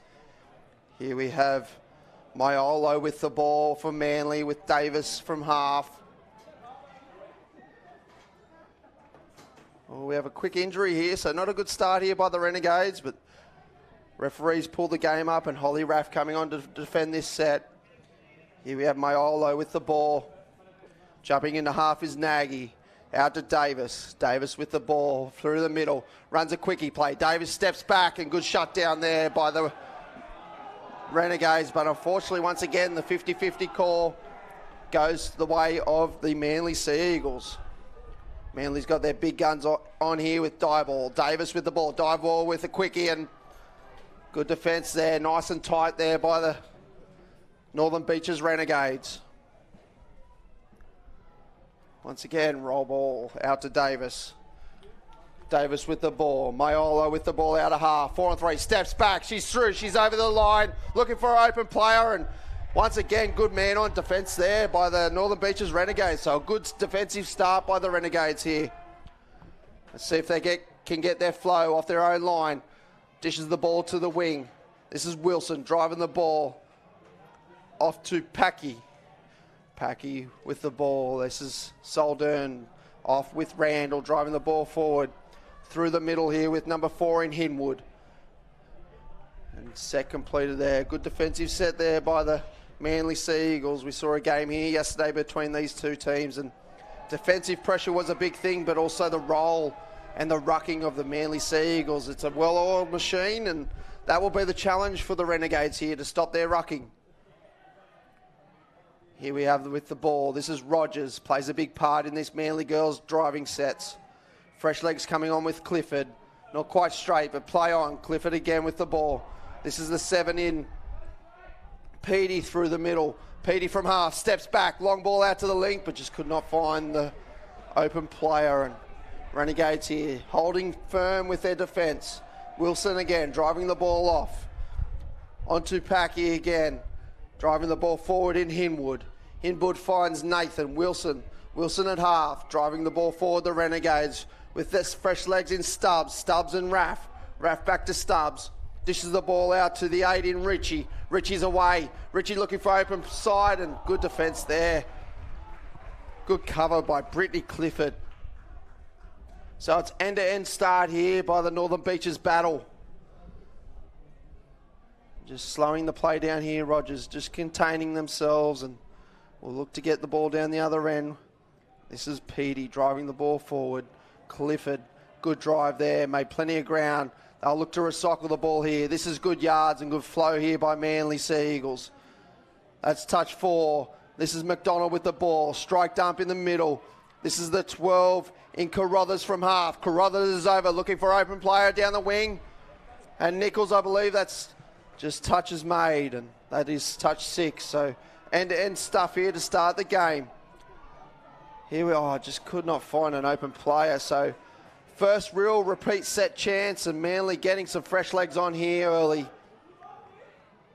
We'll just slow it down and have a full chance to condition the Renegades' defence. We've seen the solid start by the Renegades' defensive group, staying nice and tight, making the Manly team throw long. This is Maiolo with the ball, back to Davis. Davis in the die ball. Die ball and Davis working together. Steps back again, hits a link. Petey with the second phase play on the out ball, and this is Carruthers in the corner. But touch is made. Once again, good defence there by the Northern Beaches Renegades. Pull the ball back, it's a tap. Here we have, this is Nathan driving the ball forwards. This would be Nix. Called to play the ball back. The 11 in Stubbs. Stubbs and Raff, they work well together on these rucking sets. Here we have, this is Saldern. Saldern from half, takes off, and once again, another good defensive set by the Manly Sea Eagles. So just the back end sets of the Renegades are finding it hard to find flow early in the game. Here we have, this is Dieball driving the ball forward into Maiolo. Maiolo with the ball, Dieball from half. Looking for Rogers. Rogers will look to recycle. No, she's down. Fresh legs coming on. Jaros from half. Finding Petey. Petey through the middle. This is Clifford and Petey. Down for Brittany Clifford. Brittany Clifford from half. Looks to go short and hits the link hole, but maybe the winger was open, but that's just conditioning the Renegades to shut down in defence, so we could look for the long ball later on in the game. Here we have Cimarosti driving the ball forward, and this is the 11 in Stubbs. Oh, and a turnover early. Referees aren't happy with the call, but centre referee has the right to control the game here, and just telling the girls to take the ball back and roll the ball. Brittany Clifford with the ball, and 22 Nagy at half. Dishes the ball out to Jaros. This is Rogers. Rogers with the ball. Jaros at half, looking for fresh legs on. This here would be Carruthers, I believe. Carruthers with the ball. Down for McDonald. McDonald and Carruthers looking for a quickie play. Carruthers with the ball. Look for a strike dump. Here's the right to left for Clifford. Goes right to left and McDonald through the middle, but good defensive touch there by Ritchie. Nice tight defence here by the Renegades. Carruthers and also McDonald talking together, constructing a play. McDonald's through. Once again, good touch there. I believe that could be Duff. Fresh legs coming on for the defensive set. No, they got a repeat set. So Rogers with the ball. Brittany Clifford. Rogers and Clifford looking, and here's Davis and also Dyball. Two experienced players in the Women's Opens division. This is Dyball off the quickie. Steps back, hits a link. Oh, intercept was on. Unfortunately, Ritchie could not handle the ball. Once again, this is good pressure here by Manly Sea Eagles. And Dyball dishes the ball off to Mayolo. Back to Dyball, out to Davis. Davis just holding the ball up, waiting for the defence to come forward. And there's the penalty, well constructed there by Davis, just getting a repeat set. I think here, good right to left play possibly for Clifford. We've got Renegades shutting down hard. Mayolo with the quickie play on Dyball, goes short, step back. Good defence there, nice and tight again by the Renegades. So good defence, holding firm here. 0-0 after 8 minutes. Davis hits the link, goes short, but just could not play it straight. So well defended there by the Renegades once again. Here we have Renegades working ball off the line. And that would be Packy finding Nathan around the back. This is better flow. Oh, just could not find the target. So once again, Renegades just struggling with the back end of their rucking sets. This would be Dyball. Rogers finds fresh legs in Jaros. Rogers at half. Davis staying on the field. Also Dyball working together again. There's that quickie play, looking for a step back here. Dyball steps back, goes short. Rogers is over and in the corner. I believe we have our first try. 9 minutes down and 1-0 to Manly.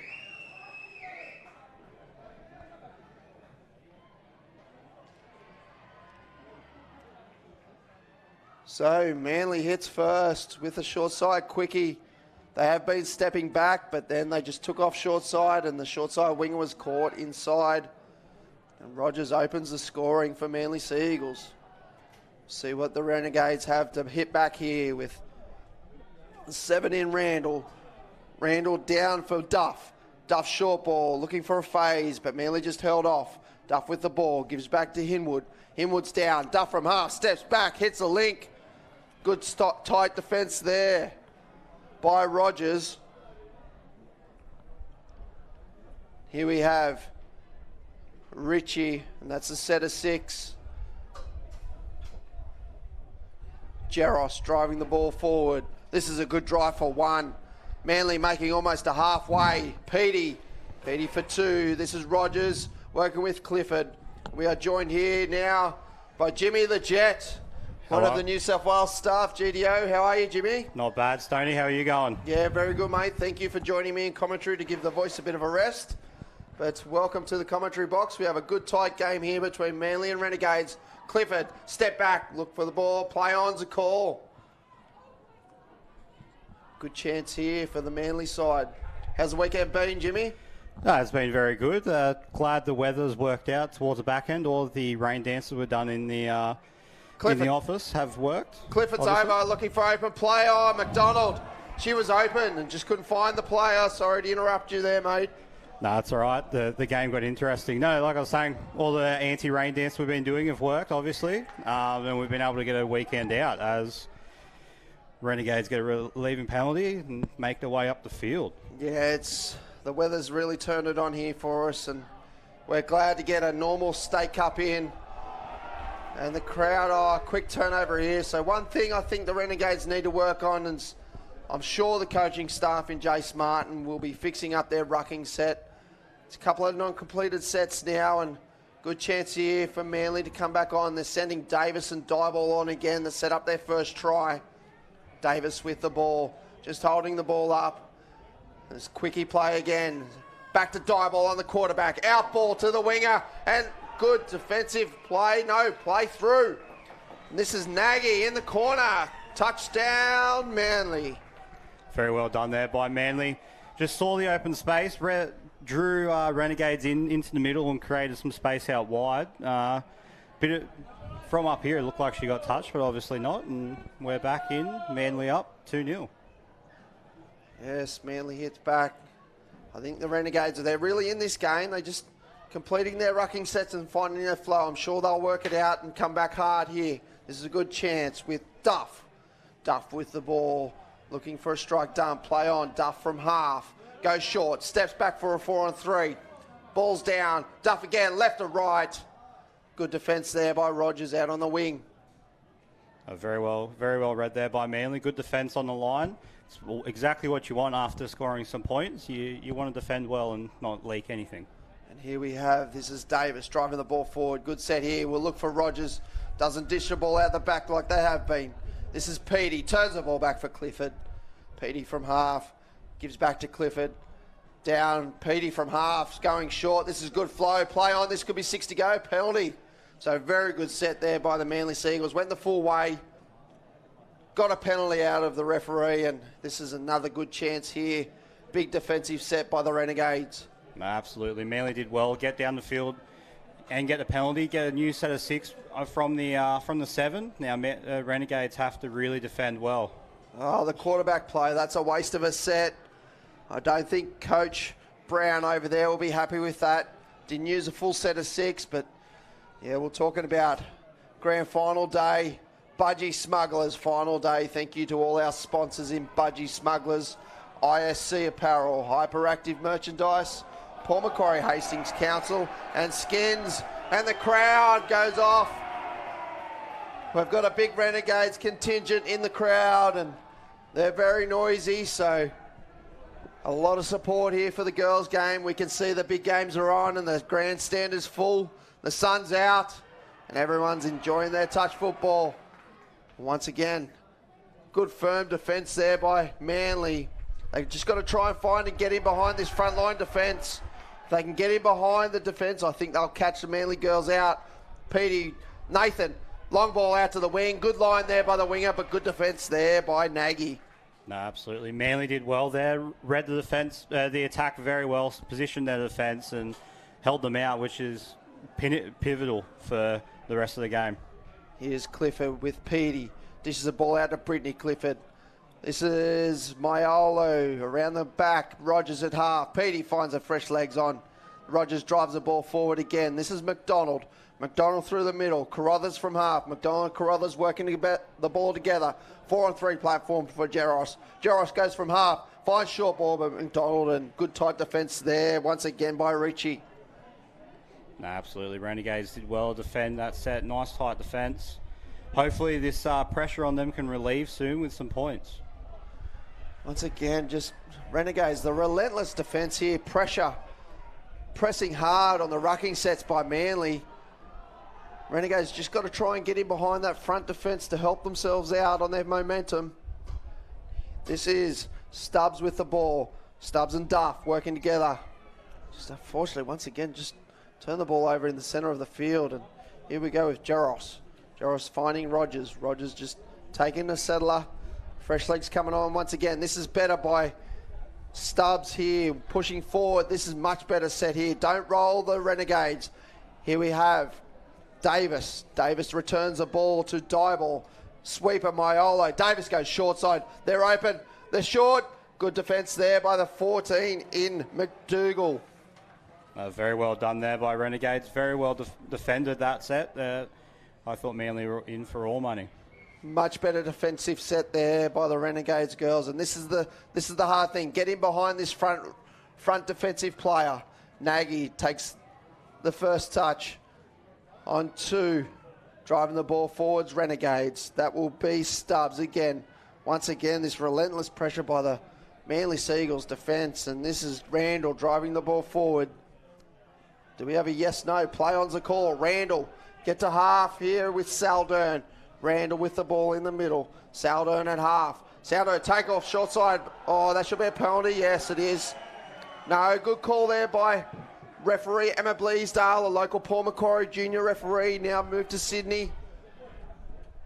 This is a good chance here. Probably the best chance that the Renegades have had to hit. Richie, quickie, strives, long, short. And another penalty, so that's tucked. Penalty 2. We got an injury here, so I think this is Dyball down. So one of Manly's key players has suffered a short injury. Hopefully she's okay, but there is a bit of concern by coaching staff. So just while we got a quick short break here, we got another big match coming on next in the men's opens division. Looks like we have Western Suburbs versus the big country affiliate in Doyleson Dragons. That will be an exciting clash coming up very shortly, and then our real big grand finals start. So please stay tuned. Hopefully Dyball's okay. They've got her off the field now, and we return to the play with Saldern. Richie sweep around, plays open side Cindy, but fortunately Richie couldn't hold the ball, so a chance gone begging there. And here we have Maiolo driving the ball forward. This is Rogers. Penalty there, fair enough, in the ruck. No. Relieving penalty there for Manly. I thought Renegades did very well to apply the pressure back on them. The play just on the line, I feel like if it was a long ball, they would have definitely been in, but that's not what happened, and now Manly are driving back up the field. Here the ball is with McDonald. Down for Jeros. Jeros an out ball for Carruthers. Returns the ball to Jeros. Look at the sweeping here. Carruthers to Clifford. Long ball out to the winger, and Nagy's in the corner. I believe the ball is down, and yes it is. Long left to right there by Brittany Clifford. Fires Nagy on a good line out and diving over the line. We now have 3-0 with 11 minutes and 40 seconds to go on the clock. Very well done there by Manly, just using the overlap they had on the side and their ability to pass long. It's working so far, so hopefully they keep going with it. And here we have, this is Simorosti with the ball, and Nathan from half. Left to right out ball. Well defended there by Nagy. So she can finish him, but she can also defend him. Nagy on the wing. But a repeat set here for the Renegades. So once again, another good chance for the Renegades to hit back. Nathan with the ball. Calling a play. Wants a quickie play on the link, and here comes Duff onto the field. So Nathan and Duff working together. Dishes the ball to Duff. Duff off to Raff. Raff, just nothing much on there. So just constructing a play here. A bit of communication. Jeros steps up high in the link. Duff. Nathan with the ball. Dives. I think the ball is down. Oh, but the touch is made. The crowd is not happy. I thought the ball was down, but the referee called touch was made, and Nathan looking dangerous. Nathan with the ball, dishes the ball. Duff, out of half, finds a link, but looks like we've got another injury here. Another injury to McGrath for Manly. Hobbling out there on the wing.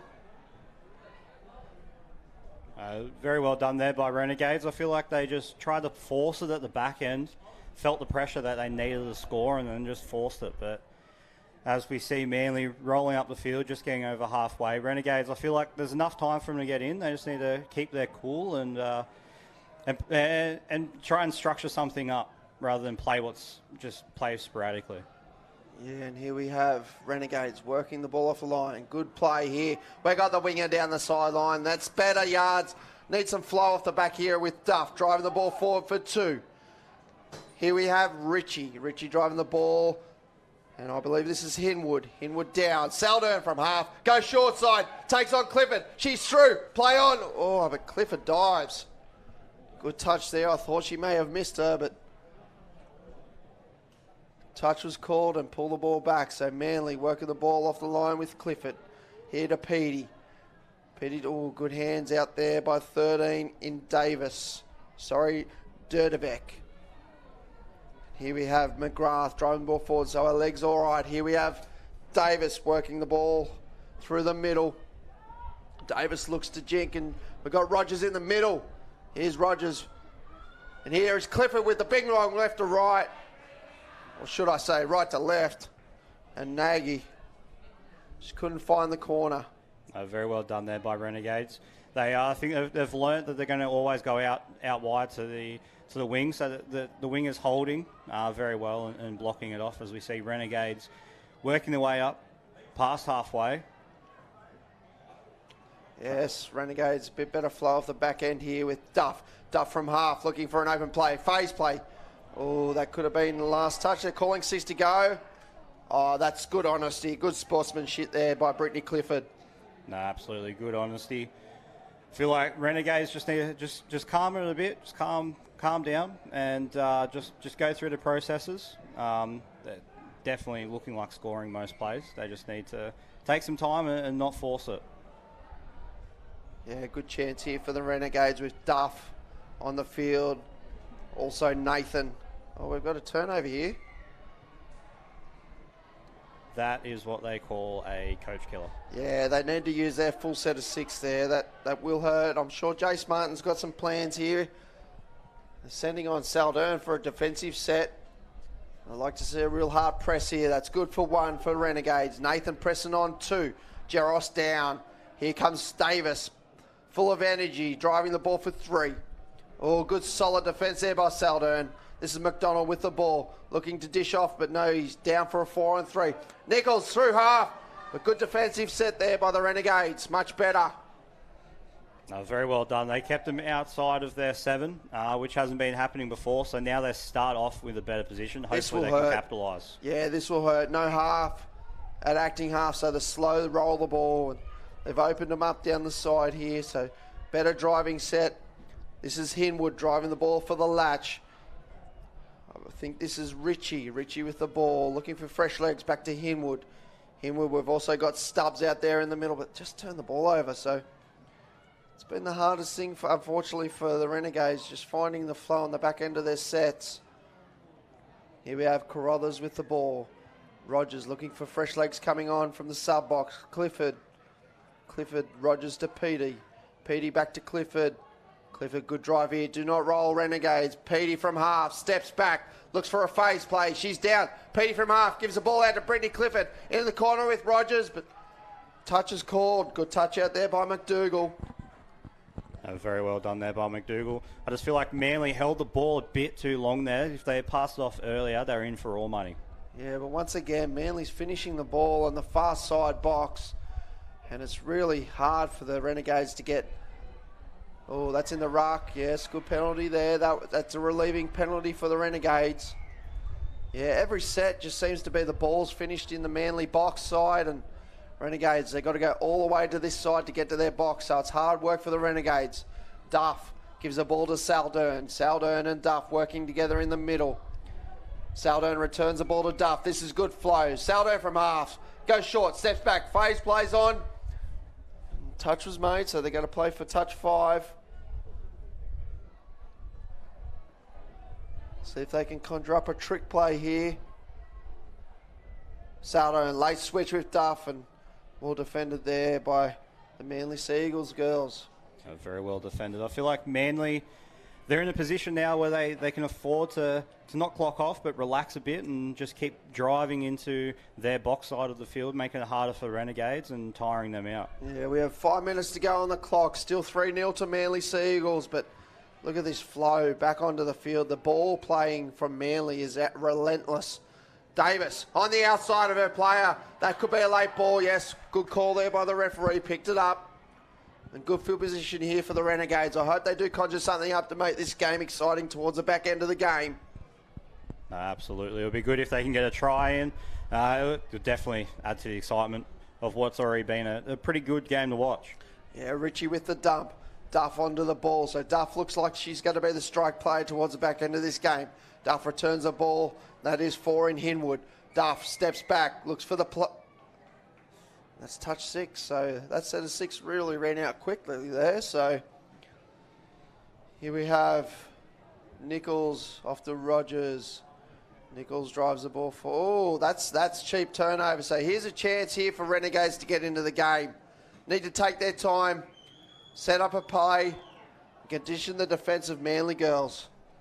They got to keep Duff on the field. They've sent Saldern on.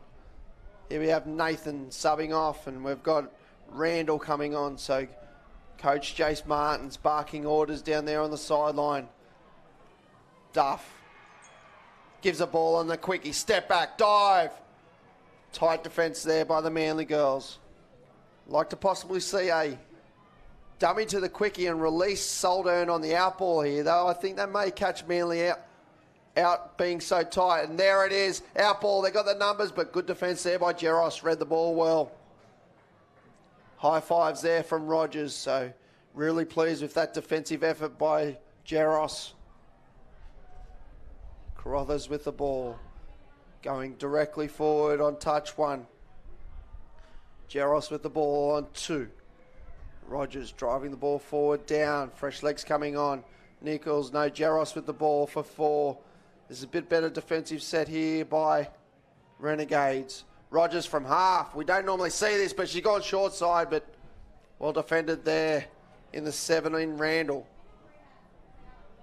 Absolutely well defended there as Renegades slowly try to make their way up. Hopefully they can at least get some points on the board to finish off the game strong and finish off the weekend. Nathan with the latch play. Dishes the ball out.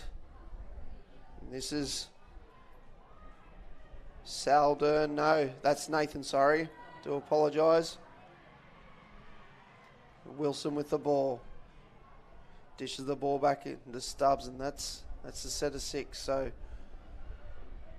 little bit of a stalemate here. Not many tries towards the back end of this game, but the game is still open for a short period of time. But we need a try here for the Renegades, and looking at Manly coming on again with their flow.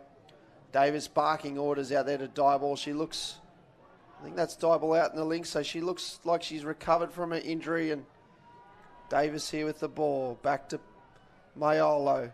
Maiolo and Davis communicating together, and that's a penalty. So winger was inside the 7, so once the winger retires to the 7, must move forward, and that's where the penalty come from. Davis with the ball. Looking for a bit of a trick play here from the Manly side with a lot of body movement there, and Maiolo and Davis. Die ball at half, back to Davis. So these two have worked together all game. Davis with the ball. Step back, quarterback play. Dieball just could not control the ball, and that's a good touch there. Out there in the 5 in Simmerosti. Davis and Dieball again working together on the quickie play.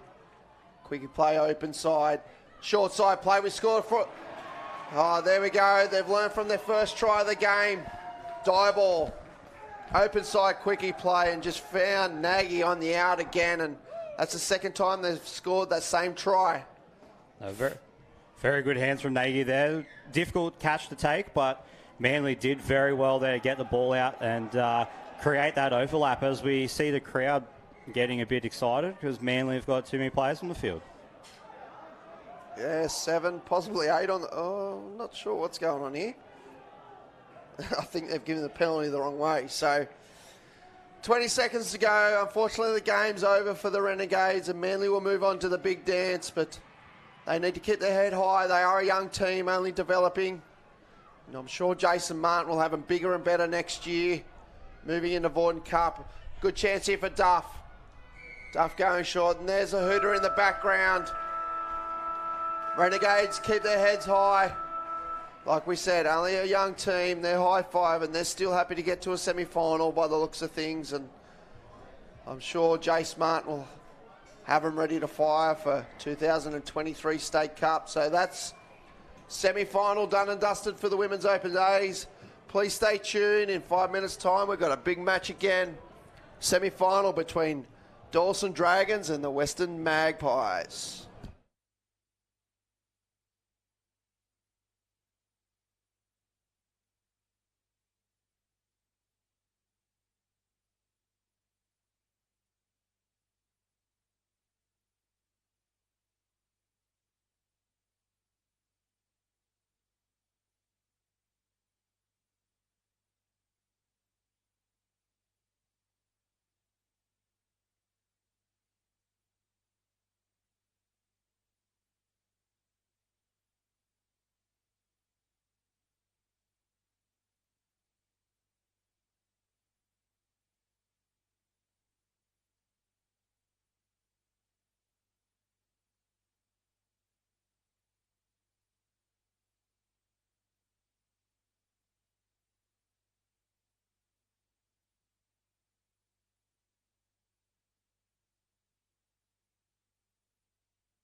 And welcome back to a big semi-final here between Dawson Dragons and the West Magpies. A bit of a surprise packet here in the men's division.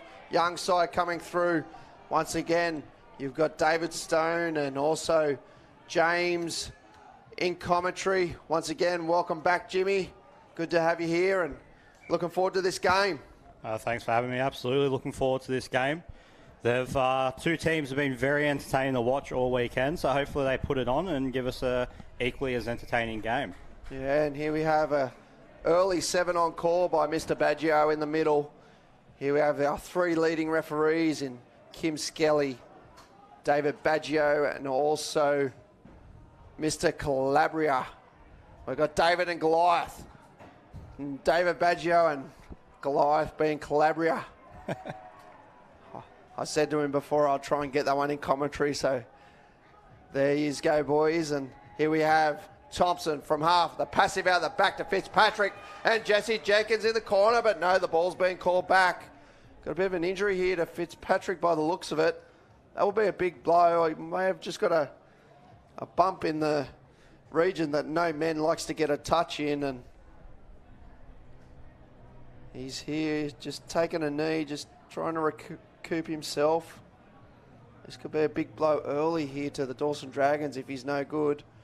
No, it looks like he's going to shake it off, so tough stuff there by Fitzpatrick.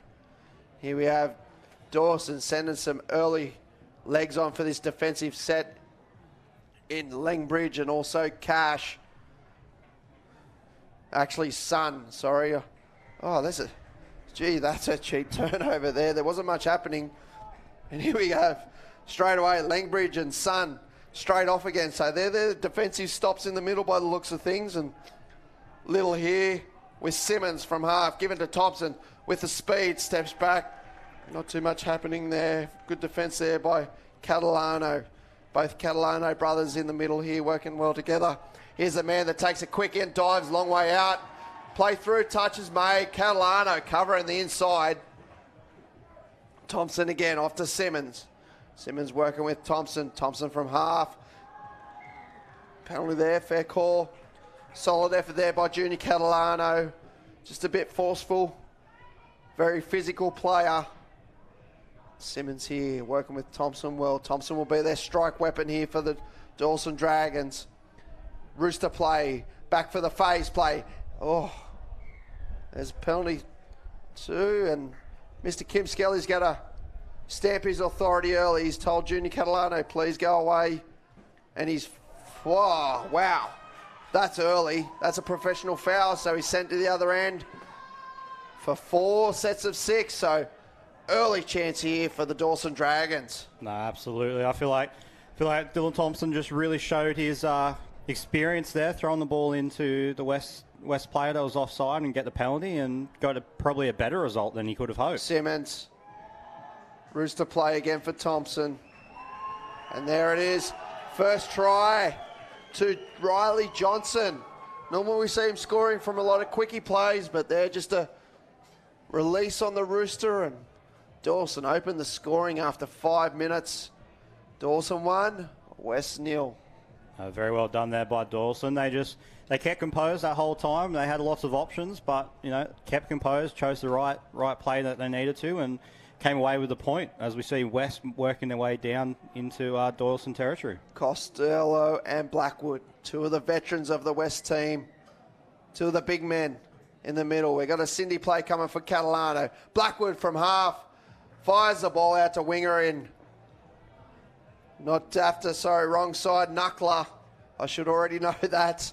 Blackwood can't throw left or right, so he switches around and throws it right to left, facing the Dawson side. And here's Langbridge, one of the stop defenders, working the ball. Here's Big Dafter driving the ball forward through the middle. Back to Langbridge. Langbridge dishing the ball off to Little. Little with the ball, looking for players to come through the middle. Here we have 4-on-3 platform. Little, no, goes away. He's play on.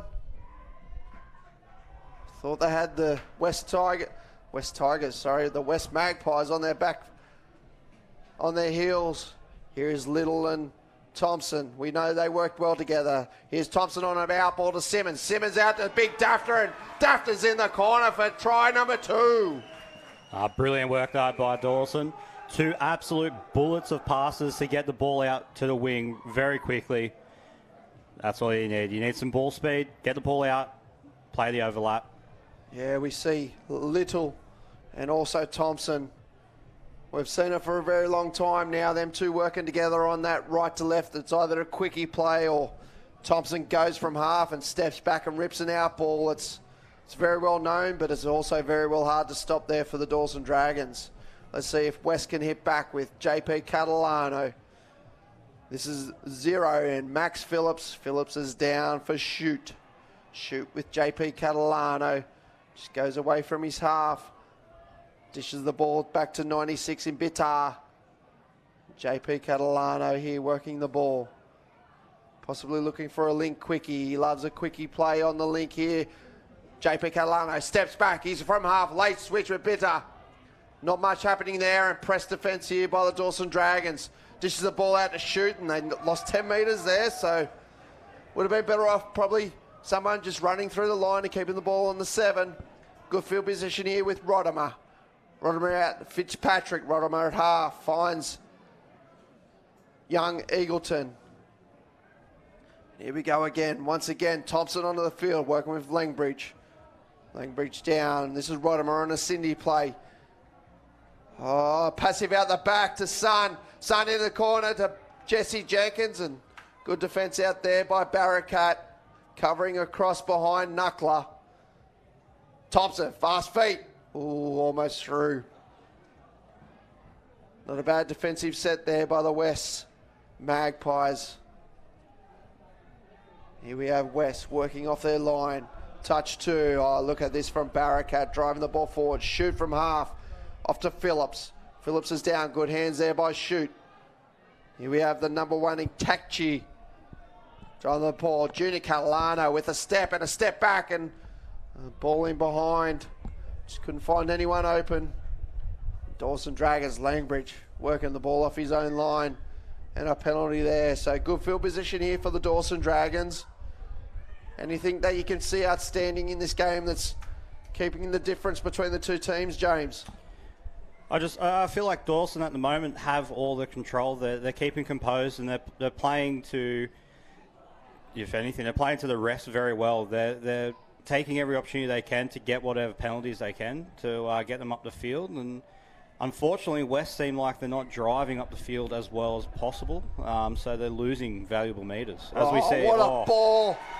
A left or right. I think that was Langbridge, or it could have been Simmons. A left or right, out to young Cash. Young fella out on the wing with a good line on the out ball. And here we have Doyleson opening an early lead, 3-0. 9 minutes into the game, and West Tigers, they must hit back here. They've sent both Catalanos on for a bit of backyard touch. Let's see if they can work something and construct a try here for West Tigers. I'm saying West Tigers. West Magpies, I've been watching too much rugby league. Costello rips the ball out. That play could have been on, but unfortunately couldn't find his mark there with Knuckler. Here we have Dawson working the ball off with Jesse Jenkins. This is Eagleton, one of the New South Wales State of Origin 20s players. Fitzpatrick. Eagleton again. Langbridge working hard here. Thompson, the man, the constructor, onto the field. Good cycle. Look at Thompson here on the back end. This is good from Sun. Steps, Jinx. Just couldn't find his mark. Sun, another young man coming through the Dawson ranks. So Dawson starting to develop some of their junior players. It's good to see him filtering through with these senior, most experienced players, and New South Wales and Australian players as well. So this is Shoot. Shoot to Barakat. And the 7 is Kazi. Kazi has speed, but once again, 7 on. So the referees are watching the West box, and that's 7 on again. Coach Barakat is saying, yes, sir, we understand. We will fix it up. That's the second time they've caught them out with 7 on the field. So that's something that the West Tigers coaching staff will have to fix up. That 4th man will need to hold a little bit longer. And Big Dafter with the ball. And here we have Little Simmons. He's got the hot hand at the moment, Simmons. Little working here. Also got Langbridge on the sweep. And good strike play. I think that was Barakat there. That would be Christopher Barakat. Got the 2 brothers. So we've got a couple of brothers here in the West team. We've got the 2 Barakat boys. Also the 2 Catalano brothers. So bit of a family connection. Little with the ball. This is Langbridge. Fires it out to Simmons. One of Langbridge's strengths is a left to right pass off the sweeps. Here we have Little holding the ball up. Looks like a Cindy play. This will be Clune. There it is. Left to right ball out to the winger in. I think this is Young Cash. Not much happening on that play, but Simmons from half goes through. Shoots short to Clune. Good covering defence there by Barakat. Very well defended there by West. There just seems like the difference between the two teams at the moment is Doyleson are getting all their long balls. The passing game's more crisp, and Dawson obviously getting less penalties. So yeah, we know with this Dawson side, the amount of passing options that they have. It's left to right, right to left. So you got Thompson from right to left. Then you got Langbridge, Rydemer, now Simmons from left to right. So plenty of options here for the Dawson Dragons in their attacking space. Here we have Fitzpatrick, the brains of the outfit. They got an overlap. Out to Dafter. Dafter returns. No, he dummies. He's in the corner and finishes with a classic dive. What a finish by Big Dafter. Just showed the ball on the inside and the winger got held up, and Big Dafter with the dive over. Very well done there by Dafter. He held up that ball perfectly, caused some doubt in the defender, and unfortunately just couldn't read that two-on-one play and just held up. Yes, this is a big early start from Dawson. They've started guns firing 13 minutes into the game. I think West must have to hit back shortly with Catalano. Catalano gets a quickie play, steps back. Here we have Kazzy with the ball. Kazzy and Catalano, a flick pass, back to JP, dives at the line. Oh, Fitzpatrick. Eagleton was at ends there with young JP Catalano's footwork, but good covering defence there, and they just throw the ball over the line. So here's a chance for the West defence to really press hard, keep Dawson in their own half. Here we can see Dawson to Eagleton. That's one. Young Cash floating around from the wing, taking two. Eagleton and Thompson. Here's Thompson and Langbridge. Rodimer stayed on the field, working hard for his team. Rodimer drives the ball forward. Thompson and Langbridge. Langbridge down for Thompson. Thompson out of the M2 play. Out the back, passive. Oh, the last pass from young Sun just couldn't find Jesse Jenkins in the corner. But that's a classic Doyleson play out the back. Here we have Bitar working the ball forward with Phillips. Phillips is shooting half. This is Takchi. Drives the ball forward close to the sideline. Shoot. Finds the fresh legs in 24 in Luca Conti. Here we have Catalano. Junior Catalano's through. Finding an open player. We got Blackwood, but just couldn't handle the ball. And I know that's Barakat, sorry. Unfortunately, Barakat looks like he's carrying a little injury there, but he's got to push through it, and Jenkins is down for one. Fresh legs coming on. Here's young Sun. Oh, a bit physical there. Junior Catalano. Oh, no. Blackwood, sorry. A little bit too physical there, so Mr. Calabria's got to have a couple of words here with the players just to settle it down. He's been forced sub, so West will be able to put fresh legs on here. The big defensive stop in Juzzy Costello makes his way onto the field. That's him making the touch there for Clunes down with Little with the ball. And Little here working the ball forward with Simmons at half. Little stepping, jinking. He's down for a 4-on-3 for... Here's the man left to right. Passive out the back, and they're in the corner. Classic Dawson play. And the young man in Cash finishes the ball off nicely. Absolutely. Very well done with Dawson. You get the feeling that's what they're going to be doing all day, and unfortunately, as though it's as easy to sort of predict and see, West just can't defend. The passes at the moment. The ball's just flying through the air too quickly. Yeah, just these passes. They're like bullets, and like we said before, we're not too sure who's going to be throwing it. So there we had Langbridge from left to right.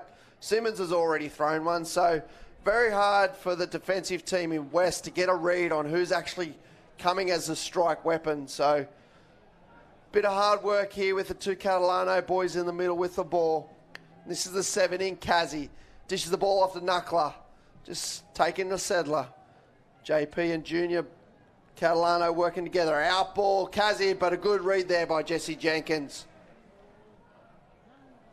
Catalano, Kazi steps, Jinx, not much on, but they're open. Oh, very close there with Phillips diving at the line, but covered defence by Rodimer. Driving the ball forward. Here we see Big Dafter coming in the middle to take a run at the guts. Rodimer off to Eagleton. Eagleton showing the ball, holds the defence off. Langbridge, and you hear his young son. Langbridge, Thompson out of half, rips the ball out to Dafter. Return ball to Rotmer. But good defence there by Shute. Also Kazi covering in defence. Oh, he's having a good game, Big Dafter here on the wing for the Dawson Dragons. Fortunately couldn't hold that one. Here we have Catalano, yes, good penalty there by the West. Rucking set. Working hard for their fresh legs to come on with momentum.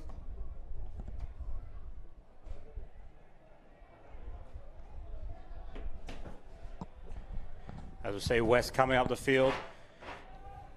Pass the ball. Just flowing up the field. About to hit the 7. Costello with the ball. Long ball out. Oh, is that a try? Are they giving it all clear? Oh, all clear. Brilliant play there by West. Finally get across the board. Finally add a point to the scoreboard. Well done there. Yeah, it looked like big Juzzy Costello out of half and finds the winger in the corner, and they're on the board. 5-1 with 12 minutes to go on the clock, and Dawson, they're just taking their time here, getting some fresh legs on, making sure they got 6 on the field, not 7. Here we go with, this would be Johnson. Little out there, Simmons. Rodimer will sweep. Look to come back left to right. Little takes off from half. Oh, big Juzzy Costello. He's a big man to try to get the ball over. He thanks Jimmy. He's got to leave to go and do the pack up. And thank you for jumping in commentary, mate. And here is Simmons with the ball. Here's Johnson. He's quickie play. Yes, I think that's correct. Barricat's saying, come on, boys. He's lifting his West team here. Here's Blackwood with the ball. This will be a big set here. Like to see West try to get back on the board. And Blackwood Barricat. They're going direct through the middle. That's a common West theme. They try to stay on, go through the middle as much as they can. Barricat, Blackwood. And this is Kazi. Kazi out of half with speed, steps back, looks short, hits the link. Oh, just couldn't find the play. But that was on there, much better there by the West. Rucking set, playing direct. Little. Jesse Jenkins coming in to take a run. This is Simmons, yes. Well done by the Dawson side, and that would be Bitter just holding the ruck there, holding him up, so gave a penalty away. Here's Langbridge. Here is young son coming on. I've been impressed with the young man this weekend. He's held his own in the men's opens division. And here is Johnson. Johnson with Thompson. Langbridge down for Thompson. Passive out the back, but hits short. Phase play. Son steps, dives. Gets a repeat set, so defenders offside. And another good chance here for the Dawson Dragons, and Langbridge and Thompson will stay on together. I reckon Johnson's in for a slide dive again here very shortly. There it is. Gives off to Johnson, but out ball to Langbridge, but good defensive read there by Kazi. Thompson, Langbridge back to Thompson. Thompson quickie play, step back, passive out the back, hit short, phase play, out the ball to Xarden, a great ball in the corner to Cash. And wow, well constructed, well conditioned by the Dawson Dragons. And they ran that play once and it didn't work, but they went back to the quickie, short side, step back, phase play, and then it was just a numbers game for the Dawson Dragons. So 6-1, 9 minutes to go on the clock. West, if they're going to make a charge for this grand final, they have to make it now. Here we have Blackwood. working with Barakat. Blackwood and Barakat in the middle. JP Catalano with the ball. Back to Barakat. Blackwood on the sweep. Steps back. Quarterback play. Just looking for a pass here. Blackwood steps. Split. Step back. Quarterback play again. Out ball. Oh, just that last pass. Seemed a little bit rushed. But Clune out there. Coming in hard on the shutdown. Eagleton drives the ball forward. Fitzpatrick. Rodimer. Rodimer through the centre of the field. Eagleton looks for Fitzpatrick. Finds him. Nice drive there, but no half in Little. Simmons and Little working the ball well together here. Little, Simmons. Gets the ball. Here goes Thompson. Quickie play. No. Steps open. Hits short. Simmons just couldn't handle the ball, but once again finishes the ball up the other end. And it's just an oiled machine at the moment, the Dawson Dragons. As long as they're finishing the ball up the other end, they'll be happy. They're in front by a fair margin here with Costello. Junior Catalano. Here we have Musachi on the wing. And this is Tachi. Junior Catalano rips the ball out to the wing. Shoot with the ball. Holds it. And once again, good defence out there by Jenkins and Thompson. Simmons. Rodimer. Little. Rodimer again from half. Simmons driving the ball forward. Fresh legs on. This is Sun. Sun and Langbridge. Langbridge with the ball, driving the ball forwards. Finds Rodimer. Cindy play. Dummies to Sun. Goes back to Langbridge. Goes open, but the ball was knocked down. No, they got to call changeover, so ball was down. This is good from Tachi. Direct on one. This is Phillips coming around behind the play. Catalano. Good from Catalano. Oh, look at the press defence here by Clune and also Johnson. Barakat. Kazi from half. Can he open something up? A late switch. Barakat, not much happening. Oh, tries a little tricky play there, but big Dafter didn't fall for it. Clune with the ball. Drives the ball forward. This is Sun. Sun, Clune at half. Dafter with a big run up the middle. Langbridge finds young Sun. Eagleton looking for Clune. No, dummies away from him. Fitzpatrick, the brains. Here's Fitzpatrick out of half. Another option. Eagleton. Short side. Good defence there through the middle. Wabita. Fitzpatrick just gives the ball out here to Big Dafter and say, kill it there, son. We've got plenty of time here on the clock. Still 6 minutes to go. But West must hit very shortly or otherwise it could be all over for them in this competition. Bitter. Could be a penalty. No, play on. Junior Catalano. Oh, no call, but play on. JP Catalano with the ball. Knuckler. Takes Kazi's going to go short. Play on's a call. And JP Catalano with the ball. Late switch for Junior. Back to Kazi. Flick ball out the back and he just flicks it over the line. He goes, I'm getting myself off. I'm not defending this set, Junior Catalano says. Big Dafter takes his time with the ball. Fresh legs on here early for Doyleson Dragons. Dafter through the middle again. That's been good for them. Oh, hang on. What have we got here? Mr. Badger's found something in the rug. Maybe an elbow. He's signalling. So penalty there to Dawson, which will relieve a bit of pressure. They're all fresh coming on with Sun and Jesse Jenkins. Ooh, almost got big knuckler on the outside. Jenkins working hard. State of Origin winger for New South Wales men's opens. Simmons. Rodimer on the sweep. Unfortunately not on there. Simmons with the ball working with Little. Little pushes him out. Rodimer on the sweep. Step back play. Long ball out to the link.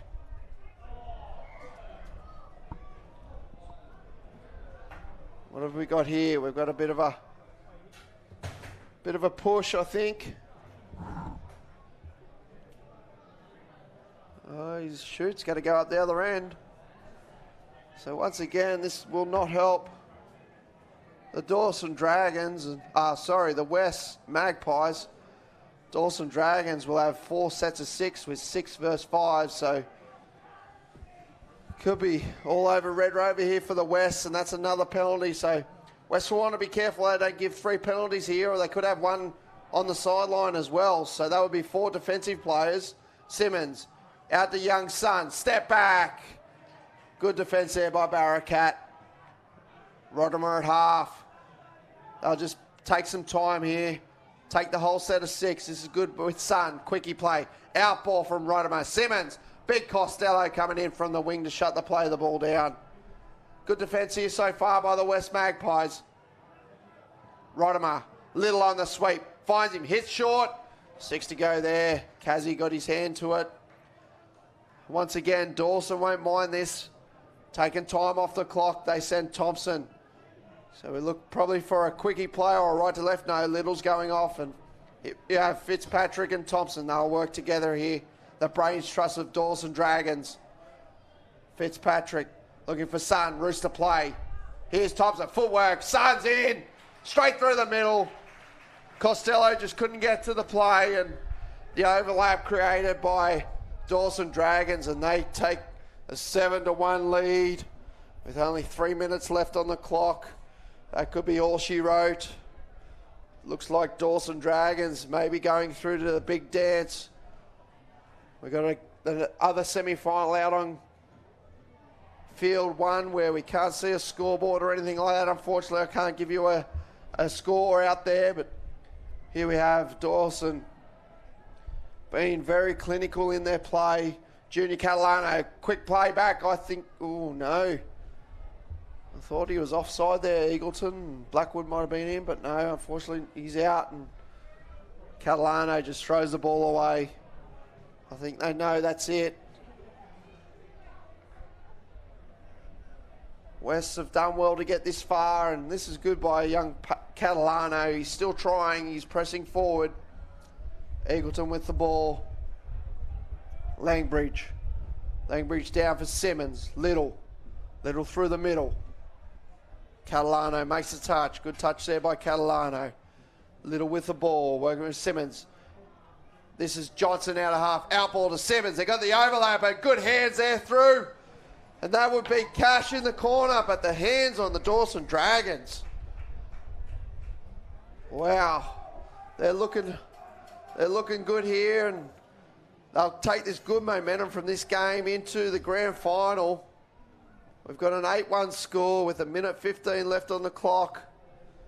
I don't think the West will be in too much of a hurry with this game, and I'm sure, knowing Carly Banks, she won't want any more tries here, so Dawson Dragons will have to defend this one. We've got a stop defender in Langbridge. He's been good for the Dawson Dragons out there. And this is Kazi. Costello out of half. Looks short. Kazi returns the ball back to Costello, and good defence there by Little. Costello with the ball. Kazi with the speed. Costello on the counties play. Hits. Oh, wow. Big Costello on the counties play, and Kazi just wrapped. The wide defence of Dawson Dragons there had already released, and the gap just opened up like Sydney Heads. So Dawson, 20 seconds to go. I don't think they're in too much of a hurry. I don't even know whether they'll get this tap-off set played out. 10 seconds counting. Dawson through to the big dance. We've got some noise from the crowd out the back, so it might be a tight game on field 1. We'll try and get you a live score from out there. And there goes the hooter. So Dawson Dragons, they're just going to take the touch through to the big dance. Was very clinical there. And unfortunately, West need to hold their head high. They've done well, a young team in a rebuild stage. They've held their own, and we'll be back very shortly with another game coming up. I believe it's another grand final. They all start now, and we'll join you very shortly for the Budgie Smugglers Finals Day.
football in Charlotte for over our first 50 years. Last month at the Golden Jubilee dinner, teams were presented with a commemorative jersey. 4 individuals who weren't able to make the dinner are here with us today, and members of their Jubilee team will now present them with their jerseys. On field, we have our Golden Jubilee members, Mark Herndon and Dean Russell from the Mixed Open, Peter Vincent from the Men's Seniors, and Ian Matthews as a referee. Please welcome New South Wales Touch Association Golden Jubilee members, from the Women's Open referee, Sandra Clark. From Men's Seniors, Bill Jarrett. And from Mixed Open, Helen Michelson and Tony El-Kashi.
Thank you all for your time. Our next time slot will be kicking off in just under 5 minutes' time. Players and referees, please make your way onto the field.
Welcome back to Port Macquarie Regional Stadium, and here we are. We have arrived at grand final time.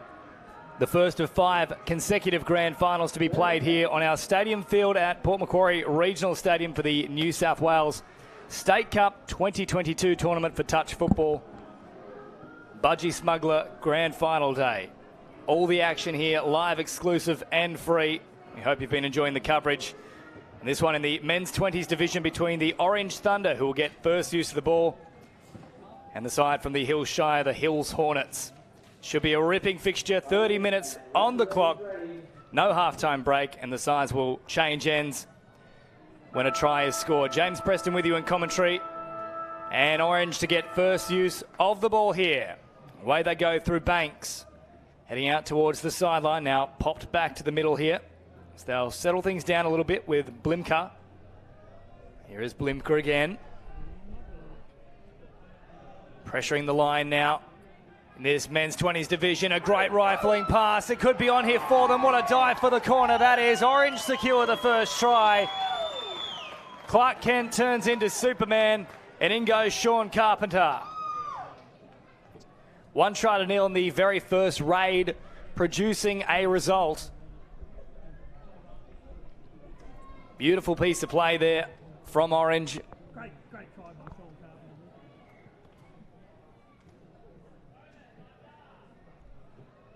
So the Hornets with work to do. They need a hit back here. Have a little watch at this man, Jason Fahim. Or Jacob Fahim, should I say. He's been very dangerous throughout the tournament. Just shy of the 7-metre mark there as they straighten things up. Fahim hopping in once more. Long bomb coming across the field. Oh, well tracked in defence there from the wing for Orange. They put it back towards the middle now. Turned away once more. Charwood. Last play here. Curl in at acting half. Not much doing. Likely to just die with possession here. For a little turnover. Probably lucky not to be penalised actually for that one too. Throwing the ball away.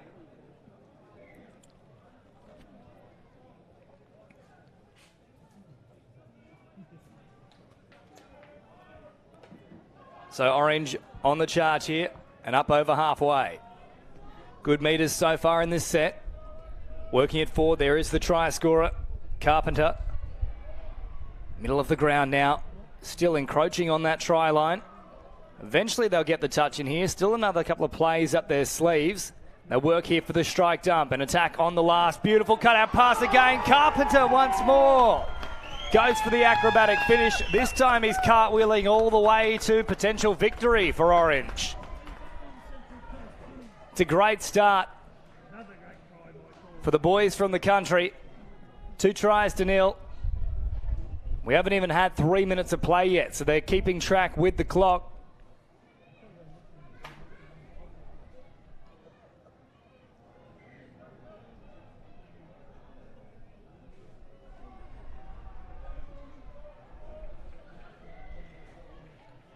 So the Hornets on the charge once more, looking to try and get something on the board here. Orange with a big start so far.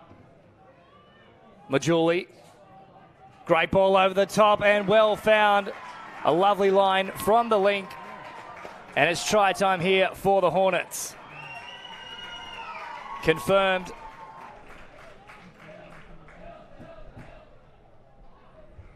And we don't have the number 33 on our team sheet, so if you are watching at home and you happen to know who that is for the Hills Hornets, by all means, leave us a comment in the live feed and we can add that to our team sheet here. So Orange get used to the ball here.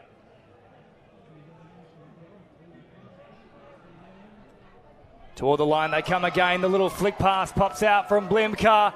Oh, it's beautiful play. They set it up right on the spot. We haven't seen too many flick passes produce a result so far this tournament, but that one is a ripper. Blimka came to the line, little darting step, and then the flick pass. Try time there for Ryan Banks.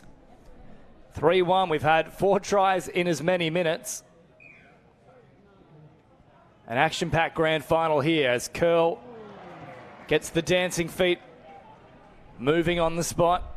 But no result there. Changeover instead. Forward they drive now. Wilson turns it back on the inside. Bit of movement here for Powder. Wilson.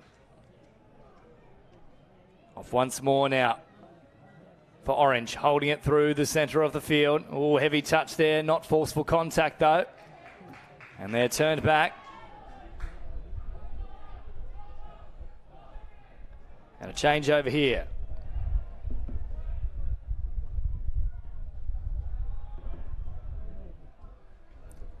So the driving, rucking set for the Hornets as they look to work their way up the field now.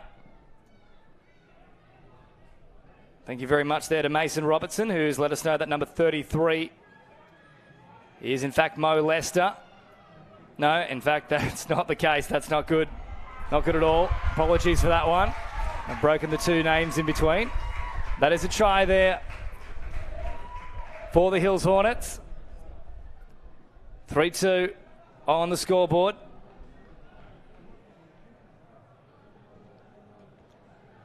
So a tight affair so far in this grand final. Quick hands as well as they send them down the sideline here. Jackson Hill nearly through.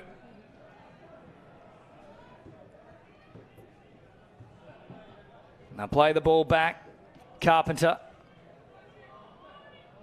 Short ball here. Blimka once more with the flick pass. Well, that's 2 from 2 for Blimka. Threatened to go out wide.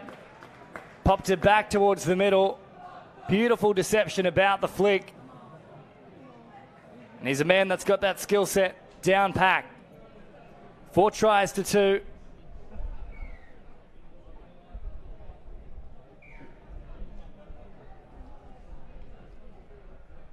Two-handed touch coming in there as Curl drives forward. Short pass here through the middle for the Hornets. So they spread it wider still. Out to the link position. Wrapping around is Curl. Curl attacking the line, diving from distance. I've just got the touch in time. So confirmation on the name for the number 33 here for the Hornets. It's Tim Reagan. Picking up one of the Hornets' tries so far.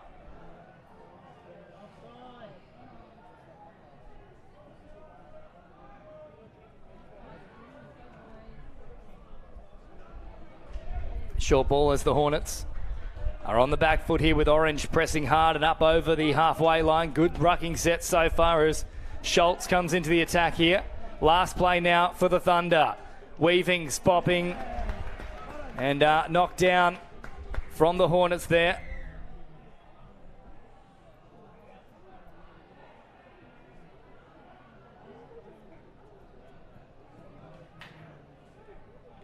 Aspen restarts things, supplies the ball.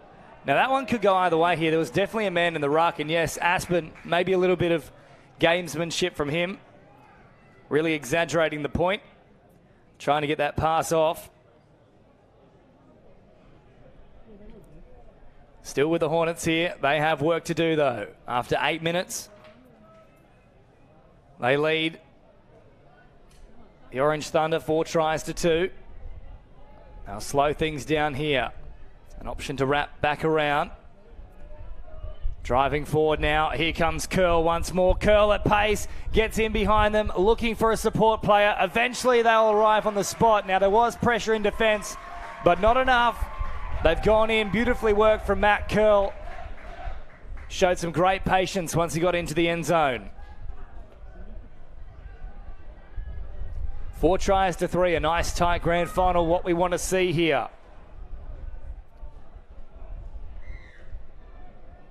So Orange restart things. Aspen back out there. Claims the touch. Gets it there on Canorden. Blimka, they have to be watchful of him in that flick pass once more. He's already produced a result twice now. 9 minutes gone, 21 still to play. Got to ground very quickly. That could have gone either way. In the end, a great touch, though, from the Hornets.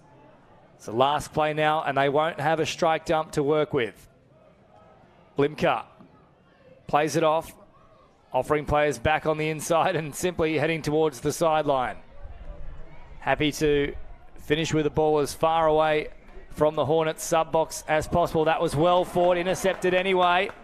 So that'll be a 0 play here for Carpenter, who's already gone in twice.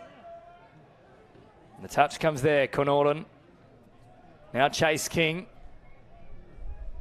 Ryan. Slows to a walk. Trying to engage the defenders. Now they'll look to step up the tempo. Ryan, what a ball that is. Oh, it's a massive pass. Left to right, a good 25 metres on it. And Dylan Ryan produces when they needed it the most. Great ball from Ryan. And finished with aplomb out on that far side of the field. 5 tries to 3 on the Port Macquarie Regional Stadium scoreboard. Restarted here from the Hills Hornets. Gobrin will slow it down now. Numbers either side of the play the ball. Majuli caught just on that 7 metre mark. Oh, Fahim went for the flick pass. Not quite the same result as what Blimka has produced so far.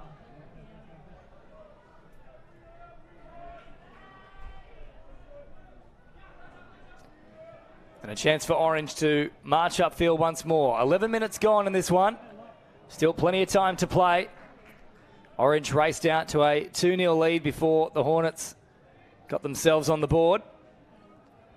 Since then, it's been a pretty even tussle. Blimka is the danger man so far for Orange. Here he is with the 0. This time decides to go long once more, looking for Carpenter. Would love a hat-trick in the grand final.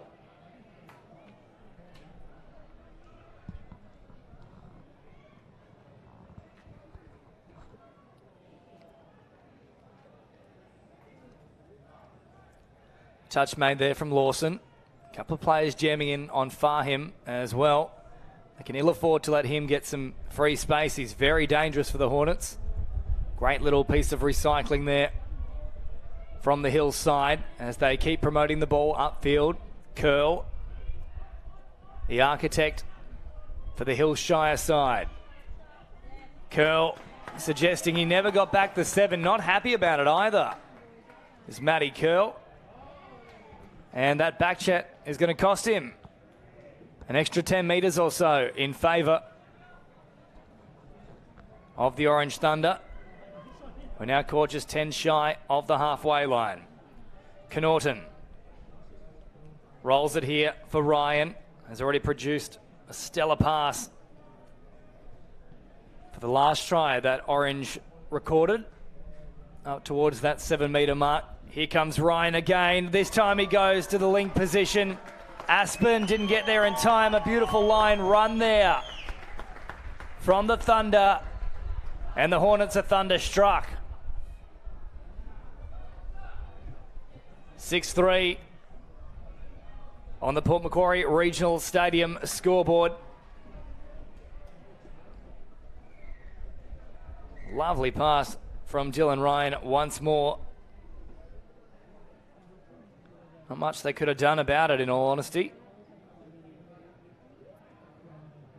So the Hornets now with a chance to strike back themselves, though.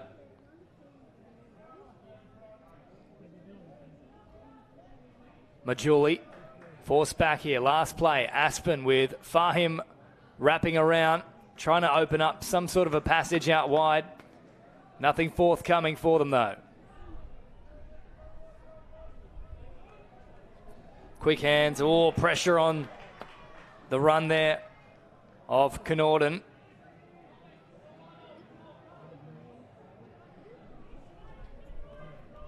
Carpenter out of acting half, and now they provide for Lawson, who picks up good yardage on that particular play. Wilson back towards the middle with Schultz. A few extra metres there from Powder. Schultz again. Still a couple of plays here. So both sides have been more than happy to enact a lot more patience than we're perhaps used to seeing from the men's 20s division. Great ball here from Schultz. Carpenter once more. How about that for a finish? He got the legs all the way up above the head. But they've done enough according to the referees. Good touch coming across from Balin Mitchell. He's only a young lad in this side. And that could have been a very important try stopper.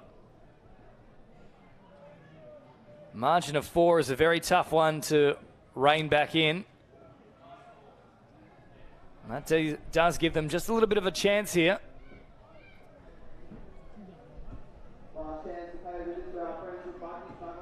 Flat pass there from Gobrin. Now they come at pace. What a ball over the top. That is a lovely sinker pass. Matt Curl jumped up above them, floated a ball into the arms. I believe that might be Nick Charwood out there. In fact, Tim Reagan it is in the 33. Try time for Hills. And that's turned out to be a massive play in the previous set from Balin Mitchell. Consider that essentially a 2-point turnaround. 6-4. Margin reduced here from the Hills boys. They're not out of this one yet. Blimka. Blimka once more, firing it short. Touch came in, and that will be the changeover. Curl wants to get on with things very quickly here. And now he does so. Curl off the left foot. Quick play the ball for Charwood. Fahim. Fahim threatening to link back up through the middle. Here comes Curl now into enemy territory as Aspen drives forward. Round about 25 away from the try line. Further forward they come now. Aspen, pressure in there. Well done. A good read from Connaughton.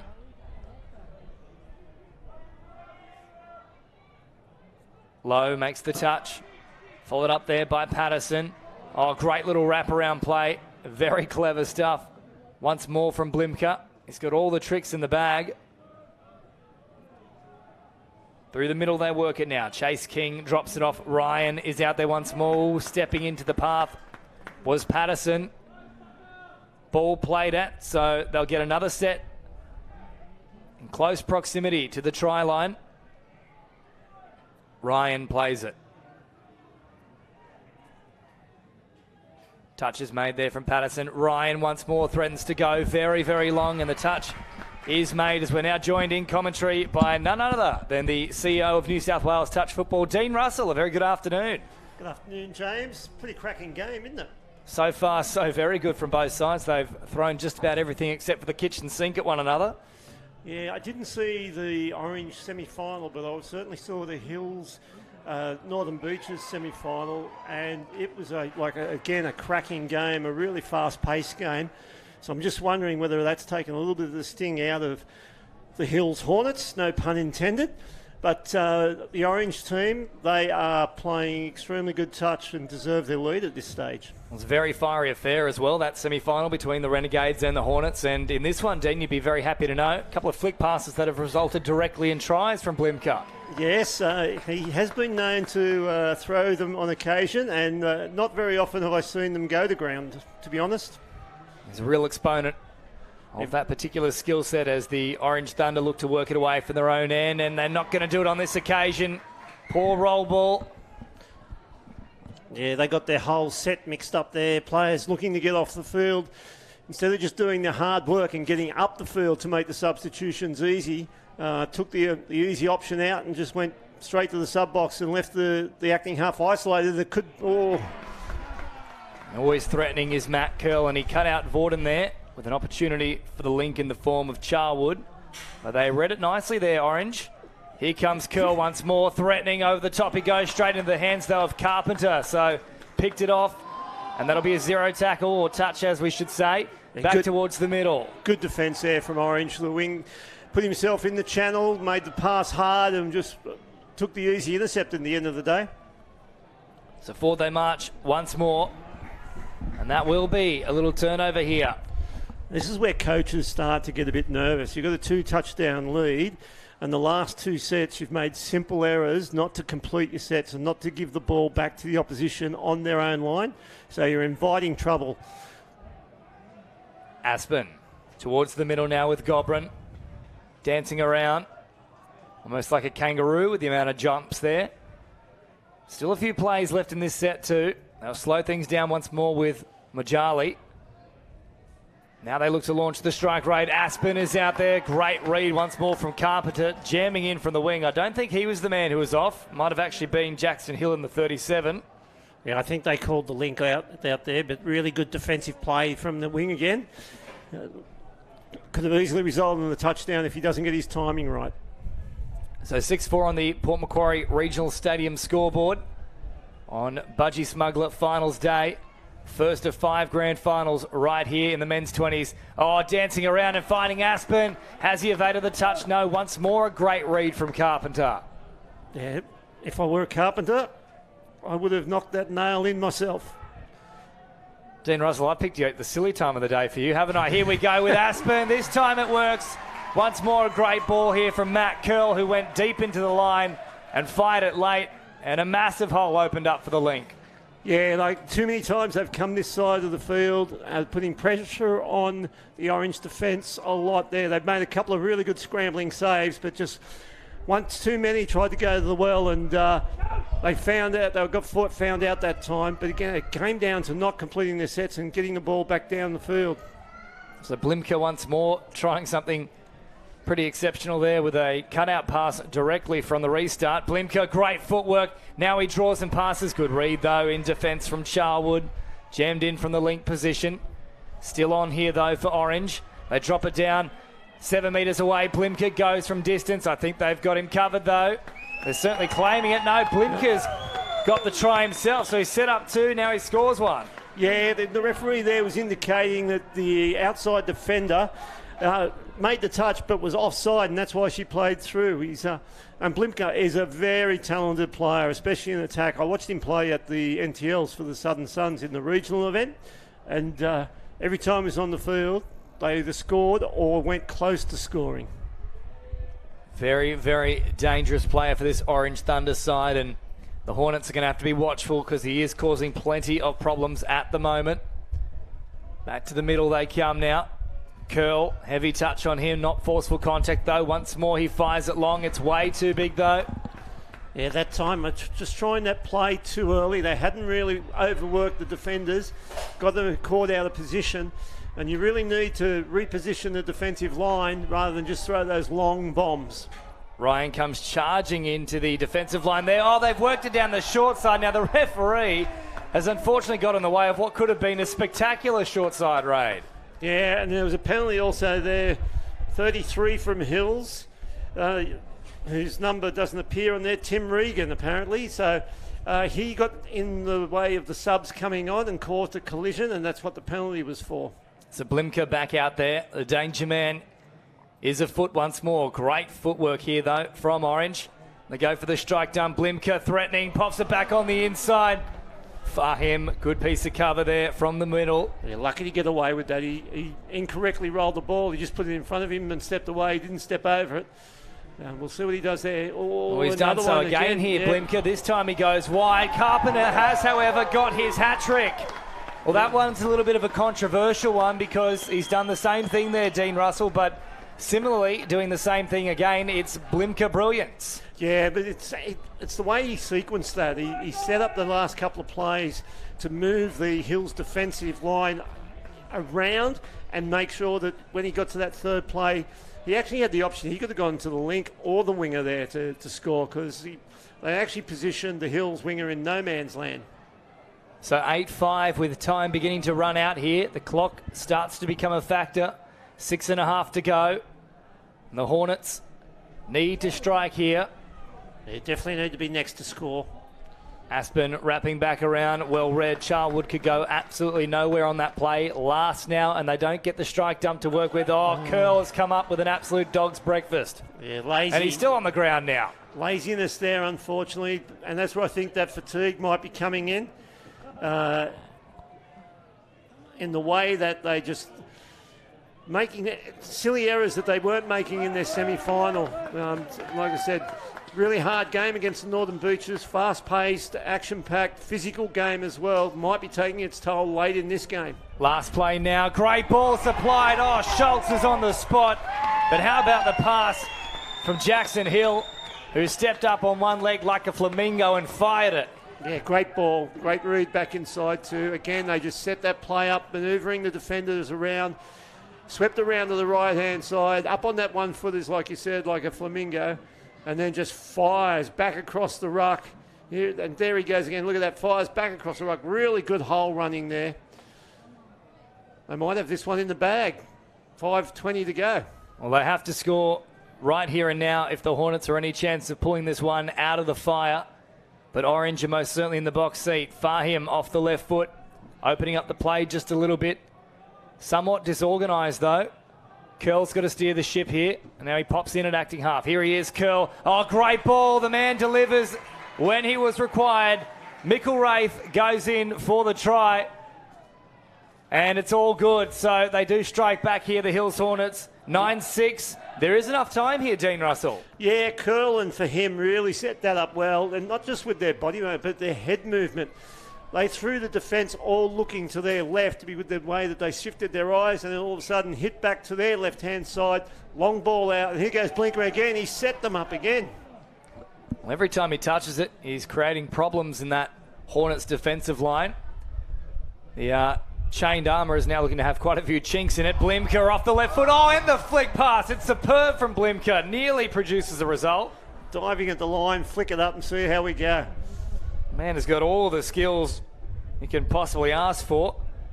And they look a little bit worried whenever he touches it. That's good pressure, though, from Fahim, jamming in from the link position. He might get a gig with the Harlem Globetrotters, which flick passes like that. There you go, Dean Russell. That's an idea for commercialisation of the touch footy brand. Blimker, oh, the no-look pass this time. So we've seen flick passes, diving flicks, and now a no-look pass, but they managed to stop them here, the Hills Hornets, and they needed to. 9-6.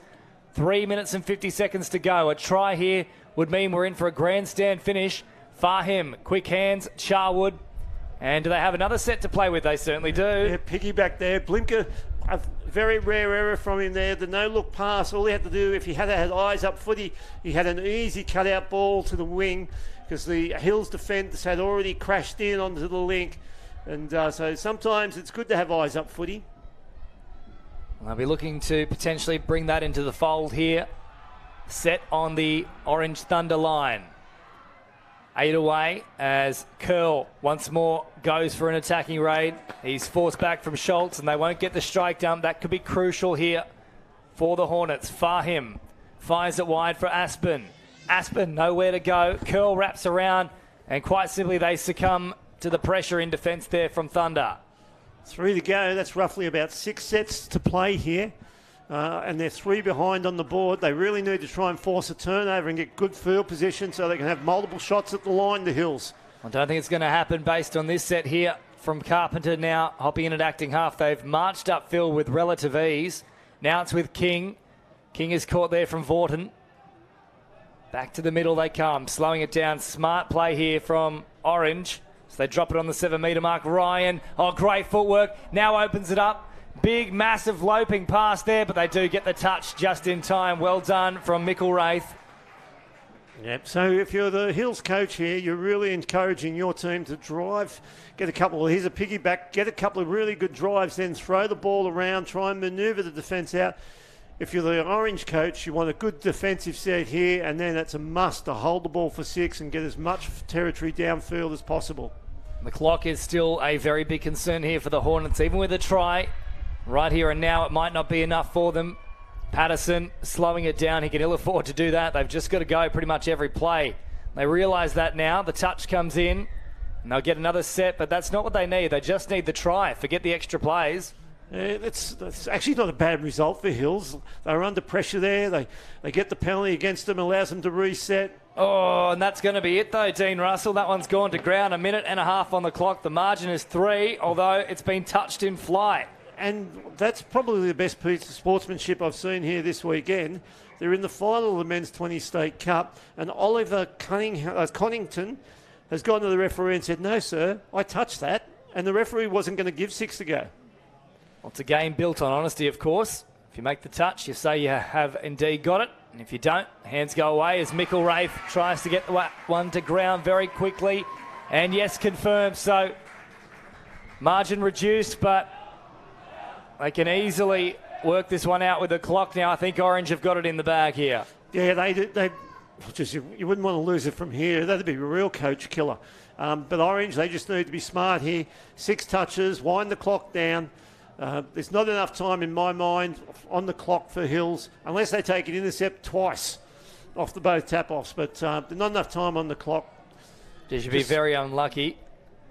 Well, just have to be smart. Orange just have to be smart. And this is smart. They're just slowing it down and, well, commentator's curse, is that what you call it? That's very smart, Dean. As is the commentator's curse. Fahim has to get it away quickly. Now it's a foot race for the corner. They pull up on the run. 10 seconds to go. Orange will claim this one, but they're looking to finish in a flash here, the Hills Hornets. Back through the middle now with Gobrin. Last play. Here they come. Curl with the flick pass. They pop it over the top. Curl can't escape the touch. And it's a fantastic victory here for the Orange Thunder, set up by none other than Ben Blimker. What a match from him, Dean Russell. Yeah, outstanding game from Ben. He's just got all the tricks of the trade. He's got fantastic ball skills. But it doesn't matter if you've got the ball skills if you don't have the players outside you working for you, hitting those holes. So it really is a team game, a team effort there from Orange. Really displayed some great touch footballing skills, but a team effort in the way that they were able to support each other and hit those holes, especially off Blinkner. So thorough performance here from Orange Thunder, who got out to a nice quick early lead and were able to hold on to that advantage all the way until full time. 9 tries to 7, the men's 20s champions for the New South Wales State Cup 2022 on Budgie Smuggler Finals Day. And the action continues next. Our second of 5 consecutive grand finals. It's the men's Open B division with Bankstown taking on the Parramatta Eels in 5 minutes' time.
Welcome back to Port Macquarie Regional Stadium.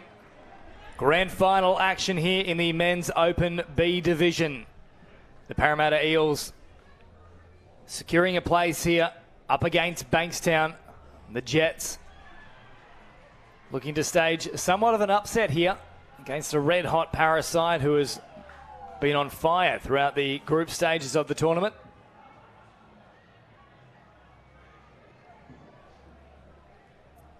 Plenty of players who have played at higher levels as well in this Parramatta side. Some previous Men's Open A division players within Parramatta as the Jets make their way onto the field.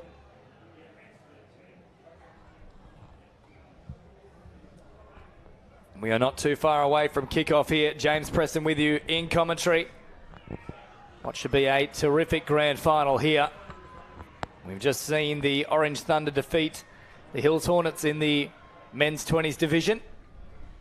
And really looking forward to a good one here. And of course, let's just take a quick chance as well to thank all of our sponsors involved today. Budgie Smugglers. This is Budgie Smuggler Finals Day.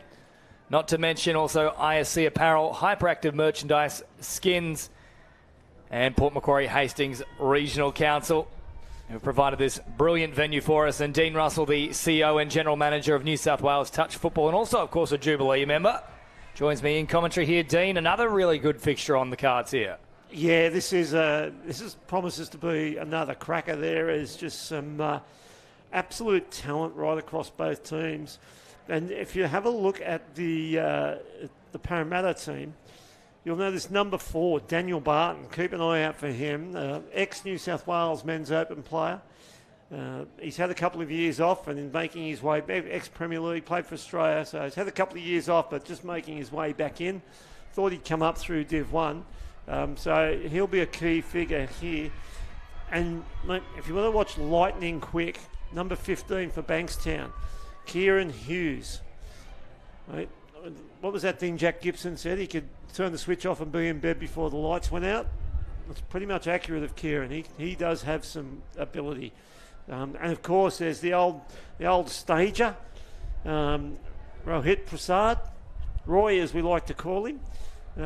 He'll be very much slowing the play down and running statics when they get to the line. Number 45 for the Bankstown team. So it'll be a really interesting style or contrast of game here. Parramatta, I think you'll find, is a little bit more free-flowing. Bankstown will work the ball down to the red zone and then try and slow it up and run some statics. Now, correct me if I'm wrong here as well, Dean, but I believe Kieran Hughes was one of the late call-ups for the Origin side a little earlier this year as well. Yeah, late call-up in our men's 20s team. And had an outstanding... they didn't get the chocolates, unfortunately, but he had an outstanding series. Coached by David Stone, who I know you've had up here earlier today. He did a fantastic job with the State 20s team. They had a few challenges in the lead-up with preparation and such, and late replacements. And, so it's been quite an experience for Kieran, and I think he'll be one of the stars on show out here today. I do believe we're hearing on the field behind us that we might actually now have a result. Yes, we do. It would appear in the background that the Bears side has actually come up with a grand final victory from what I can see from here. So we were just waiting for the drop-off period to conclude there, and that's an exciting finish over on our secondary field, Dean. It was, and it was a pretty special win too. That was Tarrant Point, playing in Tarrant Point colours from Cronulla. And they've done that this year as a commemorative to Aileen May, who was president of Tarrant Point Touch Association, but also was president of New South Wales Touch Association. Actually served on the board of New South Wales from 2003 to 2020. So they sought special permission to wear the old Tarrant Point colours, and the shirt had a special memory of Aileen May on there. So while it's special to win a state cup any year, when you're doing it with that in mind, extra special. And a couple of her sons and daughters-in-laws were in that team. Well, Dean, of course, this is the last big tournament for the year for New South Wales touch football, but what's on the cards for 2023? Well, hopefully more great touch. We do have our Junior State Cup in February. That'll be played in Wagga for the Southern Conference. And then the following week will be in Dubbo for the Northern Conference. We'll bring the winners together in Sydney the following weekend to play for the state final championships. We'll then move into late April, early May for the junior regional event. We'll have a couple of months off, and then we'll be back in the Vorden Cup, scheduled to start in August at this point in time. We'll have the country championships in October, and then once again the State Cup in December. So there's a fair bit on. The Australian teams they're trying to take on New Zealand and Japan in a series that they're scheduling for April around the Anzac holidays. So that'll be something to look forward to as well. Well, no rest for the wicked, as they say, and you must have been a very bad boy in the past life, Dean Russell, because you are all over the place, as is New South Wales Touch Football, and we hope you're enjoying all the coverage here on the Facebook page. Leave your comments as this match unfolds. We can't wait for this one to begin. We're not too far away from touch-off, and of course, after this, another big grand final on the cards, the mixed opens division between the local side, the Port Makos, and the Wollongong Devils, which is, of course, Dean, a repeat of the Country Championships grand final. Yeah, it is a repeat, and those two teams played a pretty entertaining game yesterday. The Devils got the chocolates yesterday afternoon. The locals will be pretty fired up to reverse that result and get the State Cup final under their belt. I'm going to favour, it mightn't be very popular, but I'm going to favour the Devils in that one. And not because I've got some cousins involved in the team, but it is a star-packed team, the Devils, and I think they might just have too much big game experience when we get out here for the final. So I think you also like to live dangerously. Saying that the local side is not going to win might mean that there's pitchforks coming up to the commentary booth pretty soon. Yes. Look, they've got a really good team, and they've been on the cusp for a few years, and have unluckily gone down in a couple of grand finals at the State Cup. So you never know, it might be their time. So here we go, we are just about ready to get underway. There is the siren, 30 minutes on the clock. The grand final here in the men's B's division as Kieran Hughes gets us underway for Bankstown up against Parramatta. Turning the ball back on the inside, Prasad. Hughes once more going at pace, a big bomb over the top. Great footwork on display, but they recovered well there, the Eels. So back to the 7 metre mark, here they go. Prasad, that one over his head. Now Hughes slows it down just for a moment.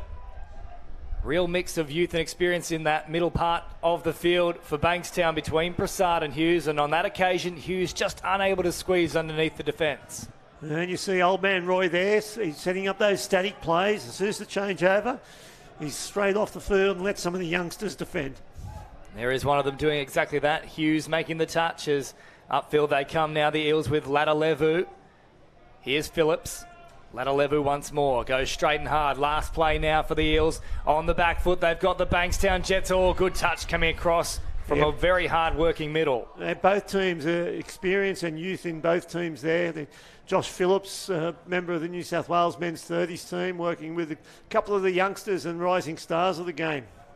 So quick hands here from the Bankstown Jets, and a very sloppy play the ball. Probably lucky for that one to be play on, but maybe an indiscretion from both sides as Bankstown get a really nice roll on with the set here. They've got them backpedaling. Ladalevu, though, what a touch that was on the ankle.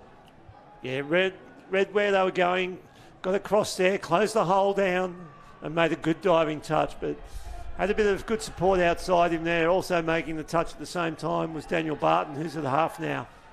I'm playing at a frenetic pace so far. Moss making the touch there as they come further forward now with Bueno. Bueno providing it to the centre. Pritchard is caught.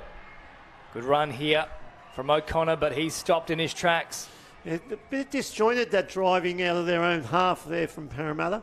And a good stop getting the ball back just on their own side of halfway for Bankstown. Gives them the opportunity, if they play smart, to get a couple of shots here. They certainly will, because they've marched upfield with relative ease here. So still a few plays in the set as they come now to balance.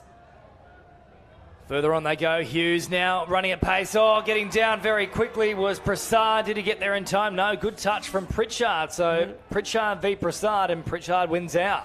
Referee right on the spot. Good position there to make that call. It was pretty close. So the Eels work it away from their own end now. No score so far, which I must say, given what we've seen so far in this tournament, it's been one of the more interesting ones in terms of early tries being scored. I haven't quite seen as many early tries in a State Cup tournament in years. Yeah, and you just saw there some of the experience of Barton, who goes to half now. Here is Barton. Barton with a great ball over the top. Oh, the link had been completely left wide open. And had Barton picked that passage, well, it would have been try time for the Eels. Yeah, in that set leading up to that, he swept onto the field, and you've seen a lot of teams sweep on the field and just keep shifting the ball sideways. He put his head down and drove forward and picked up about 15 to 17 metres of forward yardage and really put Parramatta on the front foot. So 3.5 gone. No score as of yet. Good pick up there. Although they're going to call it back on this occasion, so no good there for Khan. Yeah, just sloppy in the roll ball there. So the Eels with good field position, probably the best of the match so far to begin a set with. Short pass here, and now it comes wider still now to Bueno.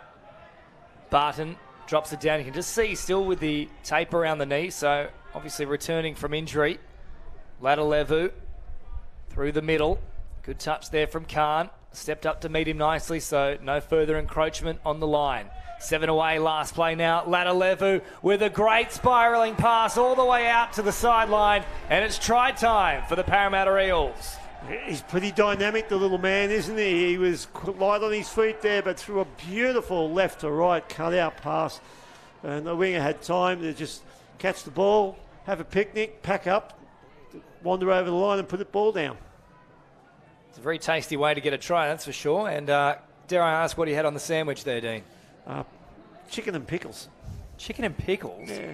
I'm really concerned about you getting in the kitchen later, actually. No, it's not my favourite. I'll just go with the chicken. But I've got question marks, Dean Russell. Maybe a bit of peri-peri sauce can balance things out. But here come the Bankstown Jets. Little dummy as they pop the pass here for Johansson James. Most people will know you tell you I'm not normal. No comment. I can't comment on that. Here they go. The touch comes across from Parramatta late in the piece. Yeah, that was really ironed himself out too with the dive. Yeah, that was really good attack that time from Bankstown. They sent the sweeper around and just really stretched the defence out. It was good play from both teams, to be fair. But I thought they were going to get away with it then, Bankstown. But really good scrambling defence there from the Parramatta link. So ball back towards the middle here as it comes for Prasad. Prasad drops it down. Hughes, oh, great ball over the top. Popping the pass, it's still live here. Ladalevu got the touch in. He had to make it as well because that was all backwards. Yeah, Papadopoulos got back there. Oh, that'll be a penalty. Yeah, well done, referees. Well, it's a case of take your pick of what they could have awarded there. Not only was it a forceful touch, he also cleared directly through the play of the ball. So changeover is not enacted for the Jets instead. The Eels get another set to work with, and up over halfway they come with Wickman. Now to the middle, Phillips. Pritchard, oh, big palm there. Ruled to be play on. Prasad wasn't happy about it. Those two have had a little running battle so far. They pick it up and scoot again. Pritchard, the big dummy, dives from a fair distance. A good touch, though, from balance. Last play now for the Parramatta Eels. Pritchard with a couple of dummies. Oh, balance does a great job there to maintain balance and make the touch. Yeah, that was good defence from, can we call him New Balance? You've just come out on fire with the dad jokes today. Are you wearing them at the moment? Yeah.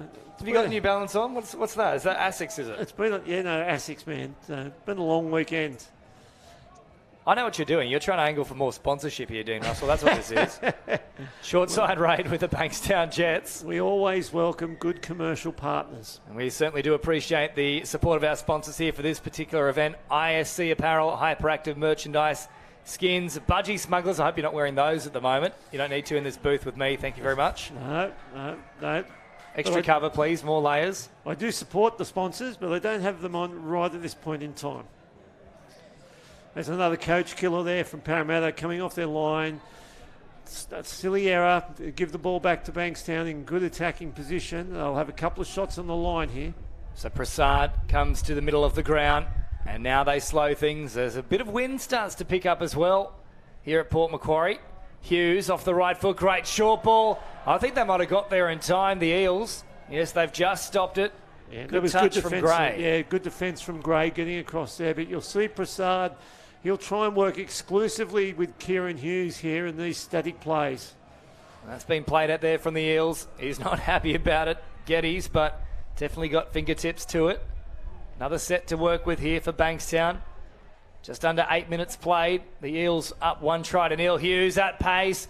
Oh, they continue the ball here for the corner. A big dive coming across. And this time it does work here for the Bankstown Jets. They are on the board. Yeah, the defences coming across there, it was really well set up. It was a static play.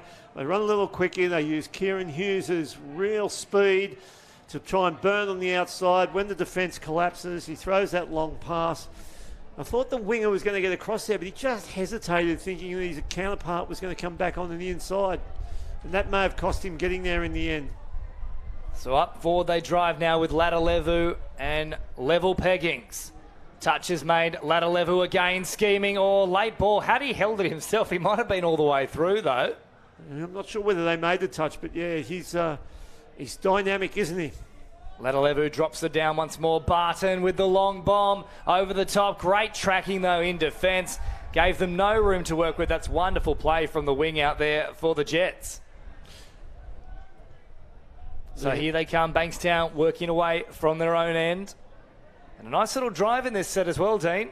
Yeah, they've been pretty good when they've got the ball coming off their own line. They're driving deep into the Parramatta territory to give themselves at least one opportunity like this. Here comes Khan. Khan with the left foot step, and Hughes using his speed to get right on the spot. Try time again for Bankstown. They've woken up. Yeah, and that was on the back, as you mentioned. A really good set downfield. They created the roll. They got the defence rolling backwards instead of moving forwards. Khan quickly out of half, off the left, found himself in the end goal area. Then Hughes was able to get rid of his defender and find space for the touchdown. So Parramatta back with the ball here and with work to do now. Bankstown have hit the front. Pritchard off the right foot. Oh, great dancing feet, but well watched again here from balance. Pritchard slowing it down. Balance once more up to meet him. Touch comes on, and this is the last play now. They just seemed a little bit confused there. Pritchard offered a late sweep, but it wasn't red.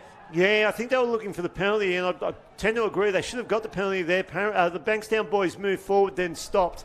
And they've got to keep moving forward. The referee should have warned them and penalised. So Bankstown with another nice roll on here. Last time they had a set in such capacity, it resulted in points. Khan looking to do the same thing again, or he got halfway through. But there's no question mark about whether he was touched. He basically took his legs away from him. Yeah, it was a great long diving touch. And these two teams met in the Vorden Cup Men's Division 1 Grand Final. It was a cracker of a game, and Parramatta, I think the final score was 9-8, but they scored the last touchdown right on the bell. So they're not disappointing again, these two teams. Ladalevu now has Geddes in support.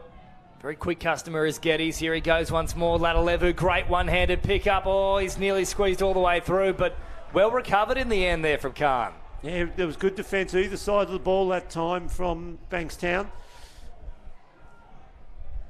So they'll shift it straight away towards their subs box. They've been brilliant coming out of their own end, especially in the last 5 minutes or so. And this match is zooming past. Nearly 12 minutes gone already.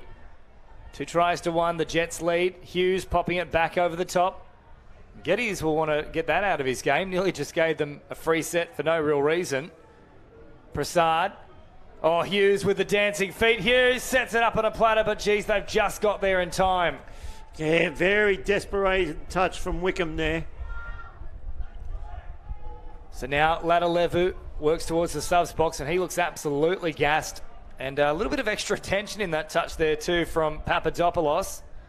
So they head back toward the open side now, the Eels. Phillips up over halfway.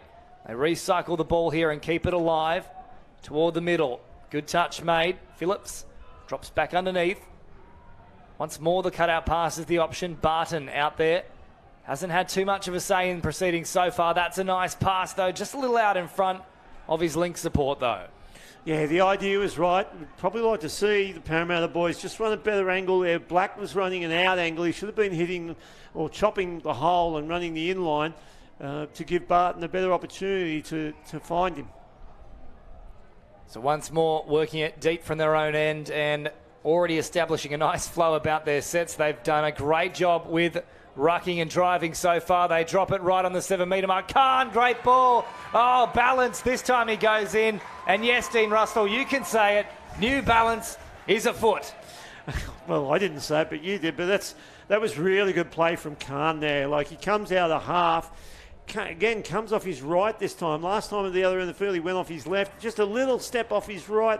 A beautiful, deft little pass to New Balance. Just diving over there for the touchdown.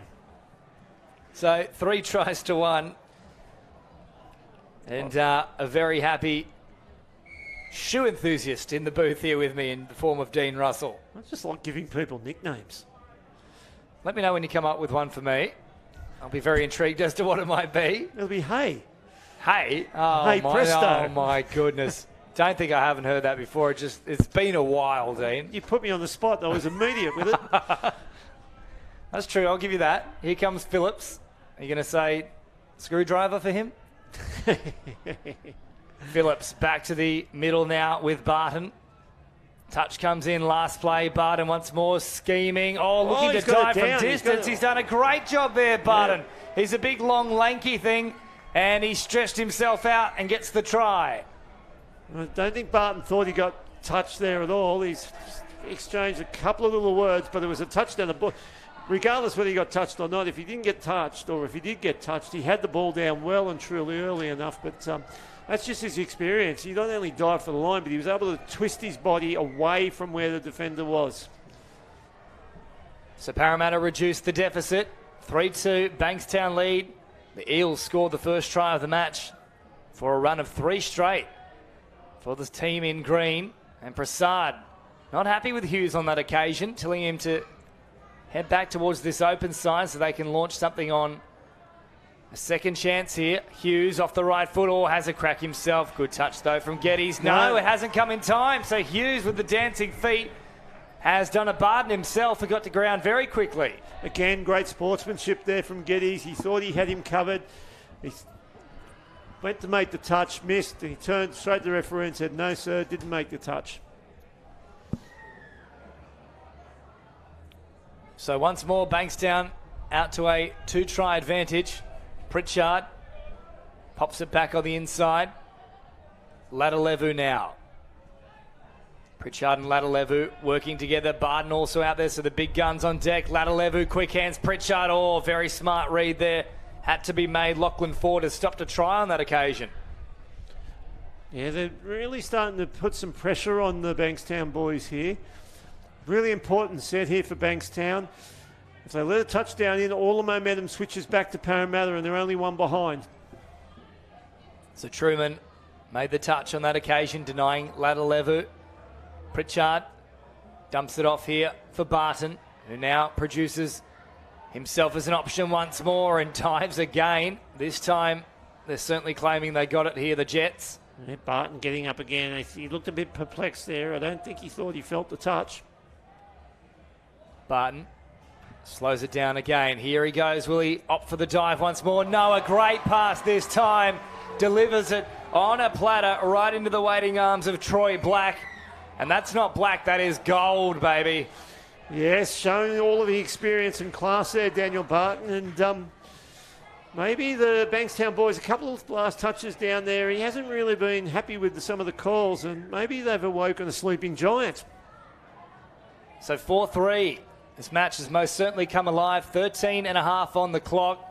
Well and truly into the second stanza of proceedings. Hughes, quick hands. Oh, well done. Chiming in from the wing was Ryan Jennings. Yeah, they had time to release there to the wing for an easy touchdown, but Papadopoulos probably might not have controlled the ball on first grab. Prasad into the in-goal now. He's escaped the initial touch from Geddes, and Hughes once more arrives, but they've covered him well this time. Yeah, as a coach, you don't like seeing your players go to the ground in the in-goal area unless they've made the touch. So here come Parramatta now, driving forward, not quite with the same efficiency as we've seen Bankstown move it from their own end, but steam begins to pick up a little bit here as Barton looks to go on the offensive. Out to Ladalevu, last play now. Barton still an option out wide. They'll take it themselves there. And the touch is caught, so a bit of a disappointing end to that set. Kenny Nagus, as he's known around the touch world. The 36. Not touching it, Dean. Not touching. This is not Canberra in the 80s, mate. No, I'm actually serious. That is his nickname, Kenny Nagus. You're a man that loves nicknames. If you like, I can call him Kenny Nagus for the rest of the game. Here we go now as New Balance himself. Yes, I'm working in the nickname once more. Khan into the backfield. Have they got there in time? Yes, great touch from Barton, who's showing that despite he's got that heavy strapping on the left knee, he can still motor. He's been a handful for Parramatta, Khan. Every time he's got into the red zone and taken off from half, he's created opportunities.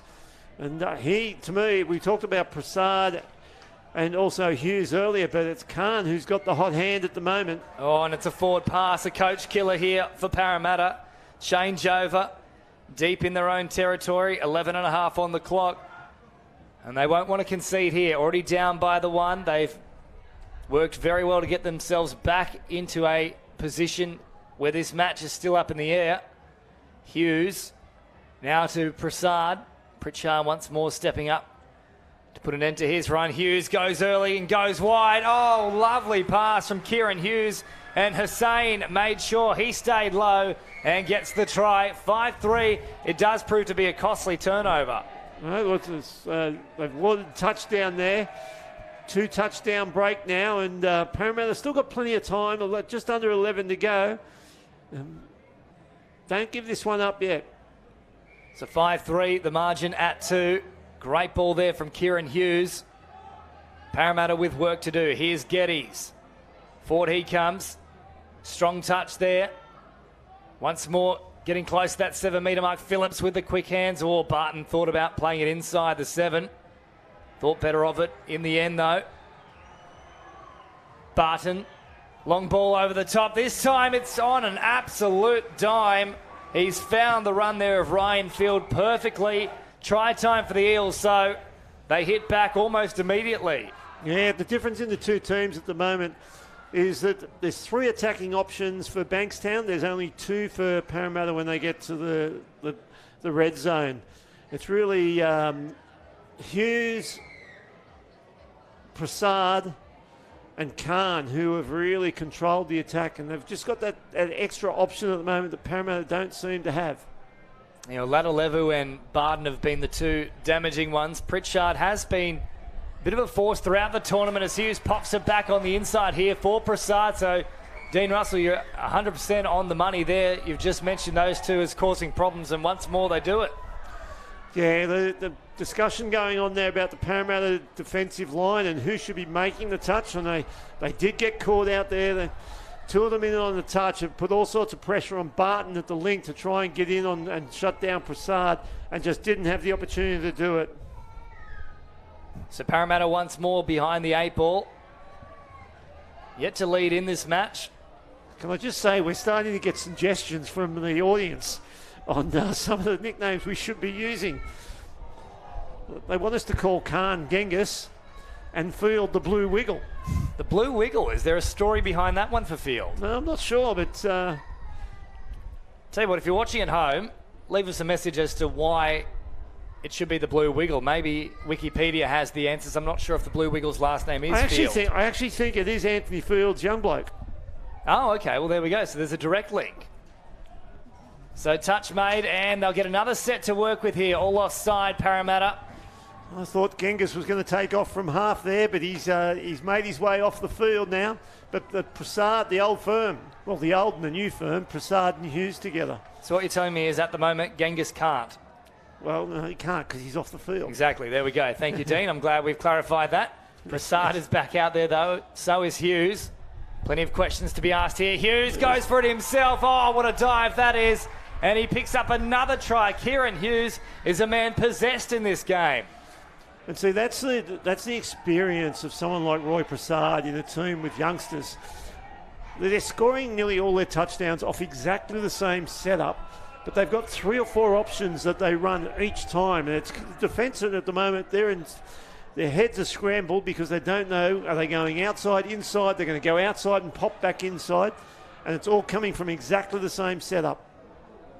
So 7-4, the biggest margin they've opened up.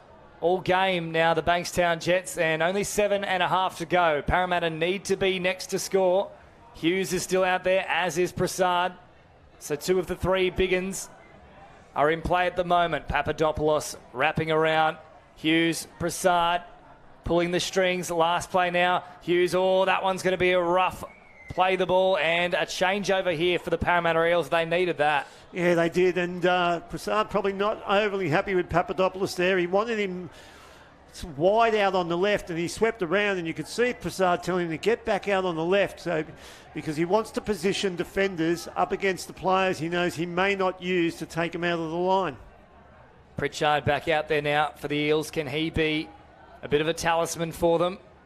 Hasn't had his strongest game of the tournament so far, but he's had a very good State Cup in general. Change over here, though, for the Blue and Golds. Yeah, they just look out of ideas at the moment, the Blue and Golds. They're getting down into the red zone, but not really giving away a lot of cheap penalties and cheap yardage on the field. But they're getting down into the attacking zone, and they don't really look to have any idea what they want to play is, unless, of course, Barton is on the field. He seems to be the only one who's got a plan out there at the moment. So Pritchard makes the touch as Prasad hops in at acting half, and there is your man, New Balance, who heads towards the sideline. Back to Hughes now. Hughes straighten things up. Pritchard with the touch. It's all very patient with the build-up so far in this set. Same setup again. They've got to be watchful. Here is the last now. Hughes, he opted for that link position, and it was a very important touch there from your man, Kenny Nagus, also known as Jason Shivangweli. That's, I think, why we call him Kenny Nagus. It's a tough one. I've known Jason for many, many years. I can't pronounce his surname. Shivangweevil, I should say. That's what it is, Shivangweevil. Really good bloke. Top bloke. With a very easy to pronounce name. Here is Hughes having another crack at them from distance. This time the touch is made, though, from Troy Black. I'll tell you what, that pass from Hughes, had it gone in the hand, a massive gap there for the Bankstown boys to run into. They would have been leading 8-4. But again, here they go. It's exactly the same setup. The little quickie. Hughes with a great ball here. Papadopoulos slams it down. And that could be a massive play here. And I'll tell you what, there are a few complaints from the Eels. I think the pass before between Prasad and also Hughes might have been a little bit for the pop over the top, but you can only play what's in front of you, and they've nailed it there, the Jets. Yeah, and look, the referees are closer than I am. It didn't stand out to me sitting up here in the stands that it might have been forward, so I'm happy to back the referees. Well, if they have any chance whatsoever of at least forcing a drop-off, they need to score from this set, and they need to do so quickly. Phillips, Barton, quick hands. They've supplied what was necessary. No, a touch in there from Papadopoulos, so he's scored a try and now saved one. Yeah, good defence there. Barton, caught here, 7 away, off the left foot, floats a pass over the top. Every single play, they're trying for it. And on this occasion, I think they have got it, yes. They point to the spot. That's what the doctor ordered for the Eels, the margin back to 3. That was interesting. I thought the sideline referee indicated there might have been a touch made, but overruled by the on-field referee, and that's quite within his rights to do it. He's the control of the game. There is enough time if they can get another try pretty shortly. They need to be the next to score. If Bankstown get one here, I think that's you can shut up shop and celebrate. Yeah, well, I think the fat lady is currently warming up backstage. She's looking to sing. Touch comes in now on Prasad. Margin is 3.5 on the clock. They must hold out here, the Eels, and they also need to try and avoid the repeat set because time is a real factor here. Papadopoulos, a very sharp right foot step. Now, 2 of them are claiming the touch, but the referee disagrees that either of them made it, and Papadopoulos has gone bang, bang, and that should seal it, Dean Russell. Yeah, I think that's the game, set and match right there, and I'm not sure of the number there, but Papadopoulos was able to beat his opposite at link there. And I actually think the link turned around the referee. The referee asked him, and he said, "No, sir, I missed." And Phillips was coming across in cover, but just got there too late because the ball had already been grounded. So Ladalevu back out there now. He's got Gray on his inside, who now hops into acting half. Barton goes long, goes early. Good width about the play, a big pass. I reckon that's a tough. I agree. I reckon that ball was down. The referees agree with yourself, and that is a try out there for the Parramatta Eels. So margin back to 3, 2.5 on the clock. I still think it's a bridge too far, though. Yeah, well, roughly 5 sets here with 2.5 minutes to go. So, but Bankstown are going to get 3 of those, and Parramatta need 3 to score. So, but changes, if they can force an error here and get a quick change over, they're going to have to press up. They're not necessarily doing that at the moment, Parramatta. They're still hanging.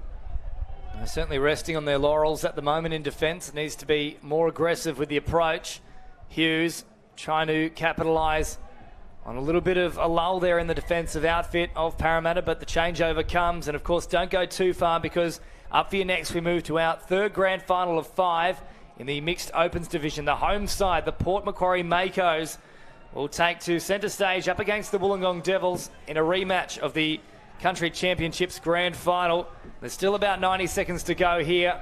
Yep. Bankstown have secured it, but Parramatta looking to finish with a flurry. Yeah, they're going to have to use the ball and do something extremely special here. Barton out of half. And it won't happen on this occasion, so that's it. There you go, Dean Russell. You can call her in. The fat lady is ready. In she comes. I wonder if we've got any requests from home of what we'd like to hear the fat lady sing. Oh, potentially something from the Wiggles, given we've already mentioned Field out there today. Hot potato, hot potato. There we go. We both got it. I'm even doing the actions. Do they also do potato salad? I think so, yes. Oh, fruit salad, sorry. Fruit salad, yummy, yummy. I can't say that I'm a massive Wiggles man. I much prefer them as the cockroaches, which might be giving away my age. I won't out you here. It's fine. You can keep it under some sort of veil of secrecy with 45 seconds to go here for the Eels. You don't know about the cockroaches? I've heard about the cockroaches. Oh, the touch is there. It nearly fell for the Parramatta Eels as well.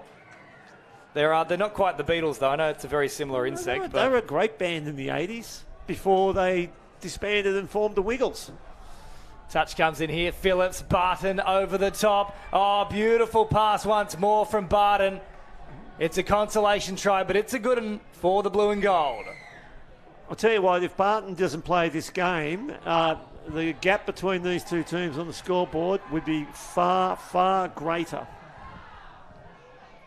So less than 10 seconds to go. Bankstown know they've won it. Parramatta are also aware of the result. They'll simply touch hands, and that's it. Kieran Hughes embraces his middle partner, Prasad, who's had a whale of a game, those two. And they've done enough here, the Bankstown Jets, to hold off the Parramatta Eels, and arguably a match which was a bit of an upset here, Dean Russell, coming into it. Yeah, look, some people might see that. Bankstown led in the Voiden Cup and looked like, again, it was only a couple of minutes and they had a touchdown lead, and all of a sudden Parramatta went bang, bang, score, game over. So two evenly matched teams who have split now the Voiden Cup and the Men's Division 1 and the State Cup, Men's B Division. And so probably a 50-50 bet, to be honest. I thought Parramatta might get the chocolates today on the back of Barton, and he had a whale of a game, but when you've got Prasad and Hughes working that well together, and then you just throw in there Genghis Khan, and I thought Genghis Khan was the player of the match. So retribution here for the Bankstown Jets. They get a little bit of a reprieve having lost the Voiden Cup, and arguably they claim an even bigger prize here with the win at the New South Wales Touch Football 2022 State Cup in the 50th year of operations. A big victory, and up next this should be an absolute cracker. A battle of the beaches. The home side, the Port Macquarie Makos, taking on the Wollongong Devils for the mixed opens, and all the action inside the next 5 minutes right here, so don't go too far.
will now play the Australian National Anthem. I ask everyone, please stand.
Take the field, tap off in 1 minute.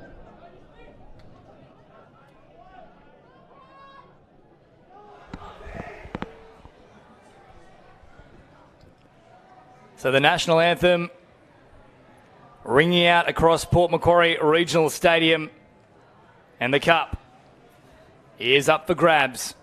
The Mixed Opens Grand Final between the home side, the Port Macquarie Makos in the blue and black strip, taking on the Wollongong Devils in the red. A battle of the beaches. These two sides met not too long ago in another grand final at the Country Championships back in October.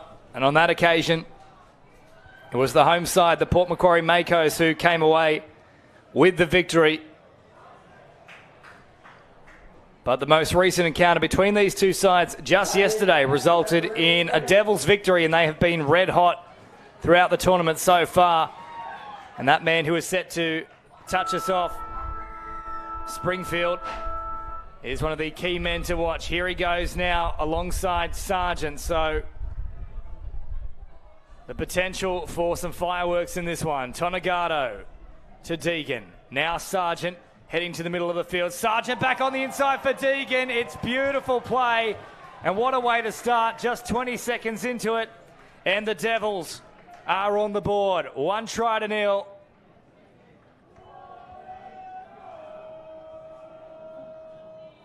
Couldn't have asked for a better beginning for this one, as Port Macquarie immediately behind the 8 ball. James Preston with you in commentary. And this one is looking like it should be an absolute ripper of a fixture. Here is Nixon. And straight away, Nixon responds in like kind. Lewis is there on the spot. And that'll be music to the ears of the locals, including David Stone, the New South Wales men's 20s coach, and also a Port Macquarie local who would be very happy with that one. Yeah, good start by both teams here. First set of sits, sorry mate, I had to run up from clearing the crowd through the tunnel, but good start there by both teams. And yeah, I do have a little investment here in the Port Macquarie team, but I'll try and be as neutral as I can in the box, and that's what we do in commentary. So here comes Tope, and now Tonegado. Great start from both sides, scoring with their first possession. And we certainly do expect to see pretty high scoring matches when it comes to the Mixed Opens division, as Springfield's, great footwork there, stops off the left foot, goes bang, and now back to the open side. Lewis comes up with a touch. Tope, short ball, they've worked it again here and they've cracked them open. Chapman goes in. Yeah, it was just a 4-on-3 platform, and just there, not too much communication between the Port middles, and they both went on to the same player in Tope, and he found the open man in Chapman. Almost local, but a Northern Eagles player of the past from Tamworth, now subsiding down the Sydney Wollongong region. It's the touch made here from Stanley. And Port Macquarie looking to hit right back once again. Fast pace here from the Makos. And once more they'll have an option close to the line. Smith turns it back away, and Sargent comes up to stop the attacking raid. Toombs away from the first one. And a change over here. So Springfield turns defence into attack. And up they go now. Charging at full pelt. Tonagato in an acting half, and now Zaremski, who hops in there, a dummy half, all flat past a Tope. Play on is the call. Toombs makes the touch. Deegan, who's already got to try himself, turns it back onto the inside. Oh, how about the emphasis here? Zaremski back to the middle. Absolute clockwork from the Devils. Tope fooled them all. And Zaremski with a great line finds Deegan back through the middle for his second. Yeah, just a late switch there. The Port Macquarie team were chasing out hard, but the far side could not cover well enough, and it just opened up there massively by Wollongong, and Wollongong lead 3-1, 4 minutes into the game. Back-to-back tries for the Devils. Work to do here for the home team. Fisher drives forward. Nice pick-up close to the line. Pressure here. A beautiful long loping ball, and anything the Devils can do, Port Macquarie say, I can do it just as well, if not better. Yeah, nice hit back here by the Port Macquarie Makos with Reece Matson. There, nice right to left, just off a middle platform, and their Wollongong winger was a little bit too tight there, so it is a try-fest to start, so a little bit of defensive pressure needed here by both sides to tighten up this scoreboard. So 3-2. And we've barely had 5 minutes played, so they're actually beating the clock at the moment, these two sides. We expected action, but perhaps not at this level. Springfield, Sargent still going for it. And I think they might have just got the touch in time. No, he's missed him there. So way too much pace from Sargent.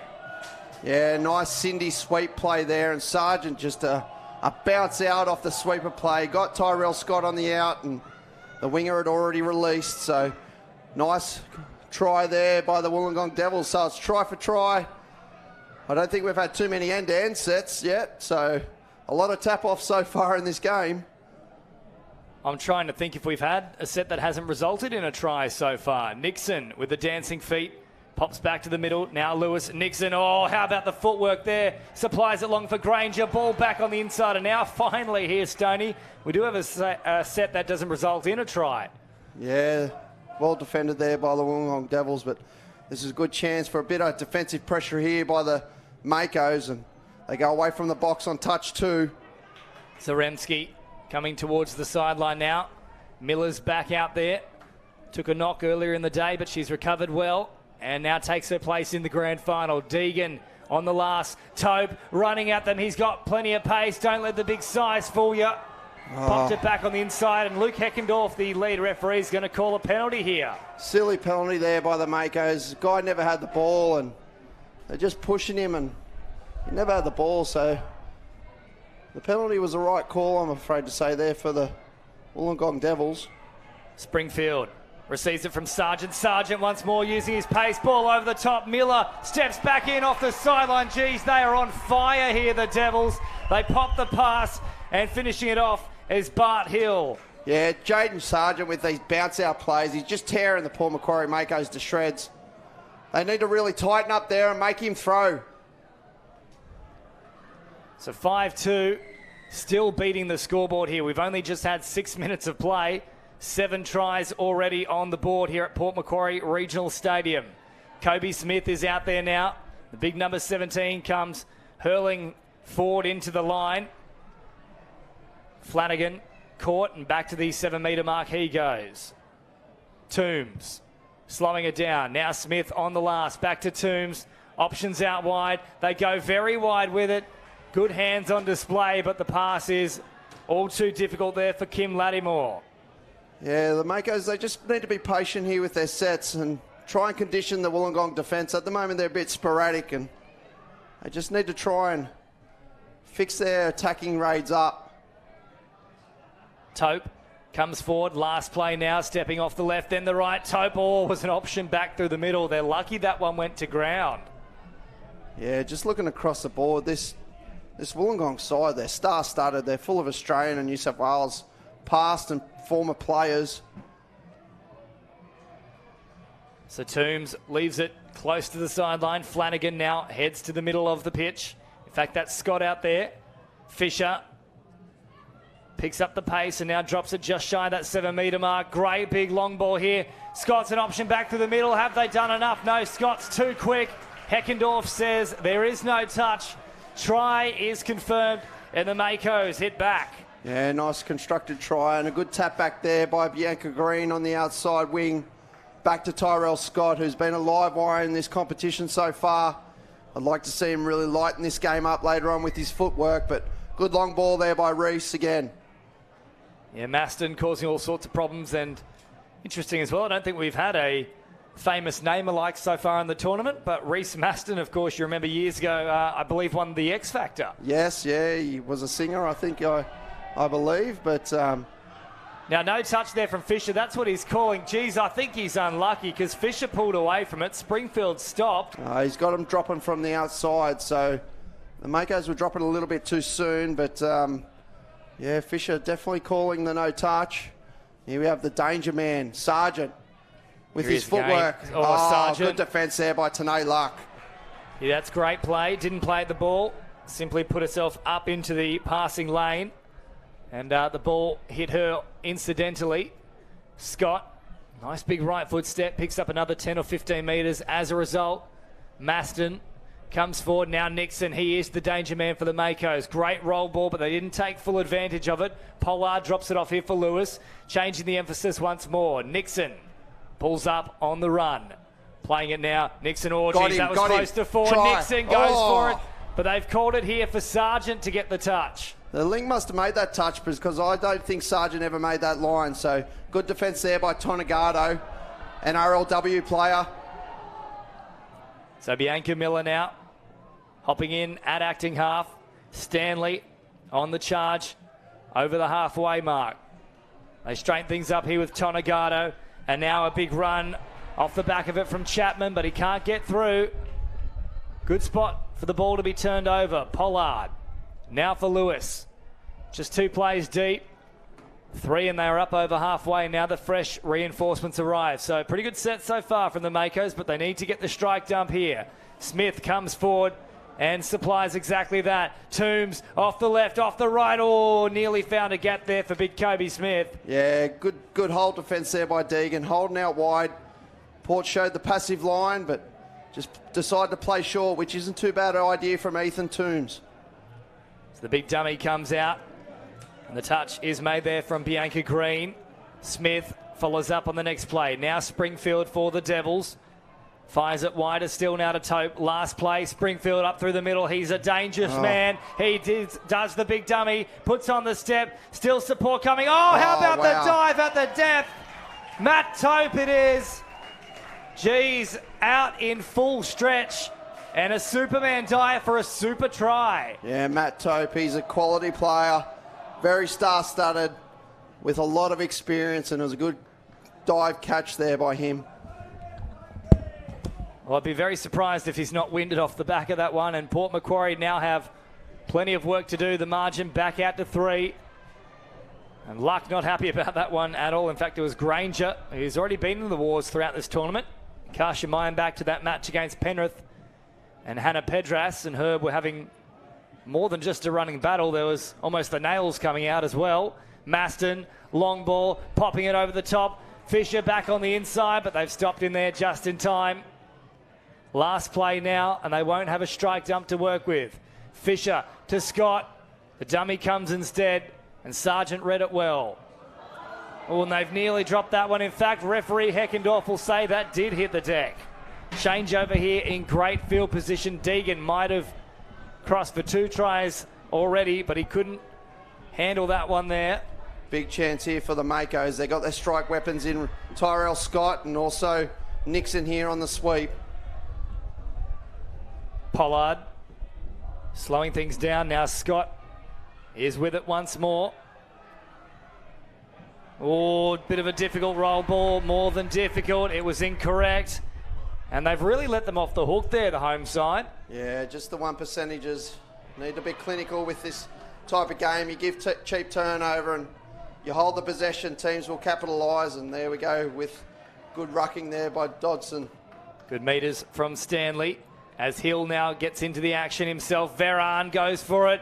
Veran He was touched, and I thought that was the case. And yes, they pull it up late here. So Port Macquarie, good scrambling defence. Yeah, they've covered well here. Like to see him try and hit back. Play direct here on 2.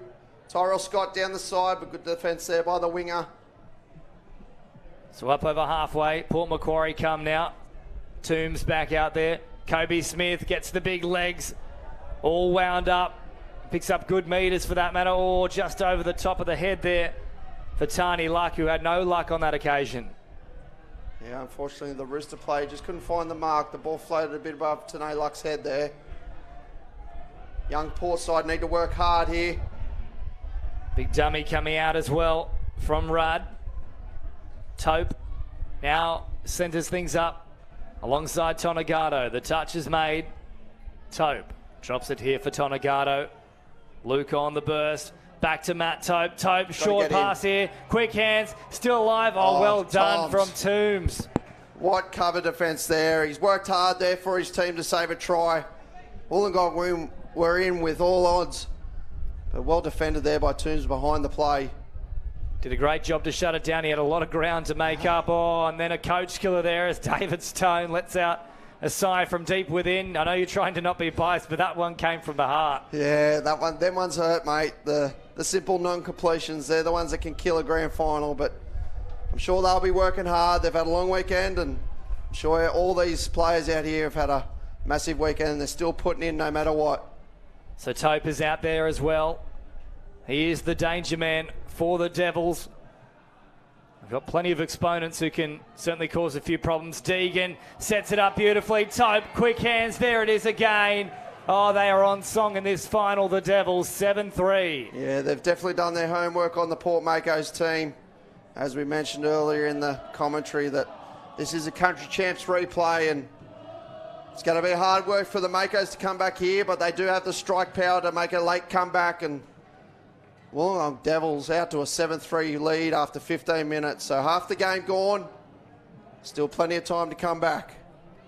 Pollard out there now for the Makos. Here he is with ball in hand. Nixon picks it up and has a scoot himself. Goes long very early. Granger. Well, that was a pass more in hope than anything. It wasn't really the play that was called for. Yeah, no, I think better off there giving it to the sweeper play and letting him have a crack at the line. Port Makos, they've really got to target the Wollongong girls here on sweeper plays. I feel their speed is a bit superior to the Wollongong Devils, but they're not quite utilising that at the moment. So halfway through this grand final, and a very big lead already emerging here for the Devils, 7-3. It's not insurmountable, but they probably have to be the next to score to keep within touching distance of the Wollongong side. Chapman having a scoot himself out of acting half. Chapman caught there by Fisher on the last. Not a bad result really though, because they turn it over deep into the opposition half, and the Port Makos now have plenty of work to do. All very flat there from Fisher. Quick hands, that's nice play to continue things. And upfield they go now with Scott. So this is better from the Port side. Yeah, much better roll here by the Port side, and it'll be interesting to see what they come off the back of the end of this set. They got some pure speed out here with Tyrone Flanagan. They look like a Rooster play. Flanagan and now Toombs. Smith stops on the run, pops the pass. Still alive here, the bat on. No, there was already a touch pass involved. So changeover, says referee Heckendorf. 13 and a half to go. They need something here. Yeah, I don't mind that setup play. I just think they need to release the ball early to Tyrone Flanagan. Just let his footwork do the job. We see there Toombs, he's digging into the line, but he doesn't need to on that play. Up to halfway now for the Devils. Sargent sees an opportunity out wide, now turns it back here for Deegan. Last play, Sargent has them at pace. He's got them questioning what they're doing with their feet. The dancing feet come out there from Sargent. Stand and salute. Yeah, he's got good footwork, Sargent. Actually, he did play for Port a few years back. He was living in Port Macquarie, but now moved down to Wollongong, and I believe it would have been 4 or so years ago. He was actually a member of the Port Makos mixed team. So Nixon on the last now. Lewis doesn't use him on this occasion.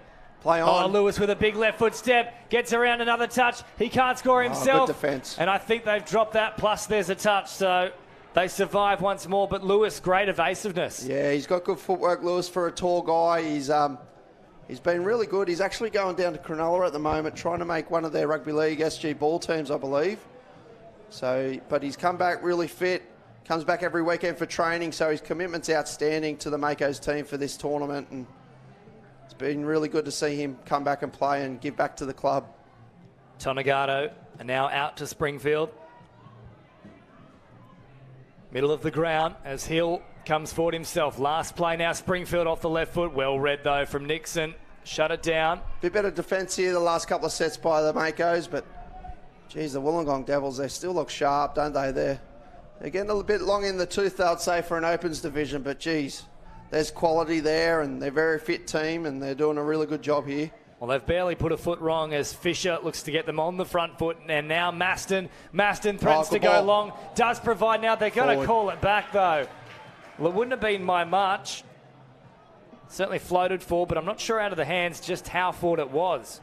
Yeah, I think he's the man to work hard here, Maston. He's the one that's opened him up a couple of times. And just there again, he had the opportunity, but the ball went forward. This needs to be a hard set here. In the ruck, not strong enough there, Tyrell Scott.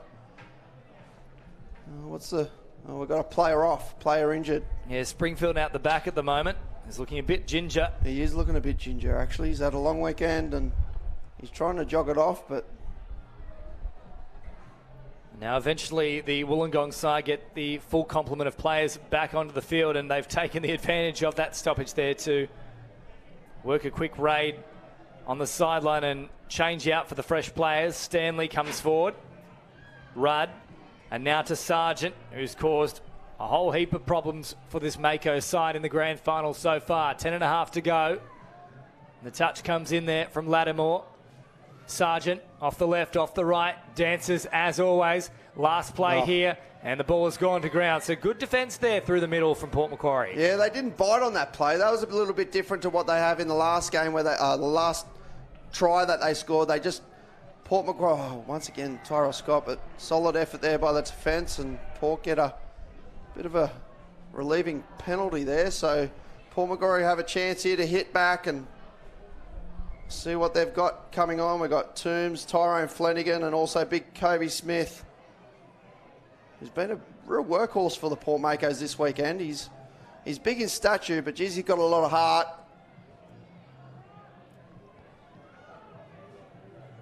So here he is now. Smith drops it down. Toombs. Oh, the big dummy came in. Sargent didn't fall for it, though. Last play now, and they won't have the strike dump to roll off the back of.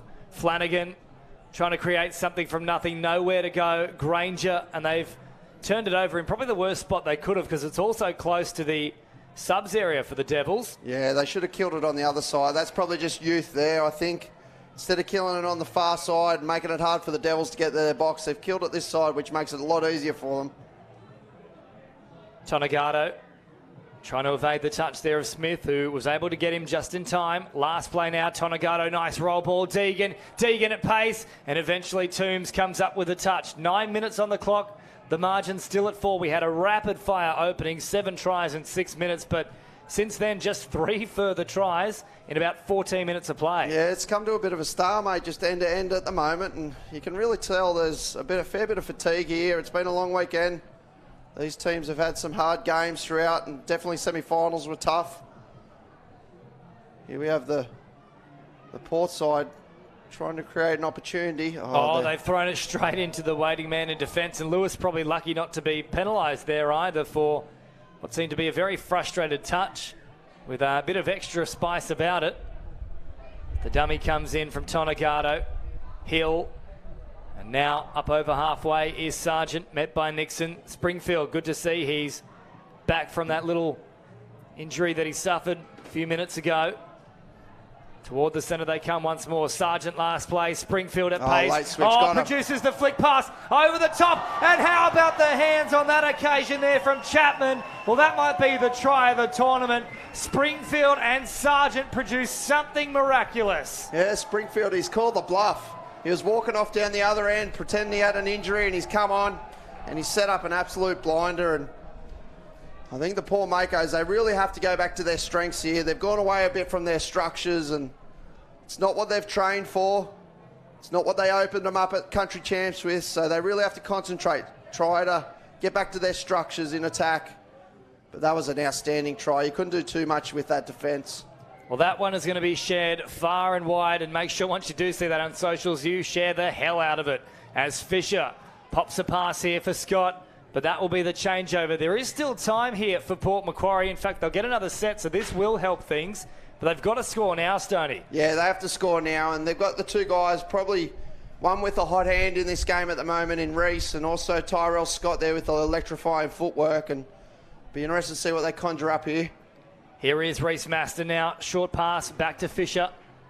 They're set on this open side. They've jammed them in nicely. Can they now try the quick raid on this grandstand side of the field? Fisher told to go straight ahead. Maston with the wraparound play. Scott out the back. And that's not going to be good enough here for the Port Macquarie Makos. And what was already a difficult mission becomes that much harder. Yeah, just there. A little bit of impatience, a bit of youth showing here. But the defensive Wollongong Devils, they're holding firm. And I'd rather see Scott go at the line and use his footwork and get dirty. Get down and dirty instead of releasing the ball, because the defence had him covered there. He's got to use his footwork. Sargent pops it off. Tonagato at pace. Deegan on the last now, already with a double himself. Crowd the overlap. Oh, Zaremski, it was there for her.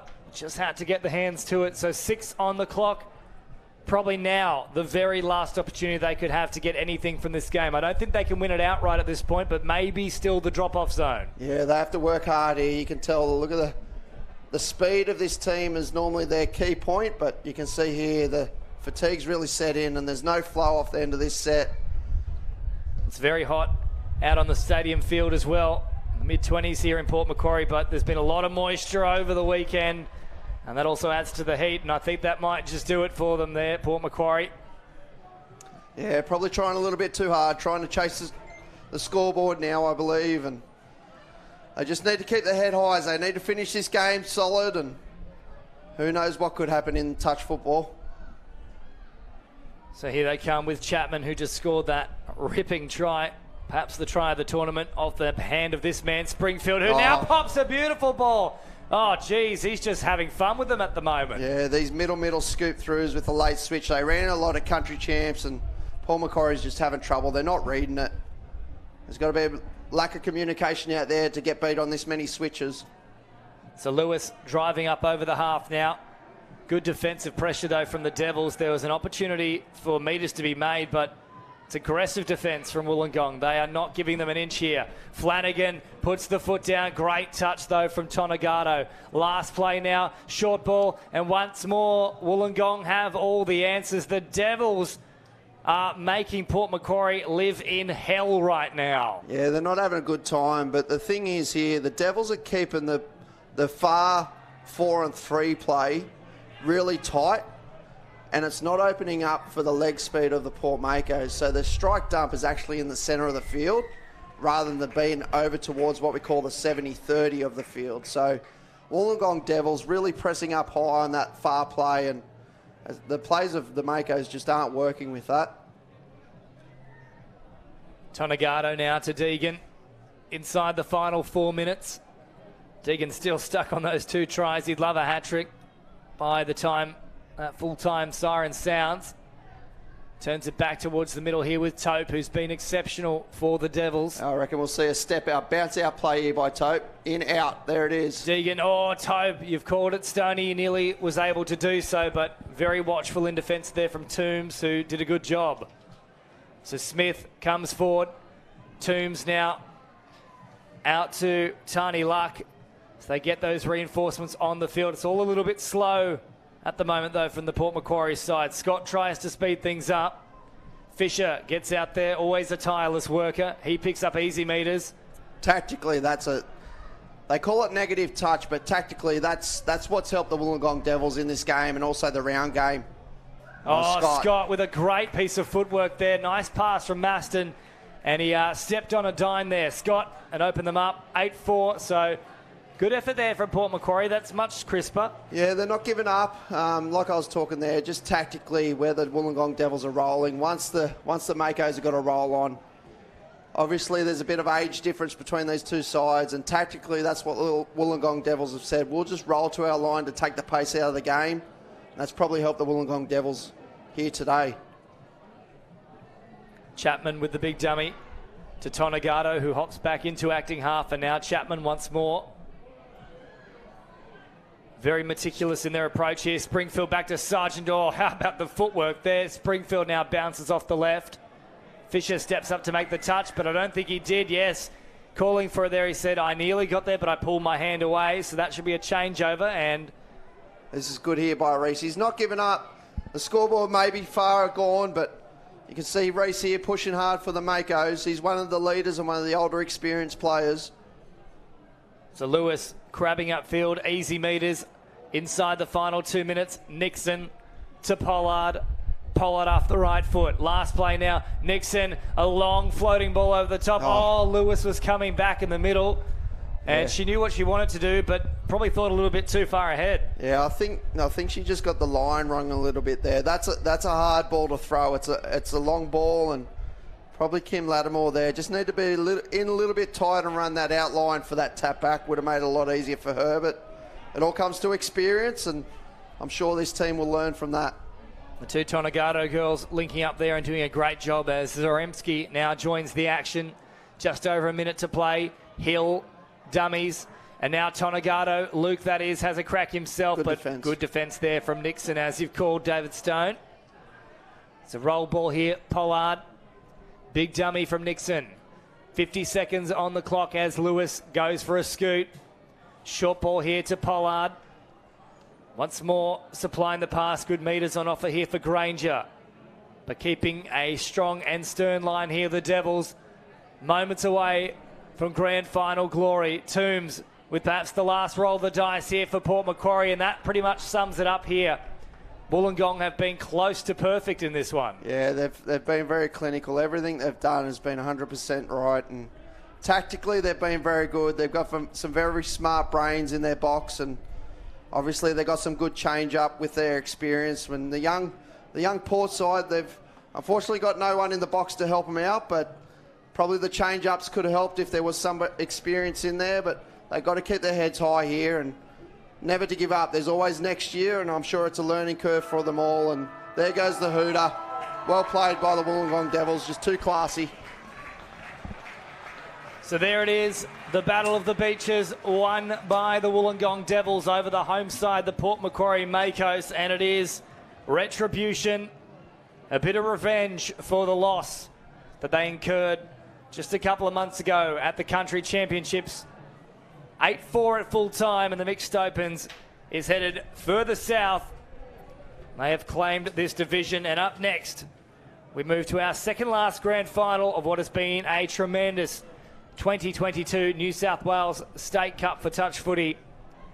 It'll be the Manly Seagulls with a whole host of superstars taking on the Newcastle Knights. Don't go too far. All the action right here in about 5 minutes' time.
Welcome back to Port Macquarie Regional Stadium. And this one should be a tremendous grand final here. The second last of the day, the second last of an incredible three-day tournament. James Preston with you in commentary alongside the New South Wales men's 20s coach David Stone. And it is the Newcastle Knights with first use of the ball up against the Manly Seagulls in the Women's Open Division. Here come the Knights on the charge now with Atkins just shy of that 7 metre mark. They'll straighten up once more here. The Knights, quick hands, but good pressure, jamming in from the link position. Manly survived the first raid, David Stone. Yeah, I like the Knights. I've called them as a smoky leading into this tournament. Coming off a country champs win. They do have some classy players in there, and Jeffs and Potts from State of Origin mixed open. So really looking good and looking forward to seeing how this team is going to be. Yeah, and some real young up-and-comers as well, such as Olivia Steer and Lucy Spain, who have been very good in the country championships. Now Jeros, speaking of young guns here for Manly. And they get another set to play with here. So this is the red-hot team throughout the tournament so far, the Manly Seagulls. Little wraparound play here from Jeros, forced back by the detention there from, I think there might have even been Rachel Jeffs out there supplying it. Petey comes into the action now as Clifford supplies a pass. Once more, Clifford attacking the line. Good touch, though, from Atkins. Yeah, well defended there by Atkins. But young Lucy Spain, you mentioned before, this is nearly a local game. So only lives an hour, or used to live an hour up the road with Maxville Falcons. Now resides down in the Newcastle area. So it's almost a local game for her. So the Knights all with a very flat pass there, but play on is the call. Up over halfway they come. Jeros ruled offside, so she bowed out of the touch. Good pressure jamming in from Clifford. Little more than just too much pressure, though. She was offside, according to the officials. Yeah, good chance here for the Newcastle Knights to hit first on the scoreboard. So slow things down on this occasion. Sarah Stewart.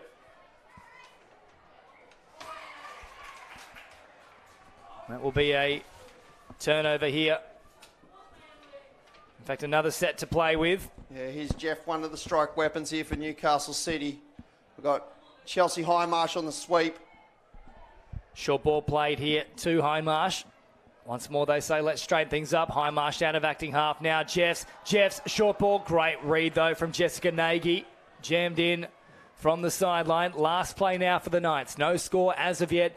2.5 minutes gone. Short ball, and once more Nagy. Great work in defence throughout that set. Yeah, she defended well on the short side there. They did have an overlap, but she shut down well there, Nagy. And the well-oiled machine here of Manly rucking off their own try line. This is their strong point, this transition zone here for the Manly Seagulls. A lot of teams have had trouble shutting them down with McDonald on the outside. Yeah, very quick McDonald and a great driver for this team. That's probably the best aspect of her game. The touch comes in. And they've left this one behind. So Newcastle survive another raid here from Manly. Sarah Stewart, a Port Macquarie local. Another one that's moved down to uni. We do have a fair bit of this in the Northern Eagles region. I think there's possibly a 4 to 5 former Northern Eagles girls actually playing in this Newcastle side. So it's like just a home game for them, really. So Maddie Mitchell has left that one behind, and a change over here with good field position on offer for the Seagulls. The best of the match so far for either side. Carruthers. Now Nicholas slowly crabbing across field. Smart play allows the reinforcements to arrive as Clifford is caught 10 metres into enemy territory. Here they come on the charge now. Good movement here from Davis. Lovely strike dump. Dybel has them split, looking for support. There it is in the form of Petey. Try time here for the Manly Seagulls. They said her foot is on the sideline. Maiolo stepped out. Yeah, Maiolo. Apologies there to Petey. Let's have a little look here on the replay. I think it's very close. Just the heel. Close. Just the heel. So centimetres in it, maybe even just forward. A blade of grass. Play on is the call, though, from the referees. As for they charge. Good challenge here from Nagy, who's been a brick wall in defence so far. Clifford stepped up and made a good touch. Long ball comes, expansive play from the Knights. Why not? Here they go once more. Good touch coming across from the best winger in women's touch footy, Sammy Rogers. Yeah, very experienced player with good speed. On the opposite wing, we can see Billy Taylor, a former Manly Women's Opens player that did actually play in this side a couple of years back, and she's moved to Newcastle as well. So she's on the opposition this year, so she should know a few of the Manly girls' plays. Of course, also featured at Origin level, Billy Taylor, so she's been all over the place. Nicholas driving through the line, but caught there. So this is quite interesting. By now, you would have expected quite a few tries on the board, but the defence has been great from both outfits. Yeah, it has been, and the pressure that Manly create in their defensive press has been relentless all weekend, and it's a bit like their transition zone with rucking. It's been a dominant force this weekend that's really stood them out apart from every other team. Here's Rachel Jeffs holding the ball in two hands and making the defence second-guess their decisions. Good touch coming in, though, from Petey. That'll be the changeover. So nearly 6 minutes gone, still no score. And, of course, at this stage in the mixed opens match, we'd had 7 tries already, just as a bit of context for you. Yeah, just shy of the halfway line, here they go. The women's game's a little bit different. They'll feel each other out here for a fair while, and then towards the back end of the game, and hopefully it will open up a little bit.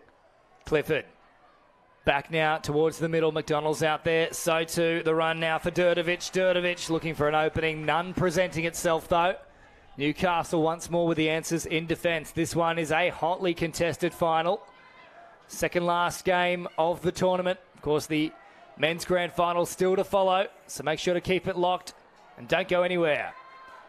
Into the attack now comes Maddie Mitchell. Mitchell, quick hands. They've got them for numbers here. Rogers doing a great job of slowing things up. That's brilliant from Sammy Rogers. Yeah, good covered defence there once again, but that's a couple of times they've got a little bit of space there, the Newcastle on the wide spread, so they may be able to catch them out there, the Manly girls, with having no cover defence later on in the game. So they begin the drive here. Jeros marching upfield. Davis, great footwork, gets away from a few tied defenders, and I think this is going to go against the Seagulls. Yes, that is a good call. Yeah, the Newcastle girls were way out of that ruck before she dropped it, so good call there by the referee. Here we see another good chance here for the Newcastle City Knights to work off a good position in the field. A little bit of frustration coming to the fore there from Rochelle Davis. She'd given away possession. And now Newcastle respond in like kind, and you can just hear the groans ring out across the grandstand. Nagy off the wing now. Once more driving forward here, Manly in good field position. Davis crabbing across field for Jeros. Great strike dump there from Jeros. They can keep marching forward with Dybel, who pops it back to the middle now for Rochelle Davis. Jeros told to hop out in that link position.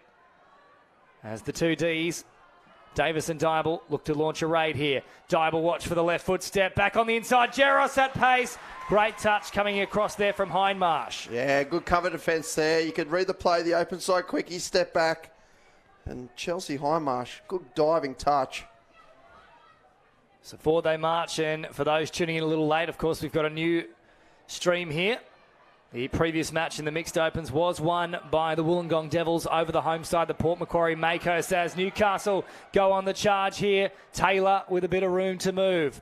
Turns back on the inside. Jeffs now launching a raid herself. Long ball out in front, though, of her supporting partner out there on the wing. But they'll get a penalty here, the Newcastle City Knights. I've noticed they've shifted Billy Taylor over to the far side. Now, she's a very speedy girl and possibly one of the fastest wingers in the Newcastle side, so they've shifted her to that far side where they have had a bit of space, so they're trying to really get her open and show her class and her speed down the sideline. So Jeffs in an acting half, they'll keep operating down that short side, looking to unleash Taylor. They can't do on this occasion. Lucy Spain was trying to find a little overlap there. Back to the 7 they go. We've got a big contingent of Falcons supporters here as well, cheering on Lucy Spain. Hoping one of the locals can get a grand final up here. Oh, good little dummy in there from Jeffs, asking a few questions. Dybel had the answers, though. So nearly 10 minutes gone already in this game. It's flown past so far. Davis plays it. In fact, Jeffs it is. As Davis comes up to meet her. Jeffs, cut out pass. Well read, though.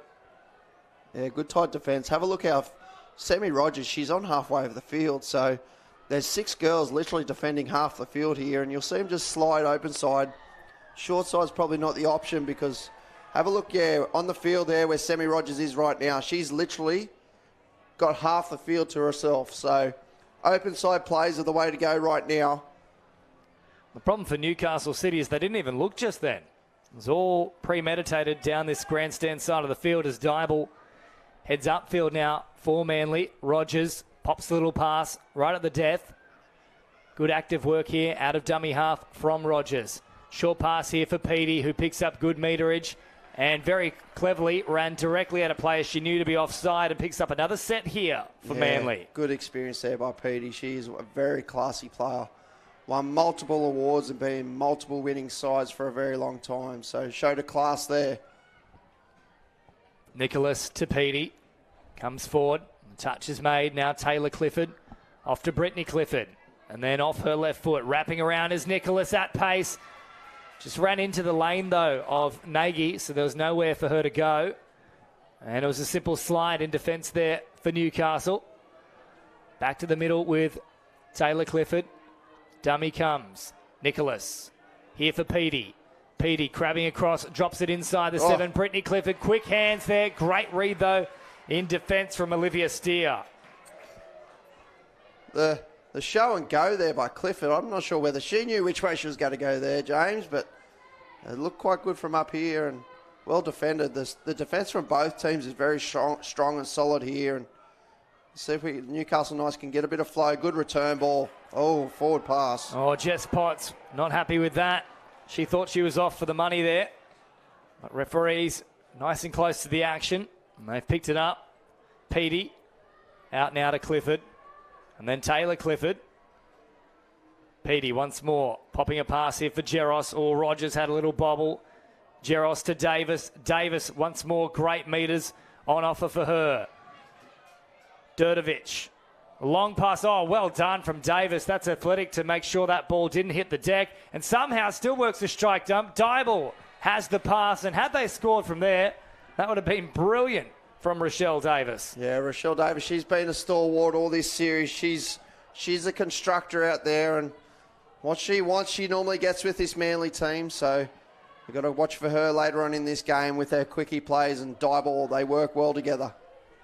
Well, they've got him again on the outside here, but good cover defence there by Jeros. Well, no Billy Taylor out there, so they didn't have that extra little boost of pace, but here she comes entering the fray now on this grandstand side of the field. So can they unleash Billy Taylor? Here comes Jeffs working that way, and very clever play there from Rachel Jeffs. Much like Petey, ran directly at the offside player. This time it was Durdovic. Yeah, this could be a good chance here for the Newcastle City Knights. They've seen what type of defence the Manly's showing now, and we'll see if the brains trust of the coaching staff for the Knights have really worked out what plays to run here to open the Manly side up. Stewart long. Ooh. Oh, Stewart wanted to pass it. Rogers was on a bike. She was worried. She does have that pass too, so it'll be interesting to see if she goes to it. Jeffs. An option back to the middle here. Once more, Stewart threatening. Now Jeffs comes short side. Opens up the play once more. Stewart, quick hands. Oh, Rogers once more. Great defence from her. Such a clever winger in this women's game. And they turn the ball back on the inside. Still no opening. We're nearly halfway through the match. And no tries as of yet. Yeah, I think I'd like to see maybe a 4-on-3 platform and just release one of the Newcastle speedsters on the out and maybe try a late switch, because you can see the Manly side, they're just running like a V shape. It's just out, out, out, and they're staying really tight. Come back against the grain on a late switch. They might catch the Manly side out. Good pressure. Jamming in there from the wing, Billy Taylor, and I've just had a little look in the stands as well, and Jason Stanton has won his grand final. He's got the champion shirt big on. Guy. He'll be loving that. The big champion. Here he is with his champion. So we can do an on-air shout-out here to Jason Stanton. A grand final victory for him as he joins the commentary booth now. And Clifford supplying back to the middle there. And a quick play. Now looking to straighten things up with Carruthers. Touch here on McDonald. McDonald, quick hands. Nowhere to go for Maiolo, though. A couple of plays still left in this set.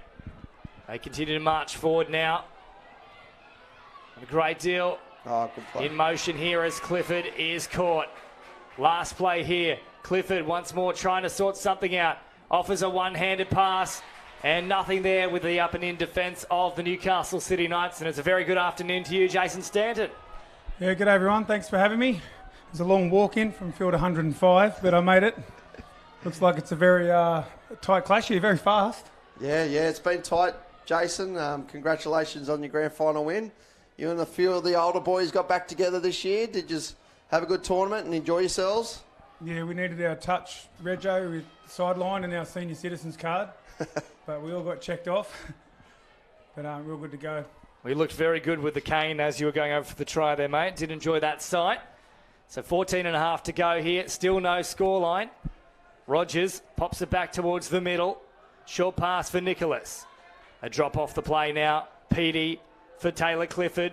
Jeros at pace. Jeros asking questions. Pops the ball over the top now. The pass was on the line, however, from Nicholas was not matching.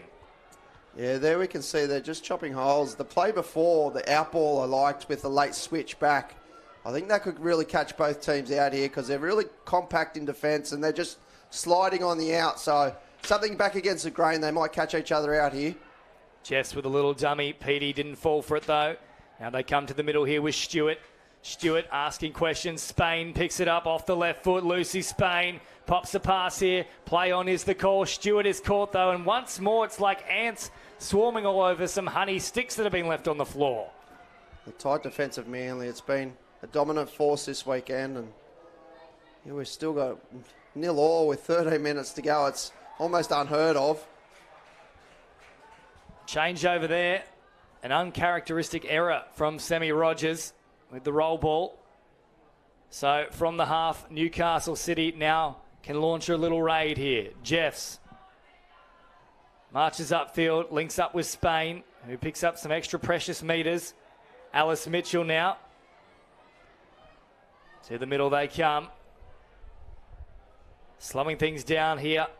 As Maddie Mitchell looks to work something here for the Newcastle City Knights. Mitchell again, the quick hands, but Clifford put a hand out, and they'll get another set to work with here.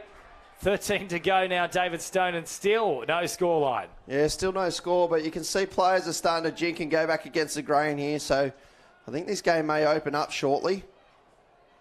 Find away here from Atkins, back to the middle, and now returned serve to Atkins, who hops in at acting half.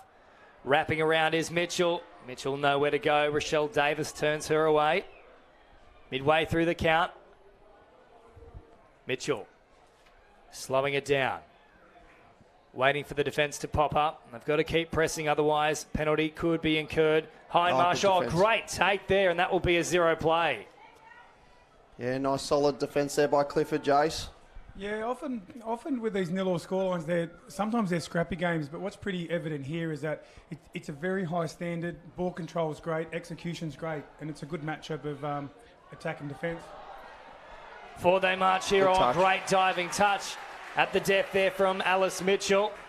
Had to be full stretch to stop Nagy, who certainly can motor. They work it back to the middle here. McDonald has got some wheels on her. She sets it up nicely for Rogers down the sideline. Rogers with the Superman dive. And it is all Superman. There's no Clark Kent about that. 11 and a half to go. And finally, we've had a breach of a try line. Manly lead, 1-0. Yeah, Rogers opening the campaign there for Manly in the corner, and here we can see first try after almost 20 minutes of play. It's taken a long time, but who knows what could happen now. The floodgates could really open for both sides. Yeah, I'd like to see, whether it's Newcastle or Manly, I'd like to see both teams look at that against the grain that you mentioned earlier, because that appears to be what might work here, with a sweeper coming around the back here and then coming back towards the bottom of the screen. I think that's a good chance for an opportunity here. Spain dumps it off. Here they go again, the Newcastle City Knights. Just got the touch in time there, did Petey. It was a nice big dive, Semi-Rogers style. Last play now, back to the 7. Quick hands here. Dufour with a little wraparound play. They've nearly worked something, but Jeros, watchful in defence, shut things down. There is the changeover, 10.5 to go. Still just the one try in it. We've had 2/3 of the match so far. Newcastle need to work hard here on their press to try and keep the Manly rucking has been dominant all weekend to a minimum. This is touch 3, not too bad here by the Newcastle City Knights. Touch 4 only to halfway. Davis now straightens the ship, last play. This is a big one here for Newcastle. Can they stop the encroachment? Yeah, not too bad at all. Oh, that is a coach killer just at the depth there. Callie Atkins is called out for being offside. That hurts. So Manly once more looking to launch a raid here. They've already managed to breach them. And time now to launch another raid. They've got another set to work with here. Dybel again, back on the inside, Davis, and this time they are to ground, so that's a huge piece of play. How many times have we seen it throughout the tournament? Dybel and Davis combining a second try here. Jason Stanton, it's like clockwork from the Seagulls girls. Yeah, very good execution. They were nice and patient there, and just that against the grain we're talking about. The quickie down the short side taken off. Newcastle tried to cover it, then the pass back on the inside called him napping, so really experienced footy there from Manly. 9 to play. To the margin, and tries are hard to come by in this grand final. Of course, don't forget one more big match after this one. The men's grand final coming up directly after full time. As Jeffs is called underneath here with the run from Matty Mitchell. Jeffs, little dummy, delay on the pass. All too slow though, touch pass it is. And that's the changeover, David Stone. Yeah, that's the changeover. Good tight defence there by the Manly Sea Eagles once again. I think, like we said before, a couple of sweeps with back against the grain or maybe an out ball with a late switch. I think Newcastle need to try and look for that type of play. This Manly defence is so compact and it's hard to break, but as we can see there, the first couple of tries against the grain from Manly, I think Newcastle could take something from them and learn as well. Taylor pops in at acting half and supplies the pass once more here to Matty Mitchell, up over halfway now. Brittany Clifford comes in with the touch. Hindmarsh, good little dummy. They pick up an extra 10 metres or so. Hindmarsh now gets a nice roll ball. This is much better here from the Knights. Long pass coming. Rogers has to make up some ground. Mitchell back to the middle. Still live here for the Newcastle side. Play on is the call. Billy Taylor does a great job to make sure that one doesn't hit the deck. Last play now, short side raid. Taylor is coming, but nowhere to go. Nagy just did enough about her play to keep the width and show her the sideline. Yeah, here we need Newcastle to really press hard once again. They finished the ball in the far corner for the Manly box, so work hard in defence. They could get good field position here or a turnover. Yeah, with about 7 to go, this is where if you're in the Newcastle box, you're thinking, Manly are going to just try and keep the rhythm of the game as it is now. So you really got to try something different. Maybe some second phase attack, something a bit different. You can't keep throwing the same thing at them. And with 7 minutes to go, this would be a good time to try something different if you're in the Knights box. Well, this will help them now. Forward pass out of acting half from Semi Rogers is pinged, and a changeover in good field position. Upfield they come now with McManus to the middle with Atkins. Wrapping around now, Potts links up with an opportunity through the middle now. Still going here, no touch on Potts. Potts threatening, I think that might have been played out there from Jeros. Yep, they're going to say back to that 7 metre mark you go with a fresh set of 6 to play with. 6.5 on the clock. They need a result here, the Newcastle City Knights, just to apply a little bit of pressure. Potts having a dig from a long way. The touch comes in though from Dybel. Gee, she's so good both sides of the ball. Potts drops it off now. Atkins at the line. Potts again. Opens the play up here for Defour. Defour, long pass, popping it back on the inside. Oh, it's an absolute mess of a play there at the death there from the Newcastle City Knights. That's what happens when I try to poach an egg. Good defence there by the Manly girls. They're just sliding on the out once again, and it's hard to go around a team when they're doing that. Like Jay said, I think if they've got a trick play up their sleeve, I think this is the time to run something like that now. Yeah, really good thing if you're watching at home and you're, a bit of a techie type observation. A really good thing to look at is you'll see the Manly defenders when they're running along the try line. You'll see the numbers on the back of their singlets, and that'll give you an idea of how lateral they're moving. And that's generally a bit of a trigger for the coaches to think against the grain, as David pointed out earlier, or second phase, something like that. So you'll have a look at that in today's grand finals when you see defenders running along that try line and you see their number. So 2 tries to nil, just over 5 remaining. Newcastle City Knights with plenty of work to do here. As the pressure comes in from Nagy in defence. They get fresh players back onto the pitch there. Jeff's a very late release. Midway through the count, a good set here from Newcastle. Forward they march and off the left foot. Good metres on offer. They need the strike dump though. Jeffs can work with it. Stewart, short ball, but they probably had to head out wide there. They were clumped in the middle, but there was space out on Rogers' wing. Yeah, there was space out on Rogers' wing, but also on the inside ball there. The number 12 for Manly, I believe that could be Carruthers. Got a little bit lazy, so if Stewart just looked on the inside, there may have been a cheeky chance there. Short ball there from Rogers as Petey joins the attack. Oh, great pick up here from Brittany Clifford. Now Taylor Clifford. It's a Clifford-a-thon. Here they go. Short ball. It's played at surely there. Oh, it's going to go against Manly. I definitely thought they'd hung a hand out there. Yeah, that's a lucky one there for the Newcastle City Knights. I think they need to score within the next set or two to have a chance in this game. So Stewart up over halfway. Now is the time. You've heard it from David Stone. I think he's 100% spot on. Oh, difficult pass to take there for Hindmarsh, who straightens things. Now Petey steps out to meet her. Good pressure in defence. Or play on is the call, but not on the second occasion. So they are trying here, the Knights, but nothing seems to be working, Jason Stanton. Yeah, Manly have been the benchmark team for so long, and that they're really showing their experience here by allowing the Knights to almost run their play and then run them down and not commit. So it's a really clever tactic for Manly in defence and, looking very strong at the back end of the game. 3.5 to go, and now scoreboard pressure is a very real thing. Last play here, Petey to Jeros.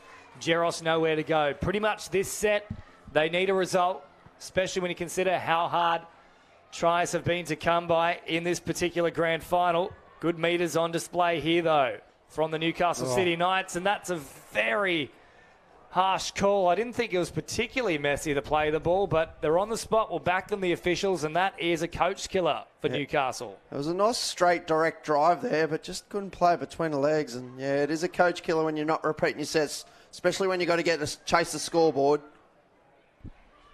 Well, they can ill afford to concede here. A try would just about bury them completely, Newcastle. Dybel back to Davis. Davis slowing things down. Yeah, Manly won't be in any rush here. Davis is looking up, can see the scoreboard ticking down within eye shot, and they're very experienced and very composed. I wouldn't expect them to do anything too silly here. Touch made there in the middle from Jess Potts. And that will allow Newcastle the opportunity to work it away from their own end, but they basically need to score from this set, so they've got to throw everything, including the kitchen sink, at the Sea Eagles. Potts with a big dummy. Jeffs. This is smart play here in defence from Manly, jamming in, trying to get them caught near that sub-box. However, Spain's got plenty of pace. Now Billy Taylor, here they go. Oh, back yourself, Billy. Well, she's one of the quickest on the field, but she didn't put the foot down. Lucy Spain now with a chance to try and set up something. Stewart has to let it sing. Oh, Stewart has gone a little too far out in front. And with 1 minute and 45 seconds on the clock, time is going to beat Newcastle here. We called that early in the game there, Jace, the open side where Sammy Rogers, she's basically come across to the State Cup sign on the opposite side of the field, so she's had to leg it all the way back, and Newcastle opened them up but just couldn't capitalise. Yeah, it's been really impressive from Manly. Their patience and composure to allow Newcastle to have the number and to back himself to run them down. It's been really impressive to see that this afternoon. McDonald, who set up the first try for them, marches forward. Manly just over 1 minute away from grand final glory. It's a feeling that Jason Stanton knows very well today. They'll get one final set here, the Newcastle City Knights. 1 minute on the clock as Jeffs goes in search of an opening. Up over halfway now. Good touch there from Nagy. Potts back into the action. And supplying the pressure is Carruthers. Potts with the big dummy. Hindmarsh linking up with DeFore. They're not resting on their laurels here, the Knights. They want some sort of result. Quick hands. got 'em. And I think they have escaped the touch there. Yes, they are cheering. They can't cheer too much. If they get back quickly and they force a drop ball, there is maybe a 10-second chance, but I don't think Manly's going to be hurrying here. If Manly tap the ball off, I'll shout you a Coke. Here they go. I think I owe you a drink. Oh, there you go. Yes. First round's on you, There's my Stanto. first drink for the night. Thank you very much, Jason. First round's on me. There's no way you would have had me tap the ball with 10 seconds to go. You would have been kicking it away or anything. Yeah, I would have had a cramp in my hand or something. Or my elbow or my knee or something. Cramp in the elbow. I don't even think you can do that, but I'm sure there's a way you can find. But there it is. Victory for the Manly Seagulls. And the girls rush the field. They are very happy with that result. 2-1, victorious. Newcastle never stopped, but they were just a little bit too classy today. The second last grand final of the New South Wales State Cup for 2022 is headed to the Peninsula, and we close things off with a big match here up next in the men's open division. The Doyleson Dragons and Parramatta Eels do battle. Don't go too far. Kick off in 5 minutes.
Players take the field in time for the NSW Grand Final.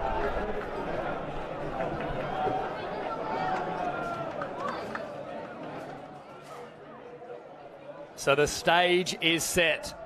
The final match of what has been a massive 3 days here at Port Macquarie Regional Stadium. And we arrive at the very last grand final of what has been a massive day for Budgie Smuggler Finals Day. James Preston, the men's 20s coach for New South Wales, David Stone, and a legend of the sport, Jason Stanton, with you for commentary between the Doyleson Dragons and the Parramatta Eels. And boys, this one should be a cracker. Yeah, this will be a cracker of the game. You've got a country versus city feel here, and the Doyleson Dragons, they put a clinic on in the semi-final, but the Parramatta boys didn't quite get there in the Borden Cup, but I'm sure they're here to make it up now.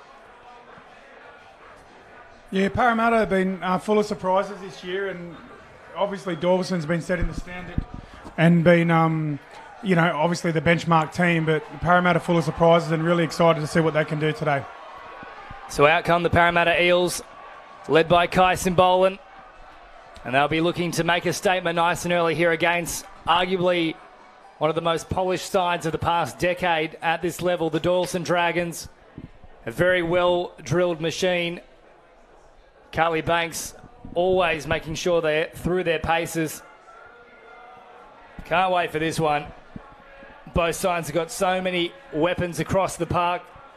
For Parramatta, you look at the likes of Jordan Marshall-King, the Simbolan boys, and of course for the Doyleson Dragons, there are plenty of exponents in there. Jared Rodimer, the New South Wales State captain, Dylan Thompson, the Langbridge brothers.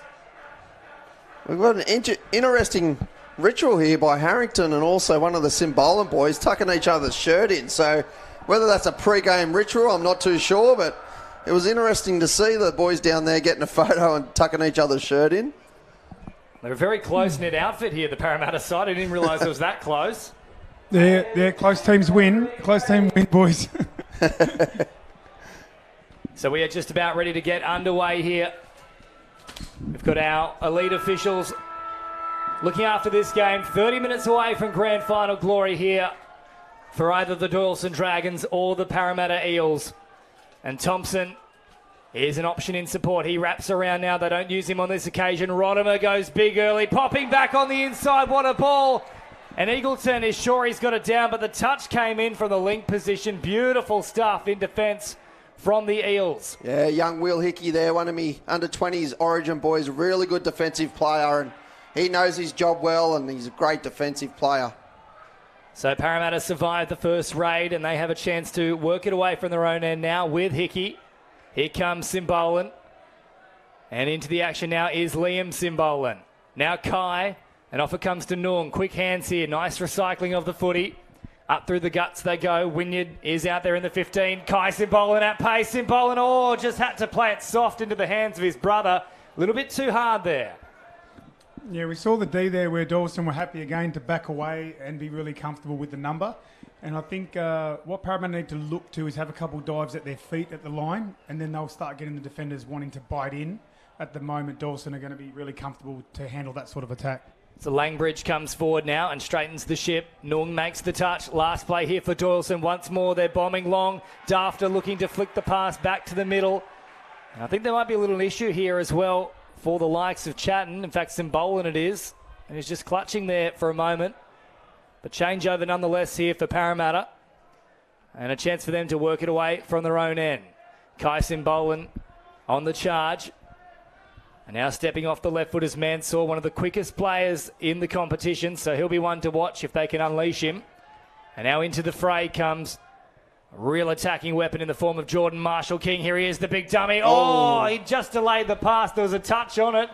And I'll tell you what, if they don't get fingertips there, it's try time. Yeah, very lucky he had a fingertip touch there, but nice and direct there by Marshall. He's the man to watch, the step and the long passing game he's got. Marshall back out now to Harrington. Harrington with that tucked in shirt, of course, the pre-game ritual, as David Stone alluded to. Marshall with a big goose step. Oh, good touch coming across, though, at the depth there from Zach Sun. Had to be made. Riley Johnson now out there as well for Doyleson in the link position with the long sleeves. Marshall to Simbolan, back to Marshall. All feigned to play it inside the 7. Was there a touch there? Yes, referee says it was made before he lost possession. Good defensive play there by Johnson, just hovering over that play of the ball. They were looking for the second phase. Oh, he's through. Oh, Simbolan has fooled them all. Pops a pass over the top. Now Johnson is claiming he's got the touch in time, and the referee agrees with him. So a huge defensive play there from Riley Johnson. Yeah, very, very interesting attack there from Para, and a little bit of touch terminology for those at home. That when we're talking about being direct, that's when you're trying to go through the defence, or diving a score, diving at people's feet. Whereas the lateral attack is where you're trying to run in around them, and you'll see a bit of both of that today. Thompson now scoops it up from Little. Oh, big collision out there between Jordan Horrow. I think that's for probably Parramatta. I thought that was more incidental than deliberate, but there might be suggestions of a dropped shoulder here. Yeah, to start with, I'm not too sure whether it was onside, and secondly, there was no real hands coming in to try and make the touch. So I think the penalty's fair enough, and Dawson here with a good chance. Quickie play. Oh, scrappy play the ball though from Johnson, and there is the changeover, so they don't make them pay, and they really let off the hook there on that occasion. Yeah, it was a little bit of an interesting sequence of events. I don't know if they ran out of touches or miscounted, but I thought there was a penalty, then all of a sudden there was a changeover, so I'm not sure whether there was a drop ball or what happened, but anyway, Parramatta's going to be happy about that. So Nung straightening the ship now as Wynyard pops in at acting half. Quick hands here to Marley Simbolan, one of the 3 Simbolan boys taking part in this final. Oh, and Nung has got one of the biggest goose steps you've ever seen for the littlest amount of result I've ever seen. Yeah, once again, good defensive work there by the Dawson Dragons. Not really biting. They rely on each other to really cover each other and trust their process.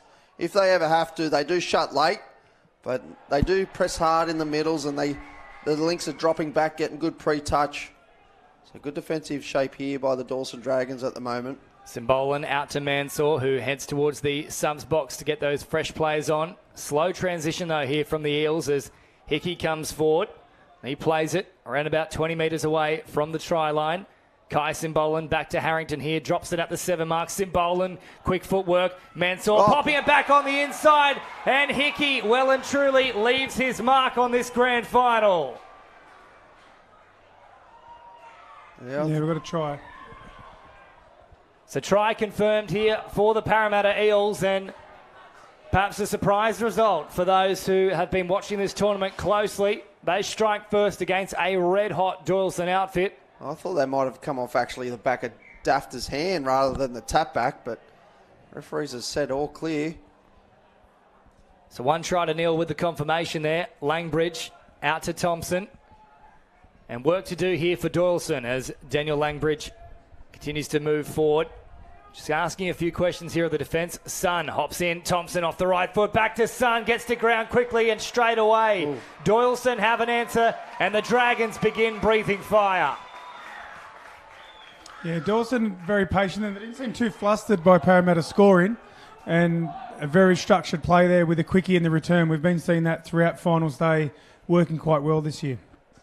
So 6 minutes gone, 1 try apiece here in the men's grand final. Hope you're enjoying all the action, and a big shout out as well to our sponsors here today, including Budgie Smuggler, who are our key finals day sponsor, and ISC Apparel, which is certainly getting a workout with these two sides diving at the line. Simbolan, quick hands. Oh, Nung had an opportunity to go himself there. He didn't see it. Flung it wide. Still a chance here, though, for the Eels. Nung passes it back here to Wynyard. A bullet pass, and Simbolan panics with that play. Yeah, a bit of a panic play there. Geez, they look sharp on their sweeper plays, though, Parramatta. You got Simbolan and also Marshall King flying around on the sweepers and the step backs, and that's something that I think is their key. I haven't been able to watch too much of Parramatta today or this weekend, but them on their sweep plays, they look sharp. So touch comes in here as Doyleson settle things in the middle of the field. Lincoln Little teasing the defensive line, asking them to push out and make the touch, and if not, penalty will follow. Thompson wraps around, quick hands. Oh, well read in defence there from Bissett. He shut it down very quickly. So another set of 6 here for the Doyleson Dragons. A chance to go bang, bang with 2 tries in a row. Thompson turns it out now to Simmons. Simmons still waiting there as an option. Nung crabbing up. They cut out Simmons and go to Thompson. Touch is made there, or Wynyard has bumped into Harrington. There could have been a dangerous moment there for them. Bissett again, a great read in defence. Young Dill Bissett, he's one of the young under-20 State of Origin players that I did have earlier this year. We brought him into the team late, but doesn't say too much, but the defensive reads the young kid gets is very quality and very good for a young fella coming through the ranks. Well, he's one of those players that certainly speaks with his actions, that's for sure, as Liam Simbolan heads up over halfway. Now Marley Simbolan supplying a pass here for Osborne.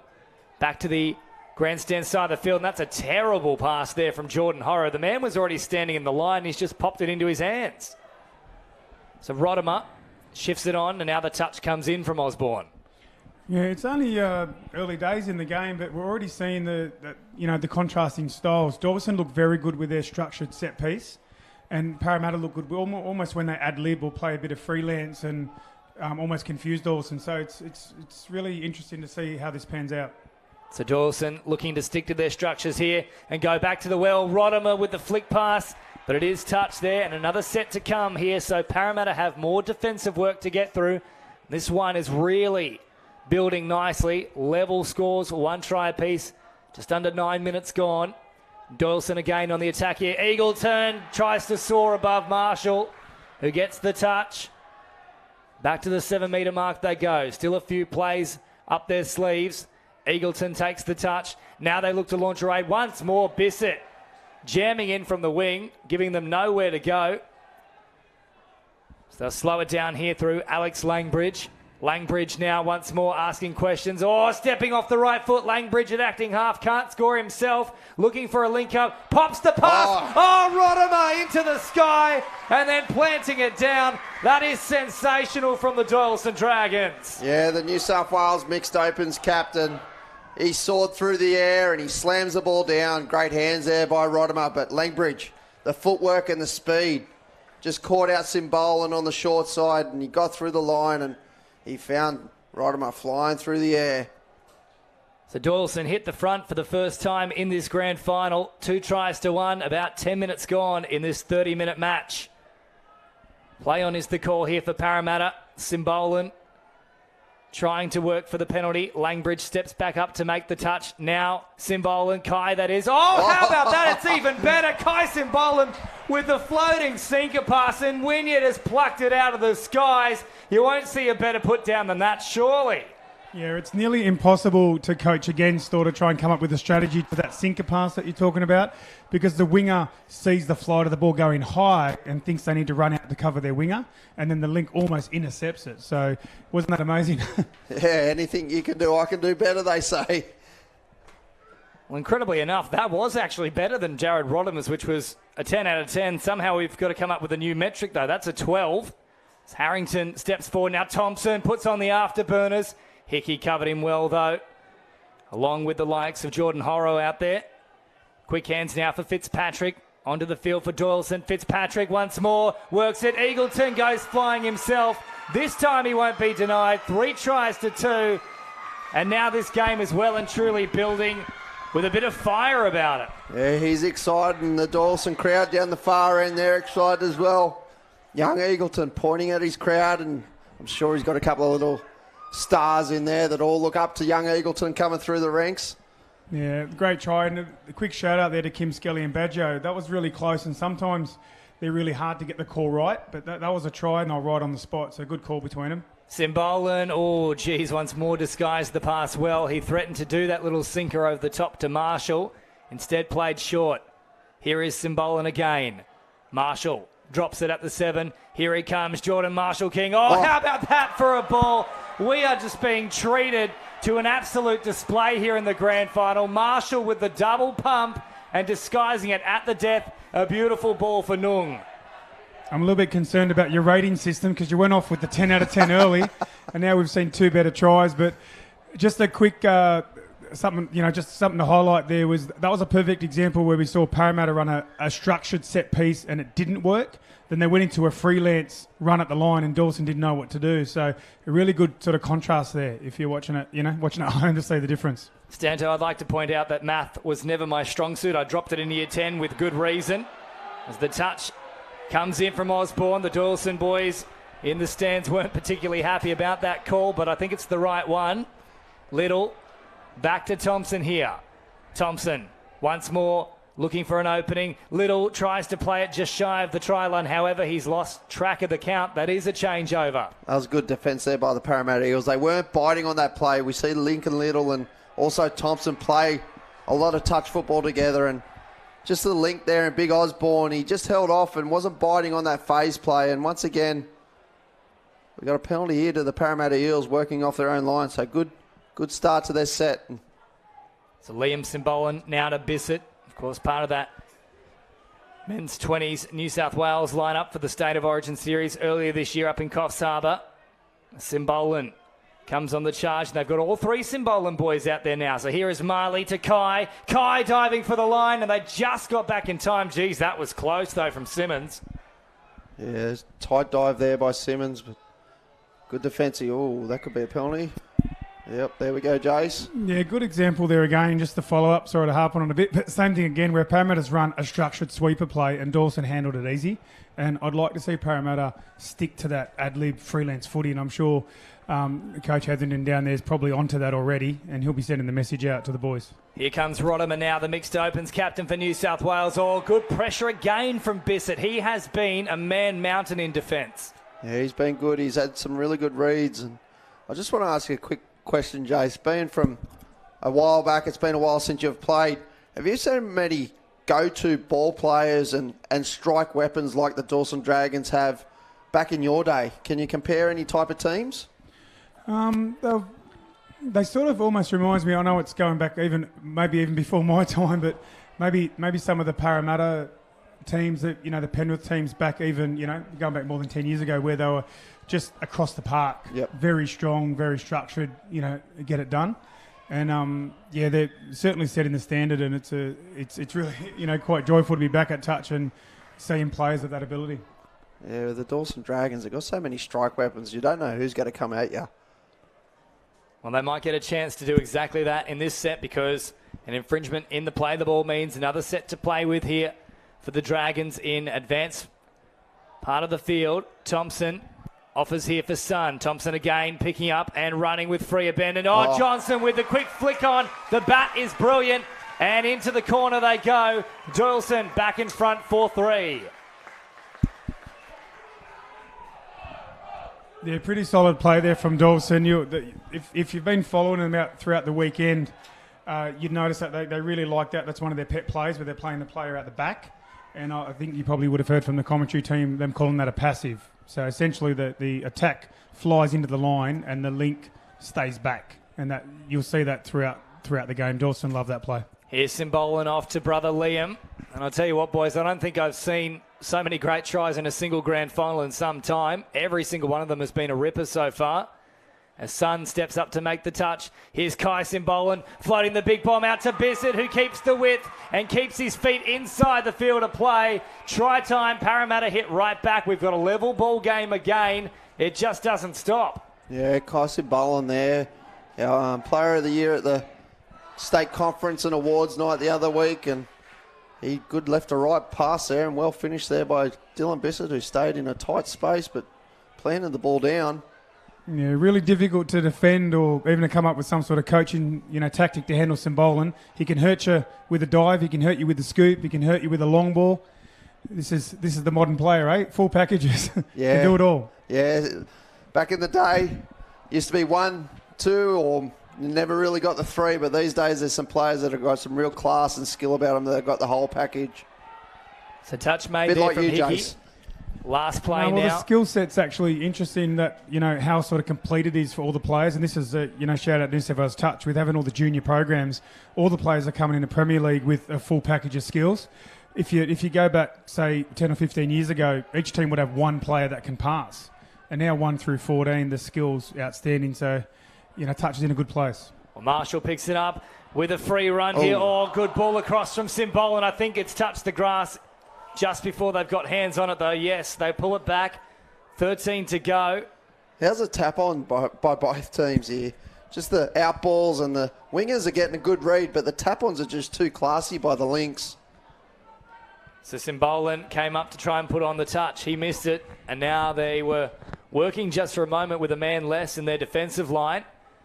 Forward they march now with Fitzpatrick. Here for Doyleson. Marley Simbolan this time makes the touch. A heavy one as well. Oh, great ball.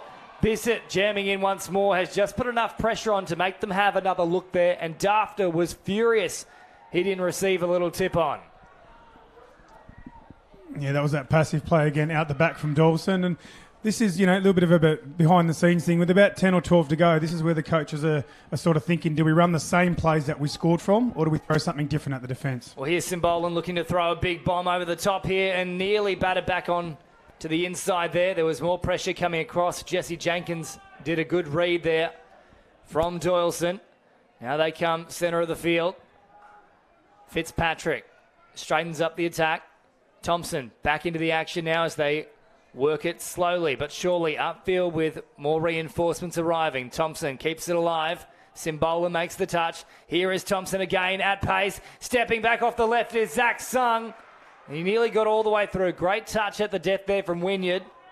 Still 4 tries apiece and one final play here. This time they're way too quick. Zach Sun on the second offering. This time the sun shines brightly. He's a young kid. I want to find out his age, James. He's got one.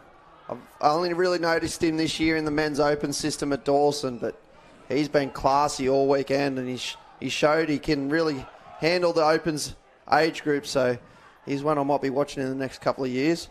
Yeah, that was just crazy speed then. I don't know if I would have touched him with a long stick. He's lightning quick. Certainly not with the cane that you're working with at the moment, Stanto. That one is called back here.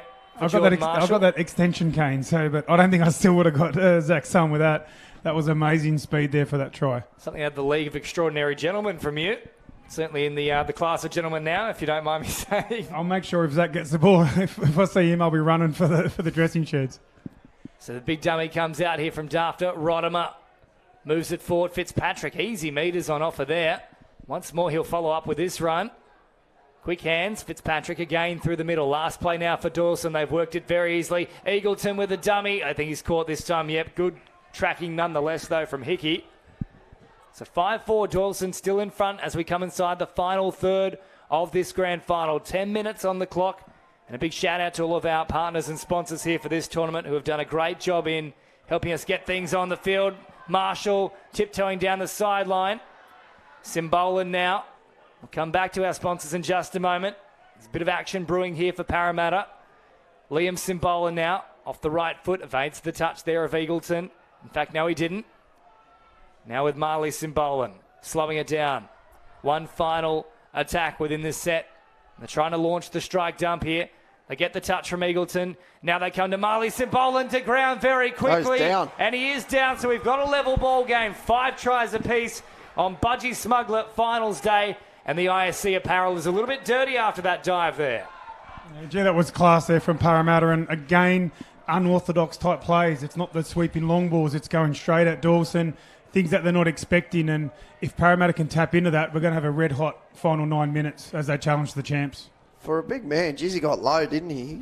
He moves laterally very well, and then he went really hard at the line. And it's a nice try there by Simbolan. Had some horrific injuries in his time, and he's come back well for this series, and hopefully he stays healthy.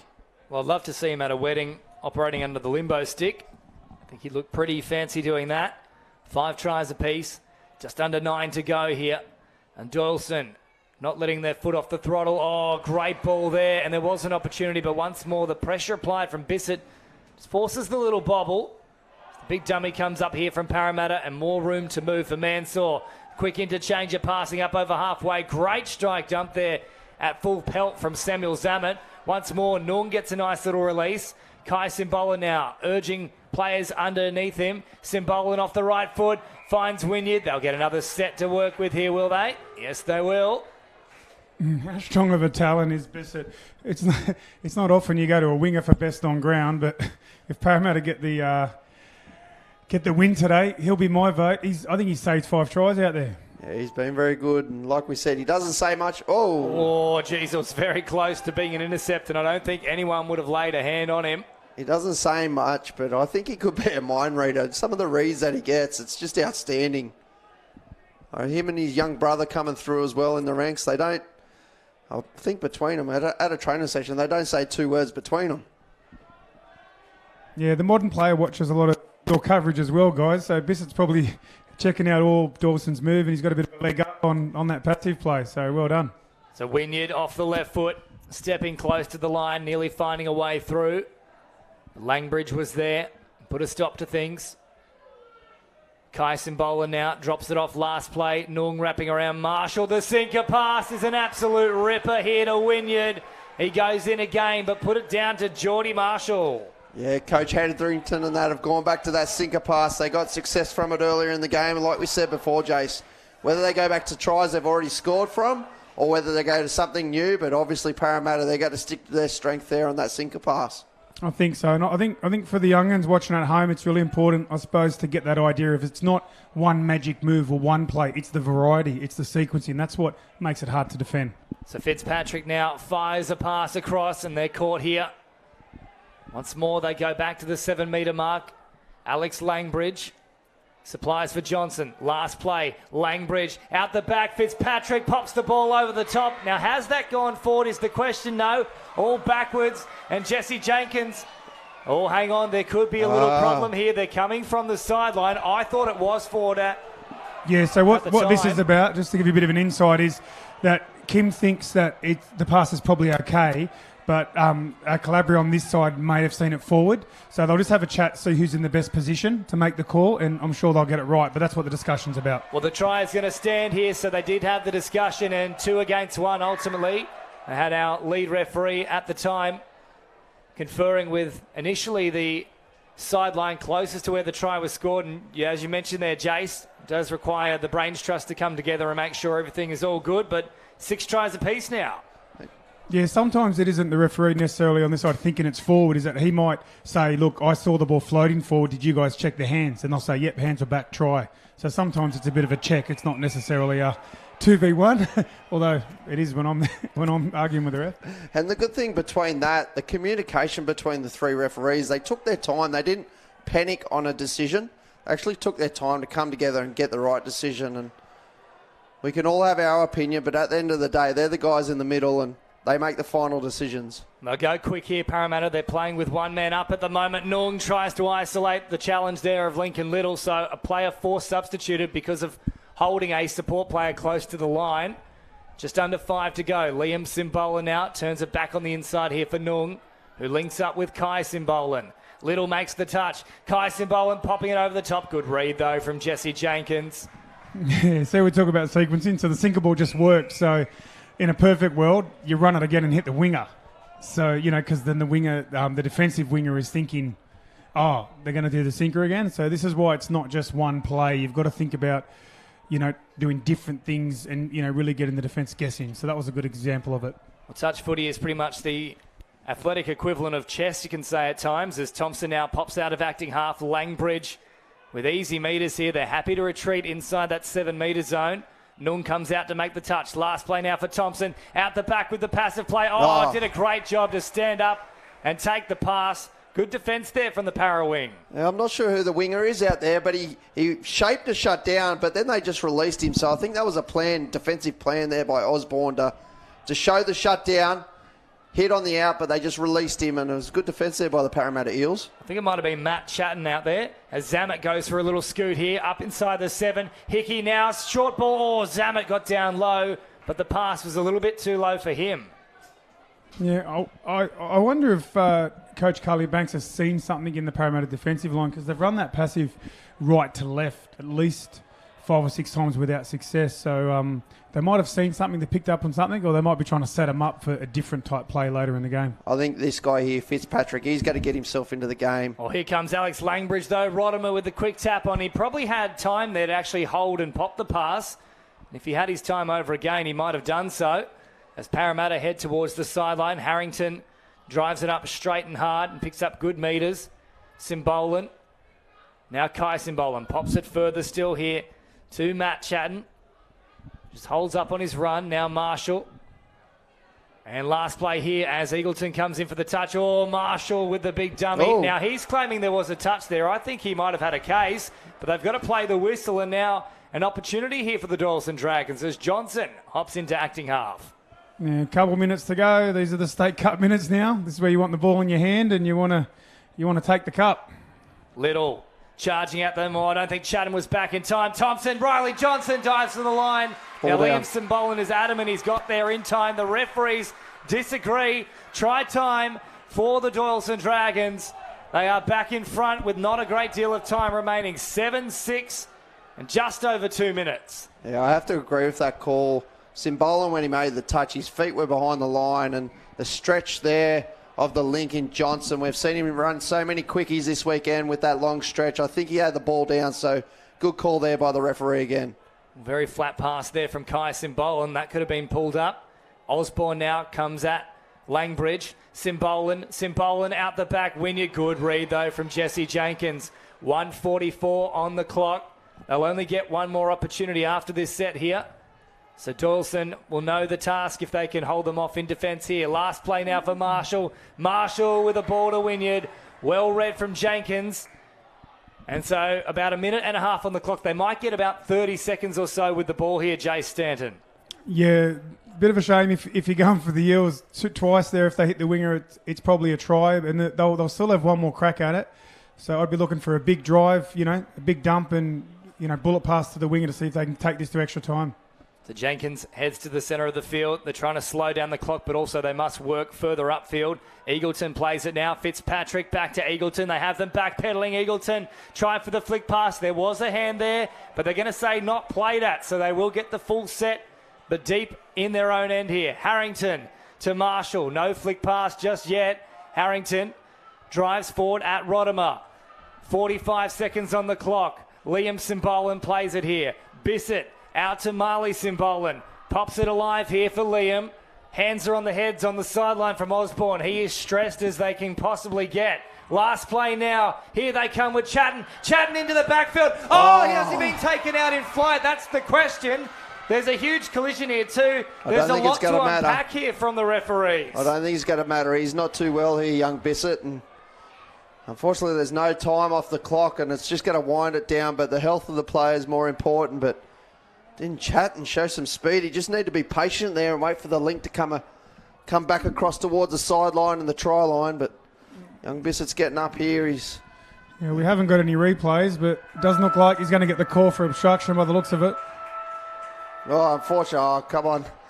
The Dawson Dragons have just wrecked the fence. Have created a bit of work for me very shortly. That definitely sounded like that hit deep within the soul there, Stoney, having set all that up the previous few days. But at full time, though, it's a bit of an interesting finish, and good to see young Dylan Bissett back to his feet there.